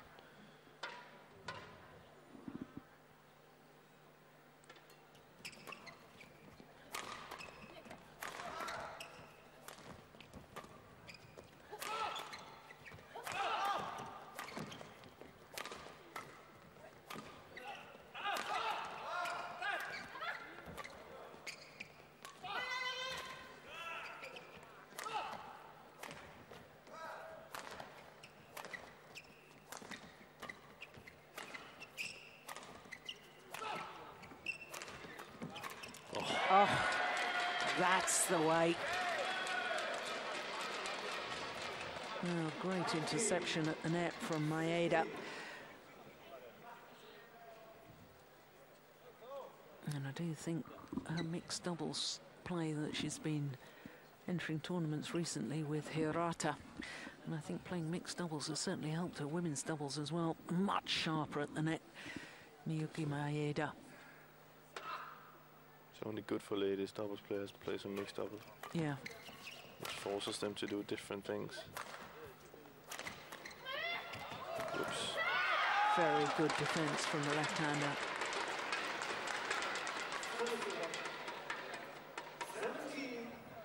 17-19.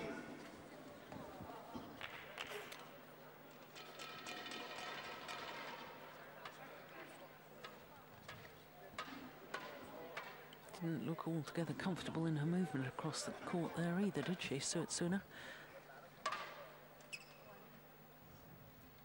Had a knee operation 3 years ago.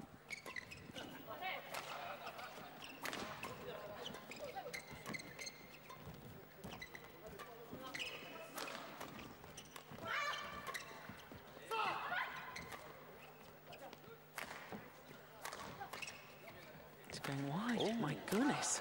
They keep taking into that side.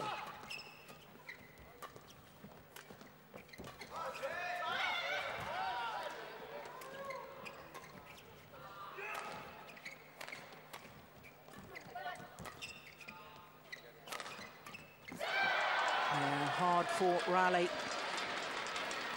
Yeah, I was really watching her movement in that rally, Suetsuna. Seemed to be moving fine. 3 game point opportunities.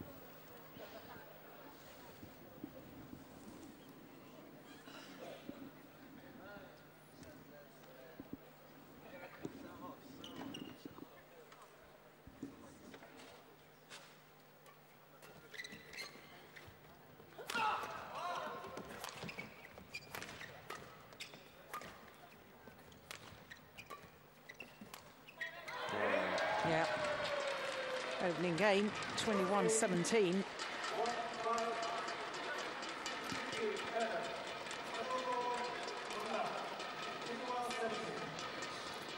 So the opening game, 21-17.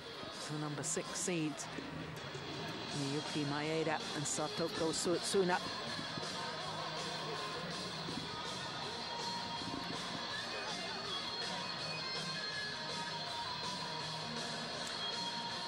And this is where I think a player such as Jang has already played 1 match today and already lost 1 match. Mentally, she's got to be so tough now, hasn't she? Because it's all too easy, as though, you know, you don't consciously sort of think, oh gosh, here we go again, you know. But no. It's tough mentally, isn't it, to keep yourself up. You've already had a disappointment, you know. You're up against it now. You're up against a pair that's proven themselves in world terms.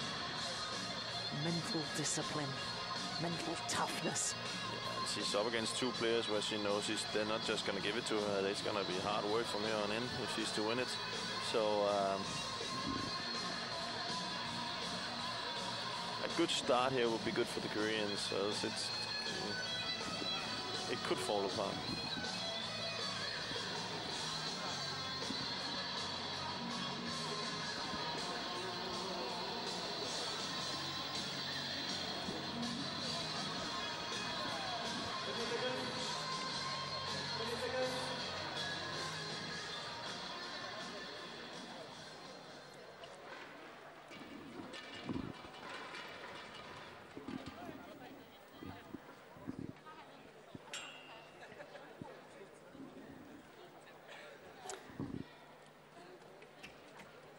Well, for the number 6 seeds from Japan, that opening game in 22 minutes, 21-17.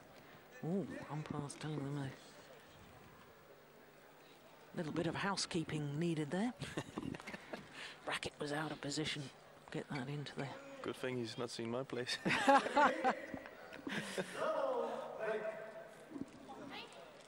So, Japanese pair.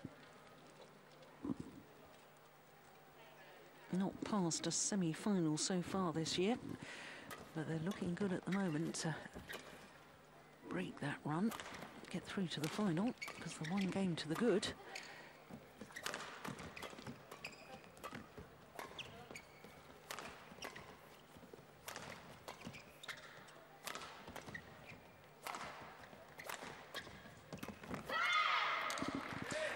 But for a pair, as the Japanese pair have been, number 2 in the world, spent a total of 24 weeks as world number 2 ranked pair. It's surprising to me that they've only ever won 4 titles throughout their 8 years playing together.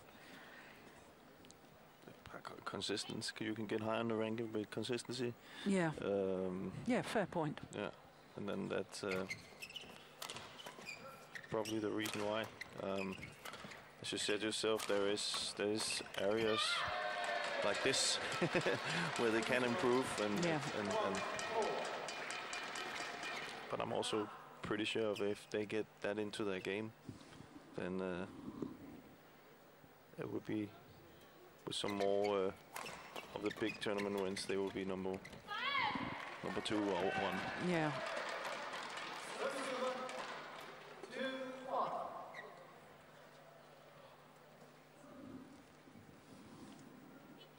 But then again, we can't take any.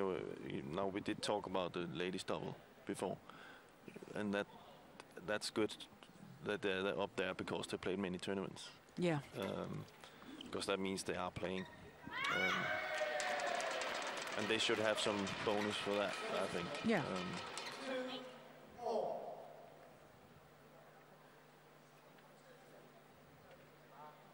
And maybe that's the direction ladies double needs to go in.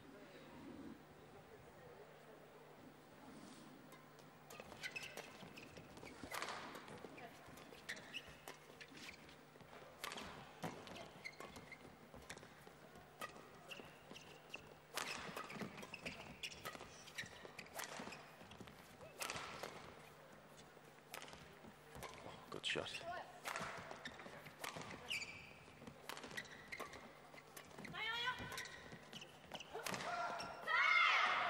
What a great smash. Well placed.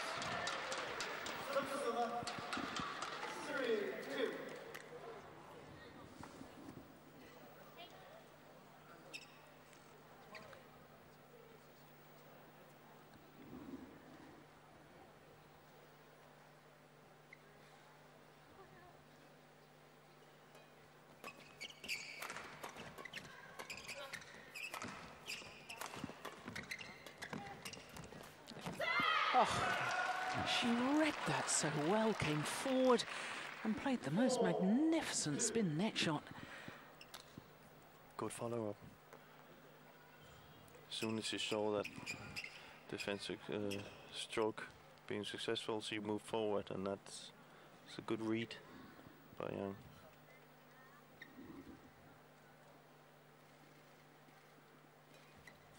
Yeah, good serve too.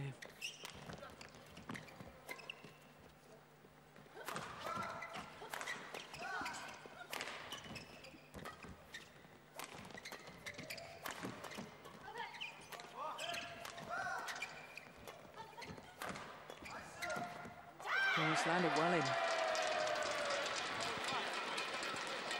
There's a little bit of a sideways drift as well as lengthways drift, and shuttle, as we look down on the court, flying from left to right.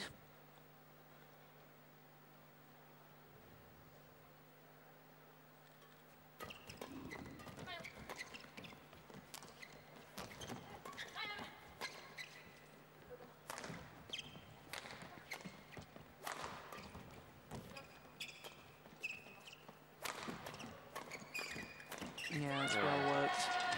Very well worked. The channel attack narrows the angle of reply and therefore the opportunity for the net player to get involved.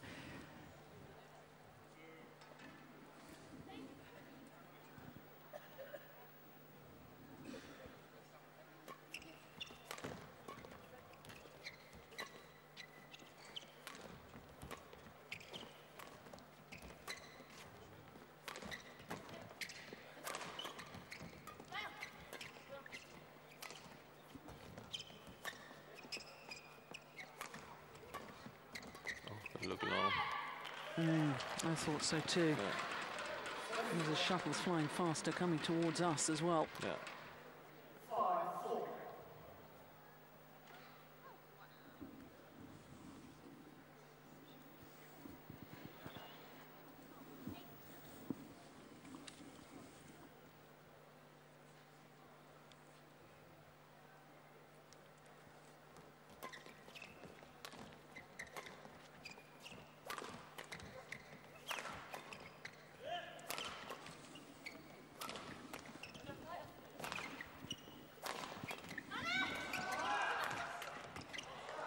Yeah, good placement of the smash, aiming towards the right hip of Suetsuna.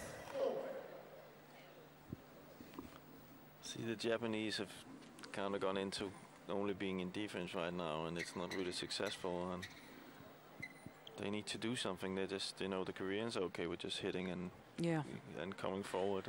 And it's so typical of the Japanese pair, though, isn't it, that, you know, they're such hard workers, they don't mind defending, but, you know, this is why in the opening game I was so pleased to see them being so positive and wanting to get on the attack. Yeah, like that. Like that, you see? And that's the thing, if you want to go up and you're in the middle of an Olympic game or whatever, you're not going to win by just standing and playing in defense. You need to be able to do the other stuff. So I would like to see them continue what they did in the first set. Yeah.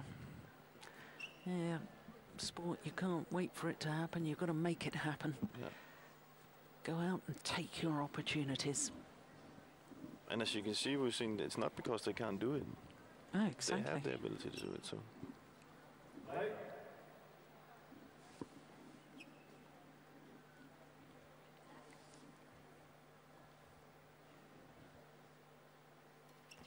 Oh, it's a good serve.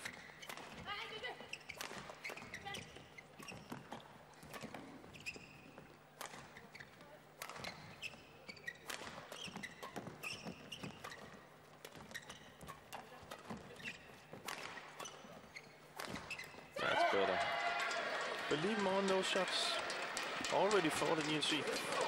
If you talk about the service situation, we see both pairs here having good chances on the mid-court on that third shot, and both of them are just lifting it high. Instead of trying to find a gap on the other side and push it to the corners or something and follow up. They have all the players, 4 players here have the ability to do it.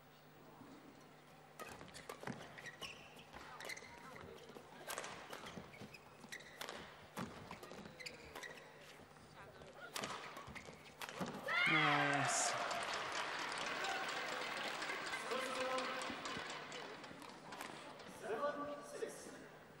Again, way too defensive by Maeda.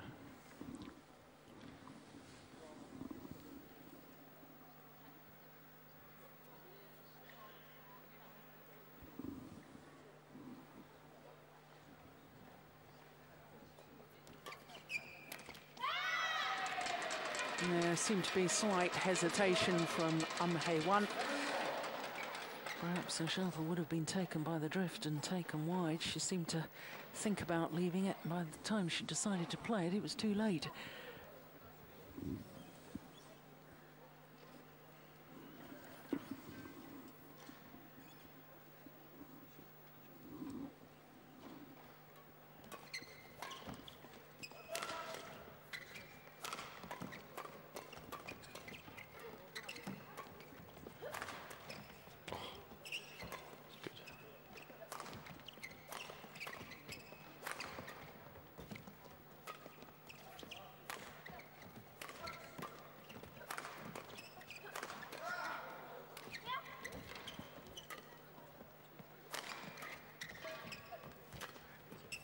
Oh, that was going long. Yeah. Surely.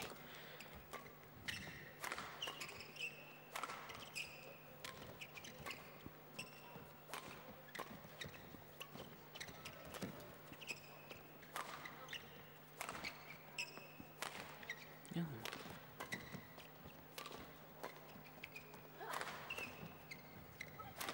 This rally will have its effect physically. Oh, that's gone wide.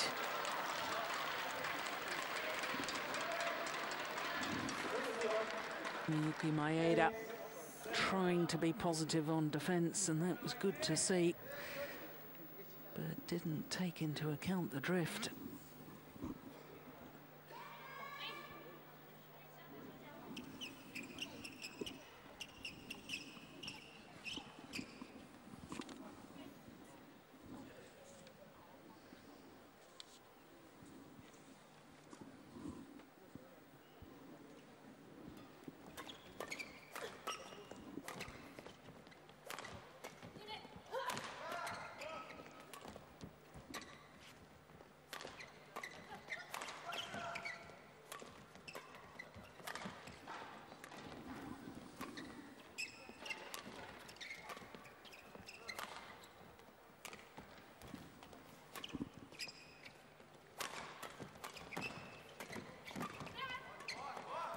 Oh, beautiful, wonderful shot to finish off the rally from Jang Na.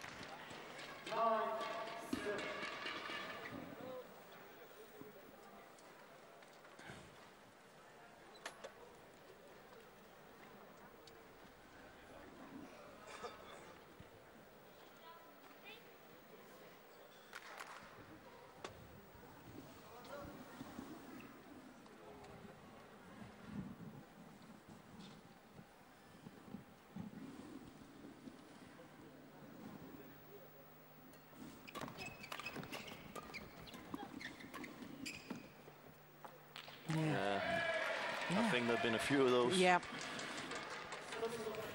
It didn't really make sense that in all the other games that people were letting it go, and that should give something to the Japanese, knowing, okay, if we keep the attack and keep the net, they will have difficulty to lift. Yeah.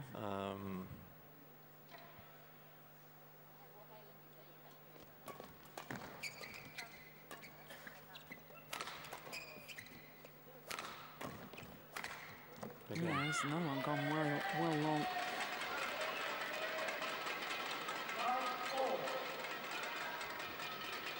Back level.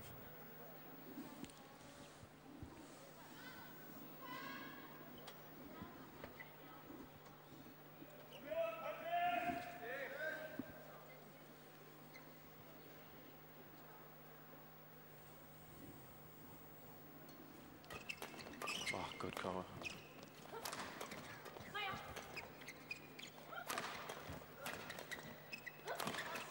Oh, unbelievable, yeah, good rally. Good by Yang. It was extraordinary defence initially from Maeda. Hit down a forehand side and she defended backhand. That was the one.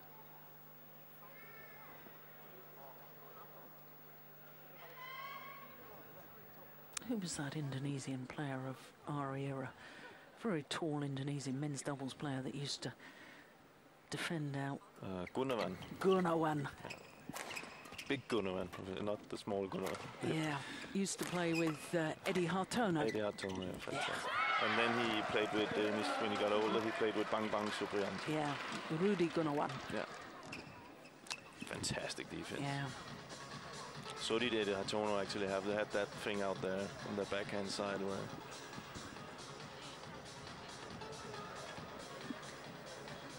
Well, the disappointment for the Japanese pair because they're 2 points adrift at the mid-game interval. Almost 40 minutes of play. And here we are only halfway through the second game. I remember one all Japanese women's doubles semi-final at the Denmark Open a couple of years back. Do you remember that? It was an hour and a half and we hadn't reached the mid-game interval of the second game. Well, hope they've done their running from home. Oh, these players are so fit. I mean, they'll keep running all day. There's no question of that.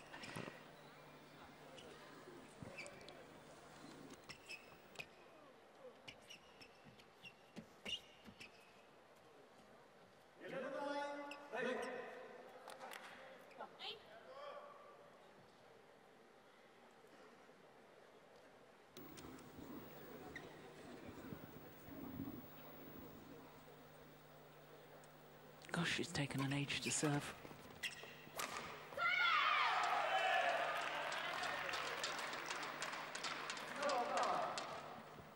And it's the Koreans who has the advantage right now. The Japanese are not so successful in their defensive play, so they have to go into what they least like right now. That's the attack. And therefore, we'll probably see mistakes like that.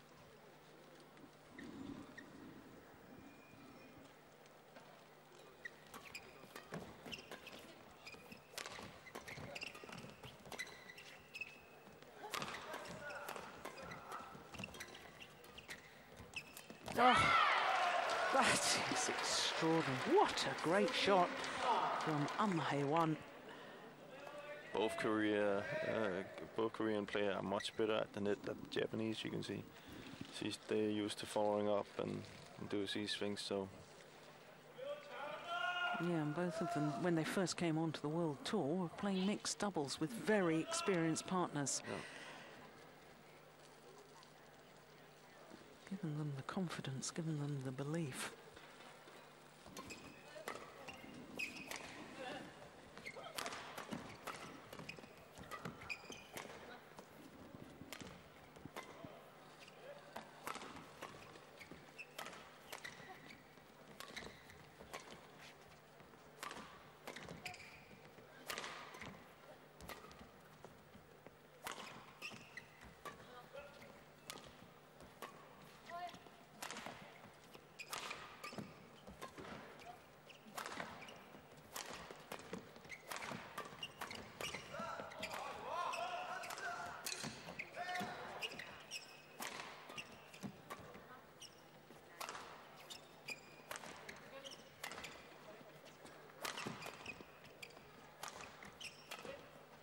It's another good rally.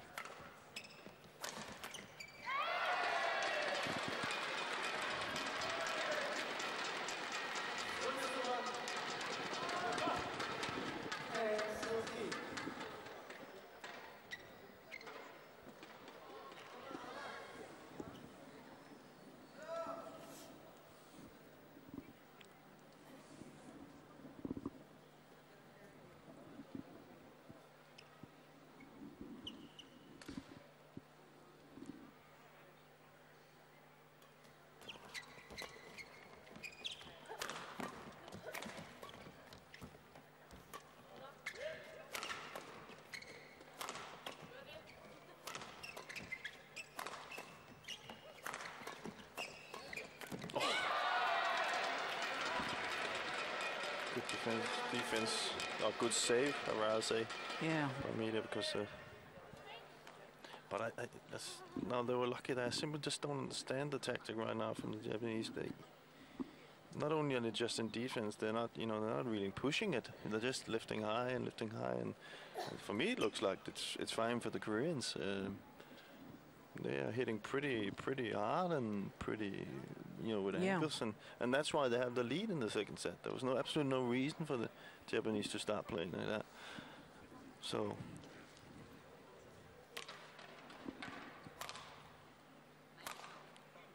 maybe send a little note down to the coach.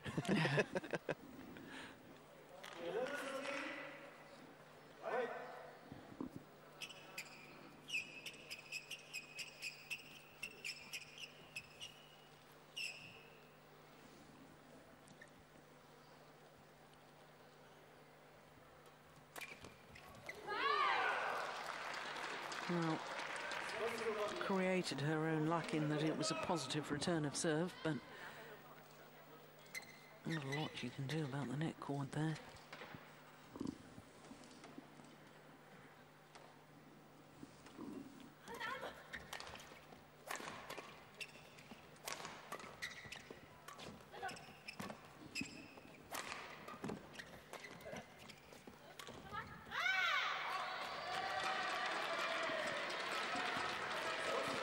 And that's what I mean, for the Japanese, try and push Jang a little bit on the backcourt, not give her so much time. She seems to have a little bit of trouble when she's moved quickly from side to side. She seems to have a big stroke, a big swing with her racket, and therefore I think there will be some mistakes.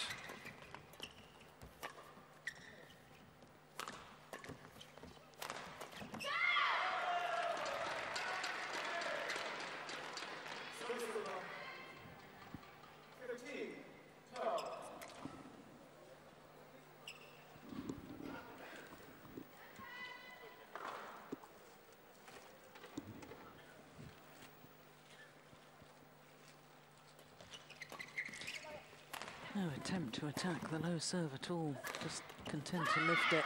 Yeah. And from the onset of the rally, then they're on the defence. Yeah.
Oh, my goodness.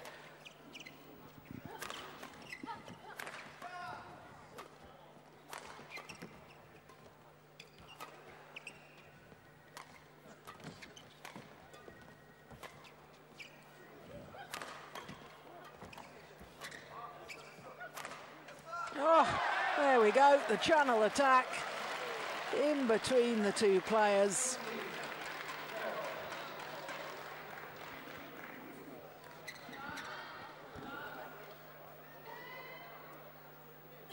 Both leaving it for the other. Just shows you that in that rally there were maybe 20 really hard smashes, and the one that was best placed wasn't that hard, and yeah, was a winner in that. Therefore, that's why it's so important to have variation.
Oh, that's good.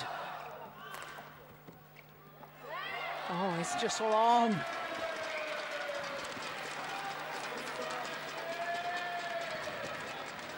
Also a long rally.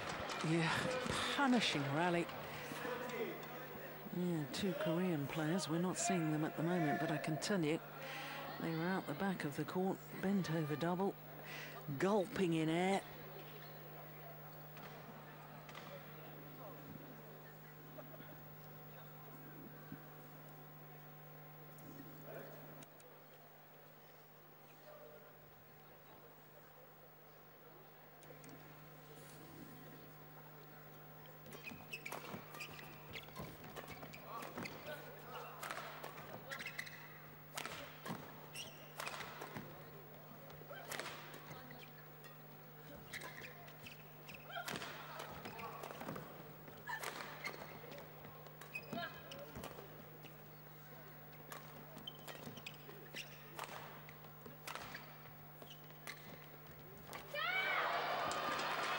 Only 30 strokes, that rally.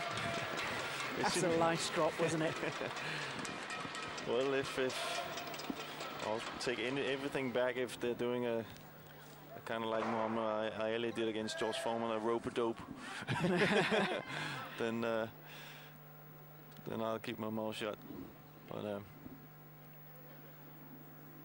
still an advantage to the Koreans with a three-point gap.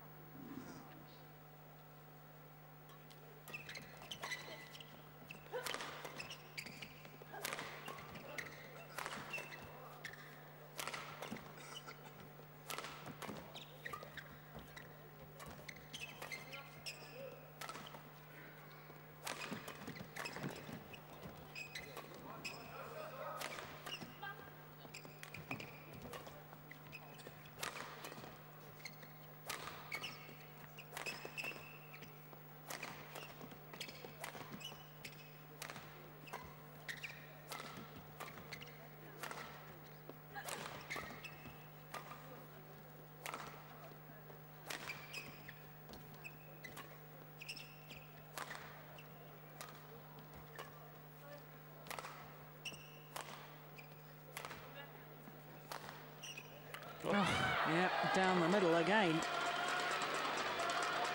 And once again, the Koreans going in a bit of a muddle. Yeah, it's kind of...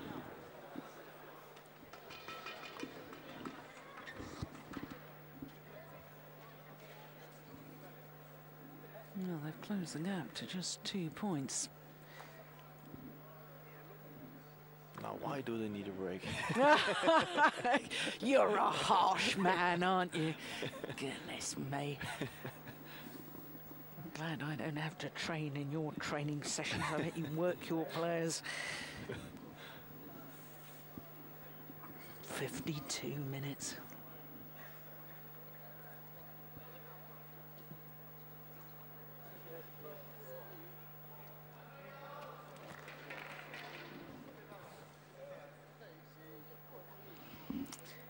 Well, you see, if we paid prize money for amount of time on court, these women's doubles players would get more prize money than anybody. Can you say that? No, we're not going to go that argument.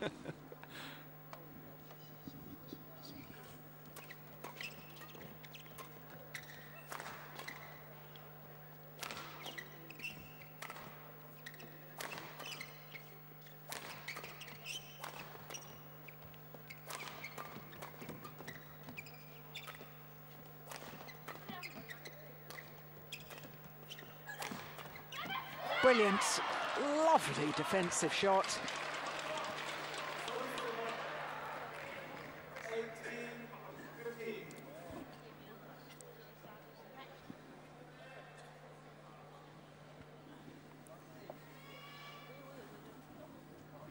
Three points away from a third and deciding game.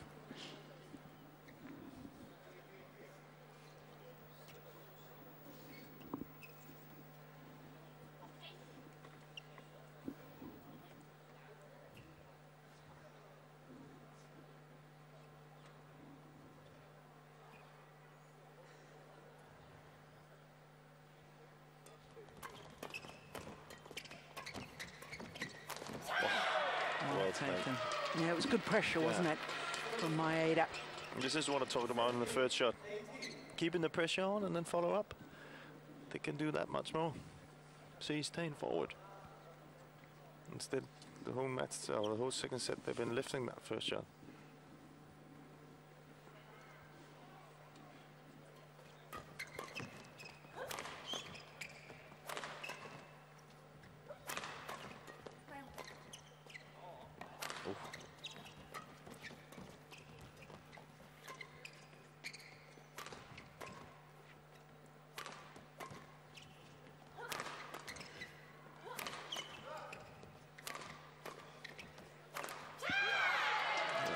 That could be costly. She looks very tired, yeah. Yeah, not surprising. Second match of the day. Second match of the evening session.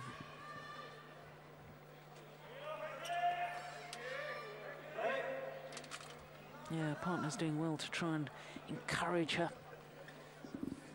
Hit harder. Well, moral support more than anything, I should think.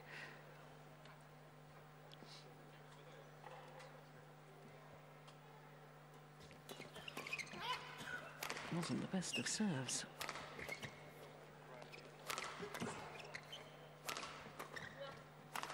Oh, out.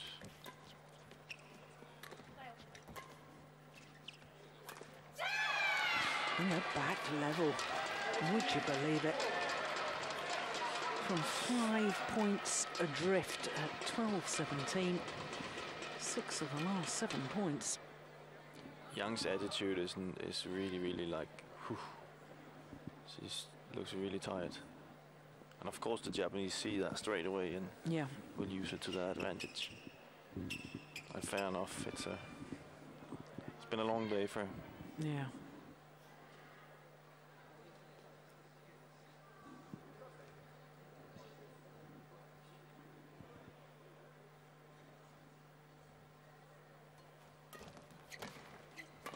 Good shot, good third shot there. Yeah.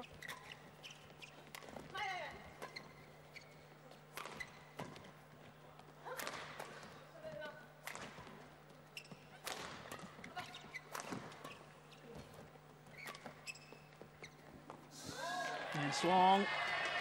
And in fact, the Japanese pair now into the lead. Well, I was convinced we were going to have a third and final game. But Jang is, she's constantly looking up at that coach and looking for advice. I think it's extremely important for her right now to keep her composure and play the simple shot. This is a huge point.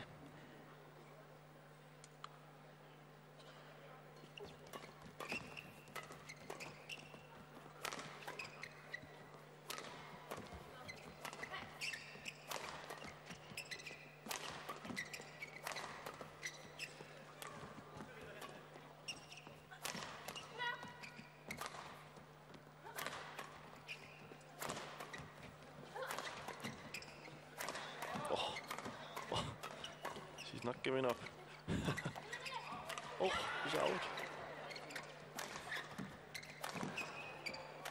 Oh, that one is. That is out. Oh, she gave it everything, Jan. She wasn't going to give up.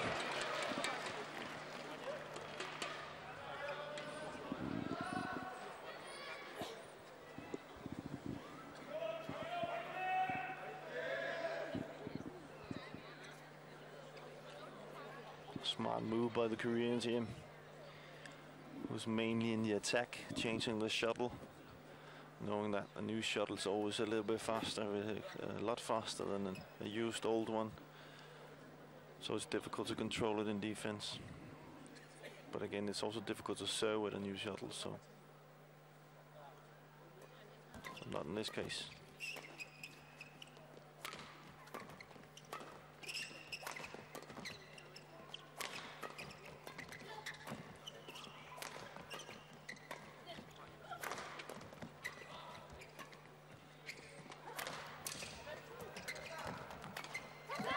Brilliant. What a shot. Found the gap.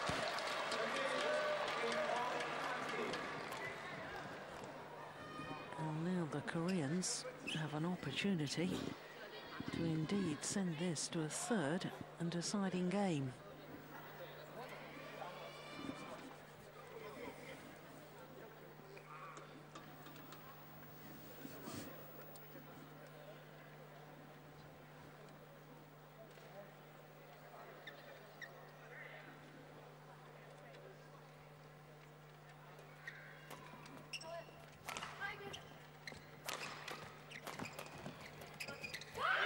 And indeed they do, as the match clock ticks out over the hour mark.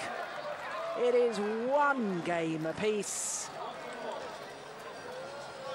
21-19, that second game.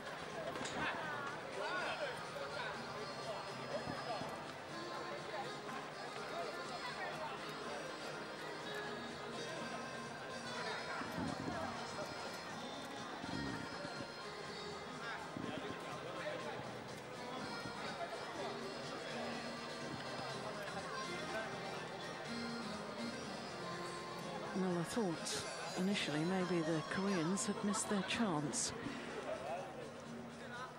17-12 up they were.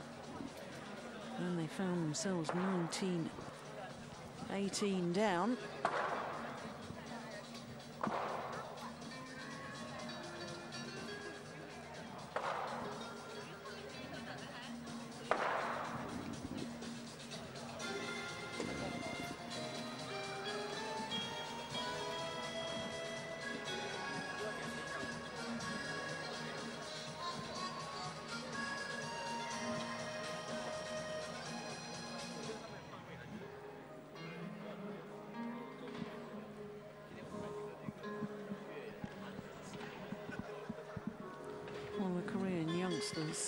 Looking very positive, nodding at each other. An agreement about what they should be doing.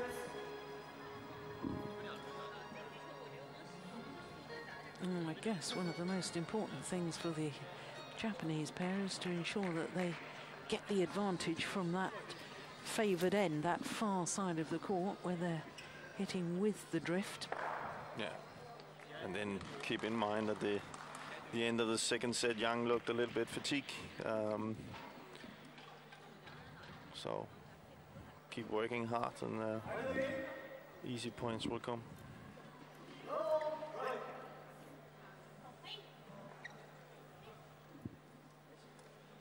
third and deciding game.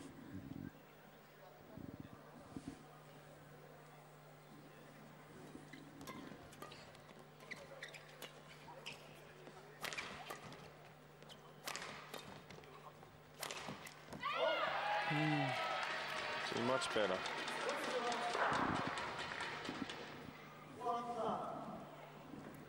Good angle smash.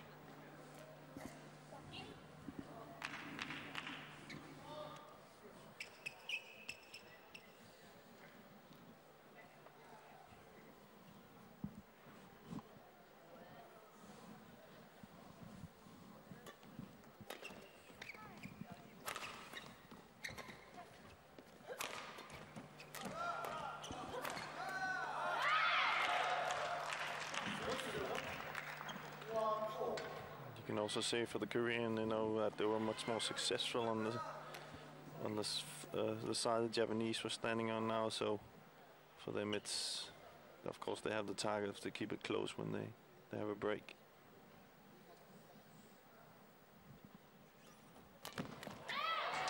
Goodness me, what serve was that?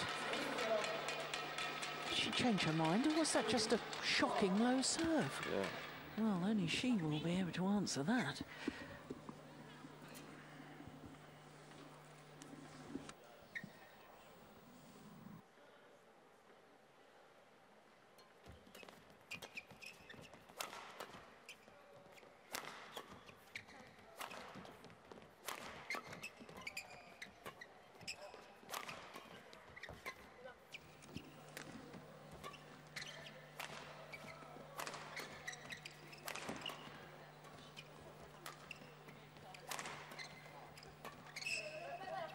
Oh.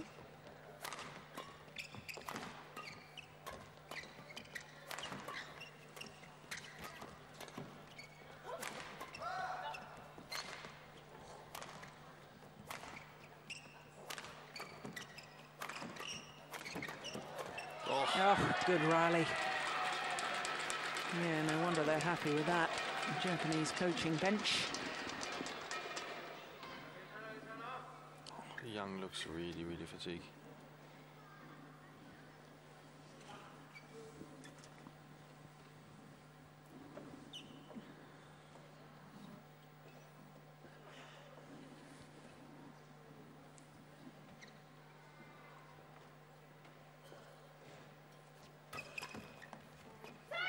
Just wide.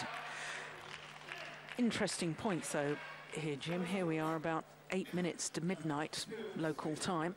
Finals tomorrow start at 1 o'clock. Women's doubles could potentially, we don't know the order yet, but could be the first match on. Of course, the opponents, we already know who's in the women's doubles final, is the world champions Wang Xiaoli and Yeon. And they finished at, what was it, about 3 o'clock, 3:30 this afternoon, finished their match. Had a long time to recover, have massages and something to eat. I mean, by the time these players finish, you know, they've got to do their warm down, they've got to have something to eat before going to bed. They're going to be very, very alert. There's no way they're going to get to sleep before about 2 o'clock in the morning. If that can do it. Yeah, exactly. I said 3, 4 o'clock. Yeah, so it's a clear. it's difficult, isn't it? Yeah, it's very difficult. It doesn't matter which pair wins this, as far as the difficulty of coping with tomorrow's final is concerned. If I was the other opponent in the final, I would be very happy by now, because this is the best thing that could happen. Not only is it really late, but it's also a very hard match. Yeah. And yeah, it is something that's not really, that's something needs to be looked at, I think, because you cannot go straight home from this match and close your eyes and sleep. It's impossible. No, exactly, and that's not the right preparation for an athlete anyway. You've got to stretch down after. Have something to eat. You've got exactly. I mean, it's come about obviously because we have 2 sessions of semi-finals, an afternoon session and an evening session, which I can fully understand the logic of that. You know, we've had 2 lots of crowd come in today, and you know, it's one court, so everybody's attention on this one show court. It's magnificent presentation, but from an athlete's point of view, and both of you and I have come from the athlete's point of view, if you're on court right now, coming midnight, it's tough when you've got to play lunchtime tomorrow. It's very tough. You know, I can't see, unless they have a different time clock than me. I can't see them sleep before 3 or 4 o'clock. That means if their first game tomorrow, they need to be up by 8, 9. But I'm sure the tournament referee will perhaps take this into account. I mean, we don't know the order of play yet. It's not always possible for him to take it into account. So, you know, so it's a tough situation. It's a tough situation. And, but it happens in all sport. Of course. In our sport, it's just, you know, it's just really close to each other. You know, if you compare it to tennis, to Wimbledon, they have a ladies singles, and then the next day they're men's singles. You know, they don't have it the same day and stuff like that. So here we continuous play every day. Let's say it's Jang who wins it, so he has probably had almost 2 matches every day. Yeah. And yeah, I don't think we can take into account if you play more than one discipline. That's your choice. No, not take into account, but I would just be very happy if I was the opponent tomorrow. I mean, you talk about tennis. I mean, a lot of us have just enjoyed watching the end of year finals from the O2 in London, and of course Roger Federer did have to play 3 matches in 3 days, whereas Djokovic actually got a day off after his group matches. And you know, so it does happen in every sport, you know, and it's just one of those things, I guess. Yeah, but I'm pretty sure that Roger Federer, he didn't play past 12 o'clock and played at 1 o'clock the next day. Exactly. Fair point. That's a big difference. Yep.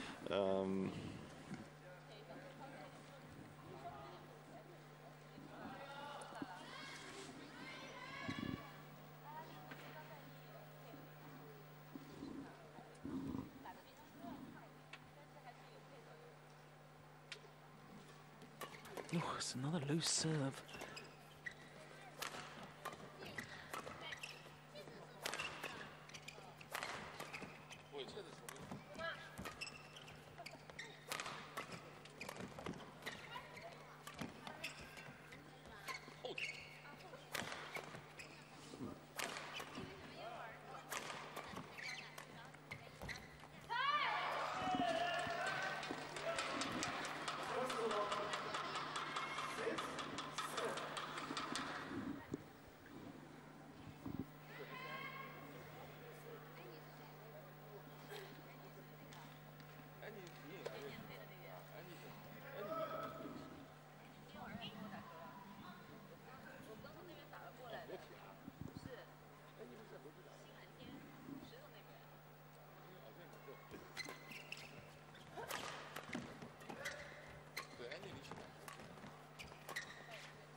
Good clear. Very clever play from Suetsuna. And another thing we're not talking about here when it's like this is, well, the spectators here has to get home as well. Yeah. And if they want to watch badminton tomorrow, you know. Yeah. So.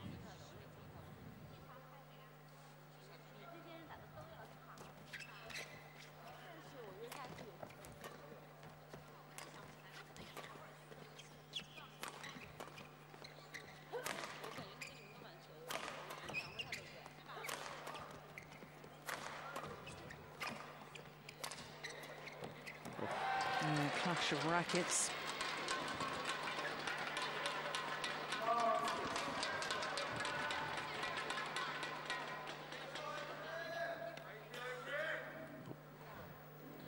Yang not happy with herself. No.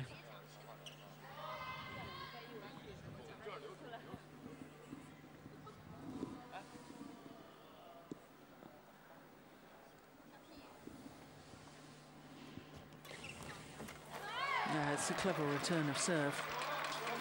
And given your last comment, that shows good character. Yeah, it does. But he did it at the end of the second also. Yeah. So.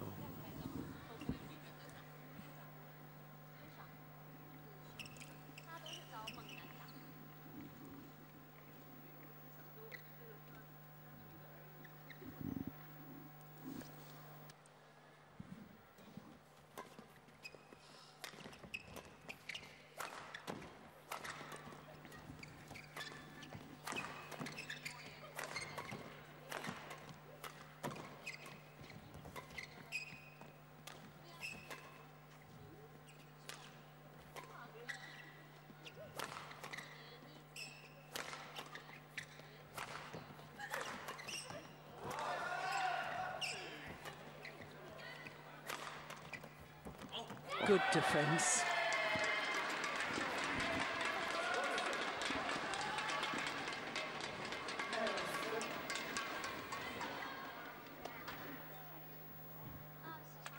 Yeah, driving it across court, keeping it flat over the net.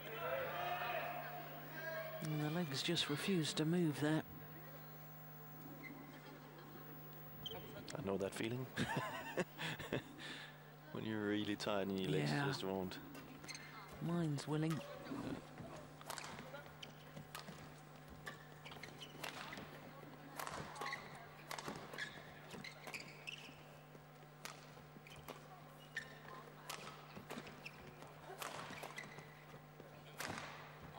That's wild. They look a little bit confused right now, the Koreans. Looks like it's too much. Hanging with their heads. Yeah, but they've got the psychological advantage now of being the better end, so it's only 4 points. Yeah, that's true, but looking at Jang here in the breaks, she's almost bending over and holding her stuff. It needs to be a different Korean pair that comes out after the break if they're to take advantage of it. Or else I think the Japanese... remember, the Japanese came back in the second set after being behind, and they kind of found that, what can you say, that mixture of shots to use against the Koreans on that side. So definitely won't be easy for the Korean pair.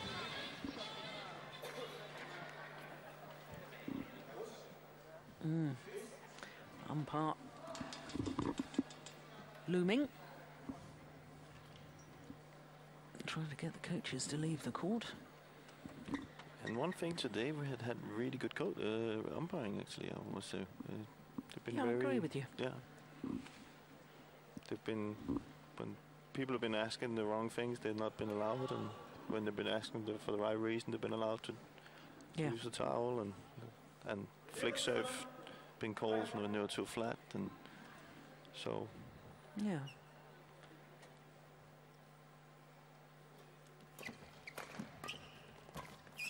Well said. Huh?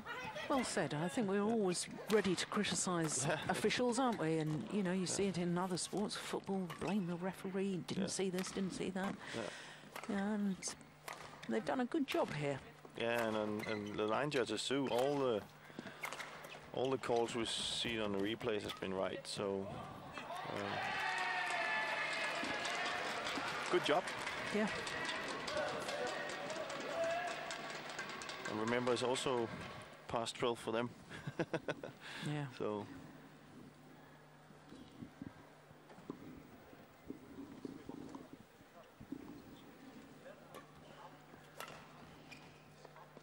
An awful lot of flick serves now from Suetsuna, aren't there? Yeah. She's staying away from. See, the Koreans are not willing to work anymore. So by flick serving, she's taking away the advantage of them. You know, using a good service return or using the net, so they have to hit from the start, and then they can start the defense. Yeah, there's another.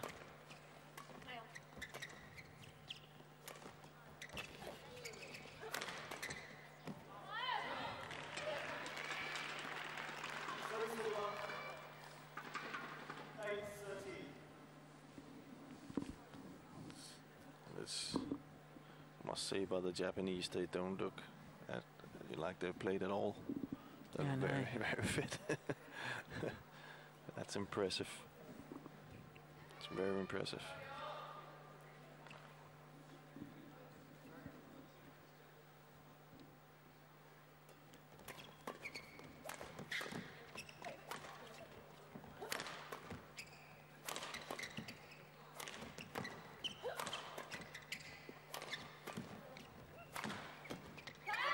Oh, there was slight hesitation there from Maeda.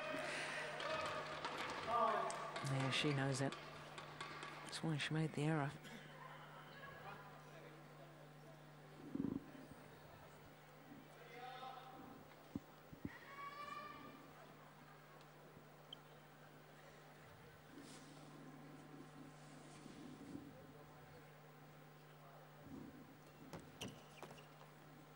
Oh, it's called good. Off. Oh.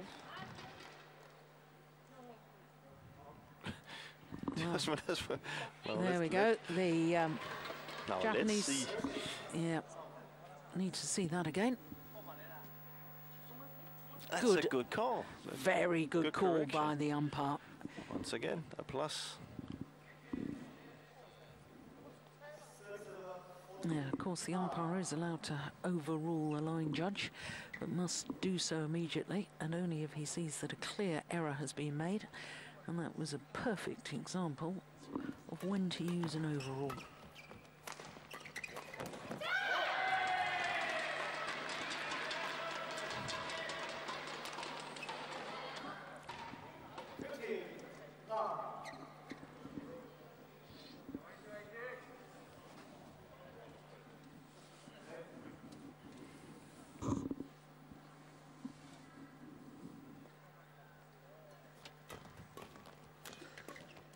Good shot. Yeah, that's very nice play, isn't it?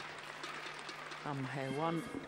And see, that's why she probably flicks serve before to stay away from those things. But so it's Suetsuna. yeah, she hasn't been. We saw that in the first two sets that her flick serve is not something she's really proud of. So she sticks to the short one.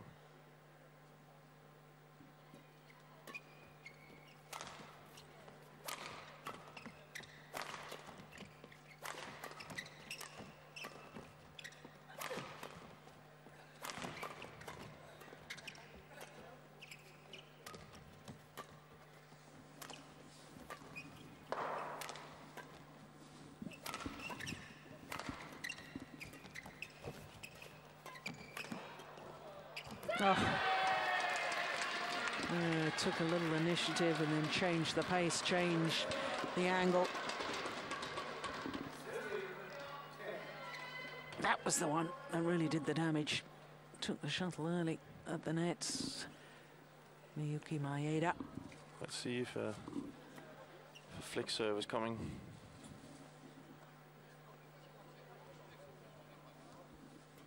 Nope.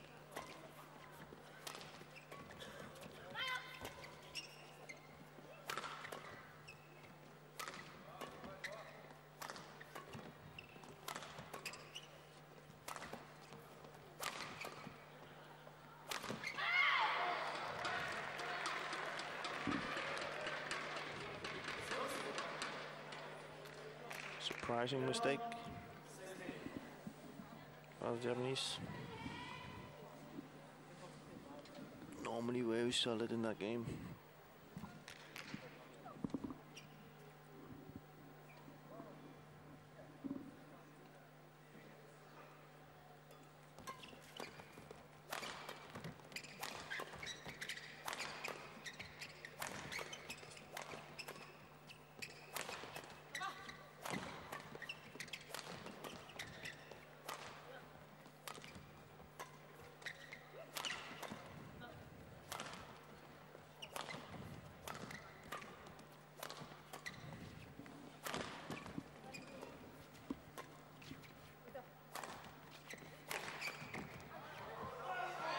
Just wide.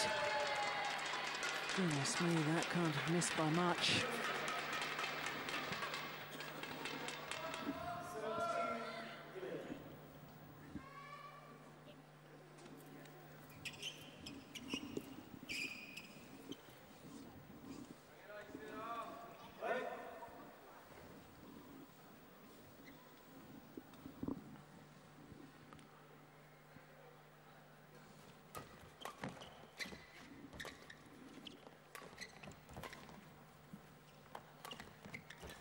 clever. Oh.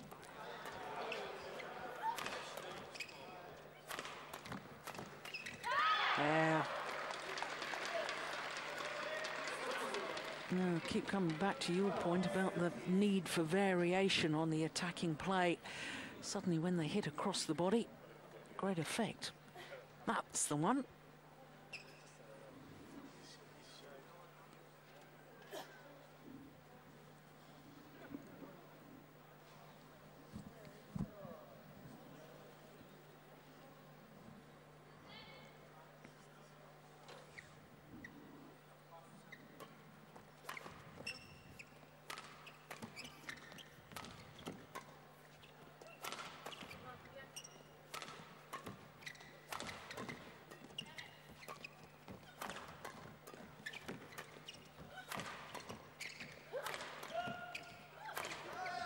Oh, brilliant. Absolutely magnificent. Oh dear, I hope she's all right. Yeah, I think so. That defensive shot from Maeda was glorious. Why weren't they doing that earlier? Turning the shuttle on defence, exploring the gaps on the court. Look at that. Super play. Oh, she goes out on the carpet. Yeah. Oh dear, yeah. Just taking her time. That hurts. Yeah. I did notice after the rally, though, that Suetsuna was off to the side of the court, so the Japanese players are also feeling the pace. Of course, didn't take a tumble there. That's what hurt the left-hander. See, if you put your skin over the carpet there, that hurts a lot. Yeah, it burns, doesn't it? Takes away the top layer of skin. I remember once I did that, but for some funny reason went under it. So.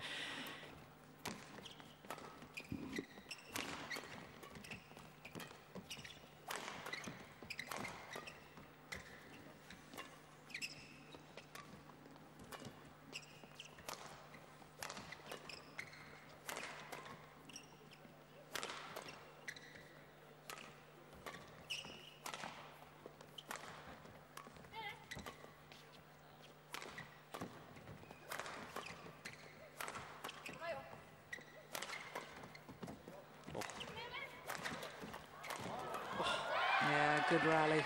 Well worked.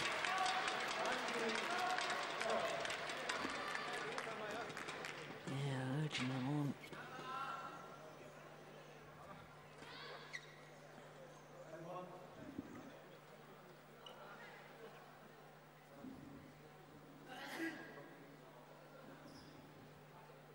Well, an hour and 26 minutes of tough badminton.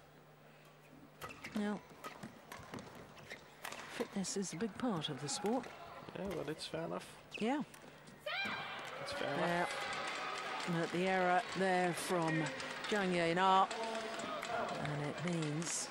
The only thing I have, now I was very nice to them before because I think they've done a good job today. But let's say it was two of the big boys in men's singles that played. Yeah. I would like to see the same thing happen. Yeah. Now it's a sweet, nice Korean girl who's very, very tired. Yeah. I would like it to see, that there's, that it's equal for everybody. Yeah. That no matter what name's on the back, you're not being allowed to go out and use the towel. You're a tough man, aren't you? No, just want to be fair. Oof. But you're totally right, fatigue is a part of the game. And that's landed in, second time of asking. And Miyuki, Maeda and Satoko Suetsuna are through to their first final of the year. My goodness, what a battle it was.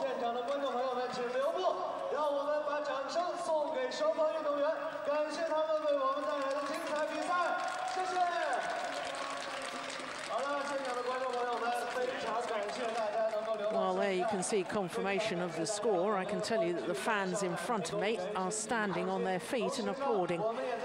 That's very, very nice to see.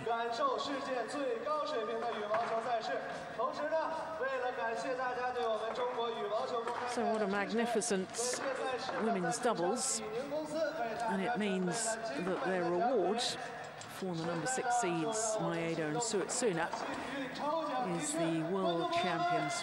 Wang Xiaoli and Yeon await them in the final tomorrow.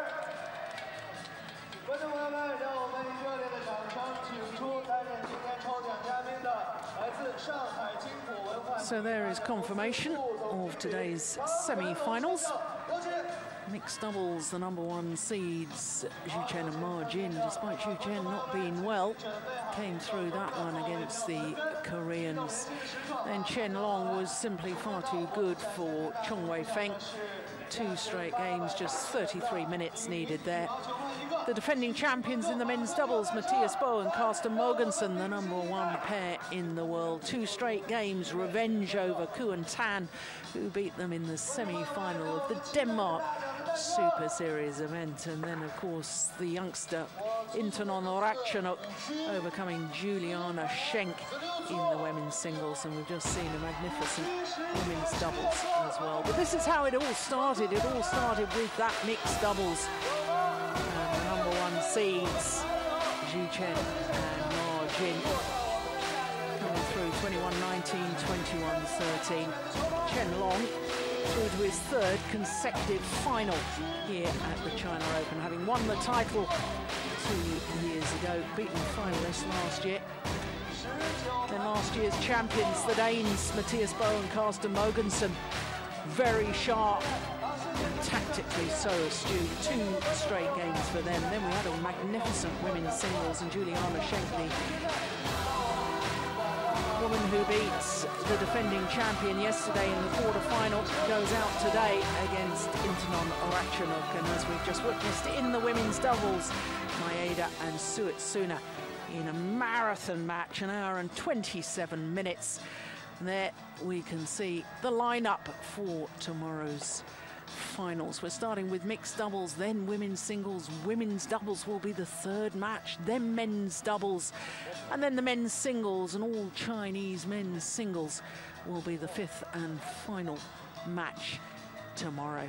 Well, plenty to look forward to. That all starts at 1300 local time. That's 0500 GMT. We'll all be back for those finals tomorrow. Do hope you'll join us then. In the meantime, from all of us here in Shanghai, especially from Jim Laugerson and myself, Jill Clark, see you tomorrow. Bye-bye.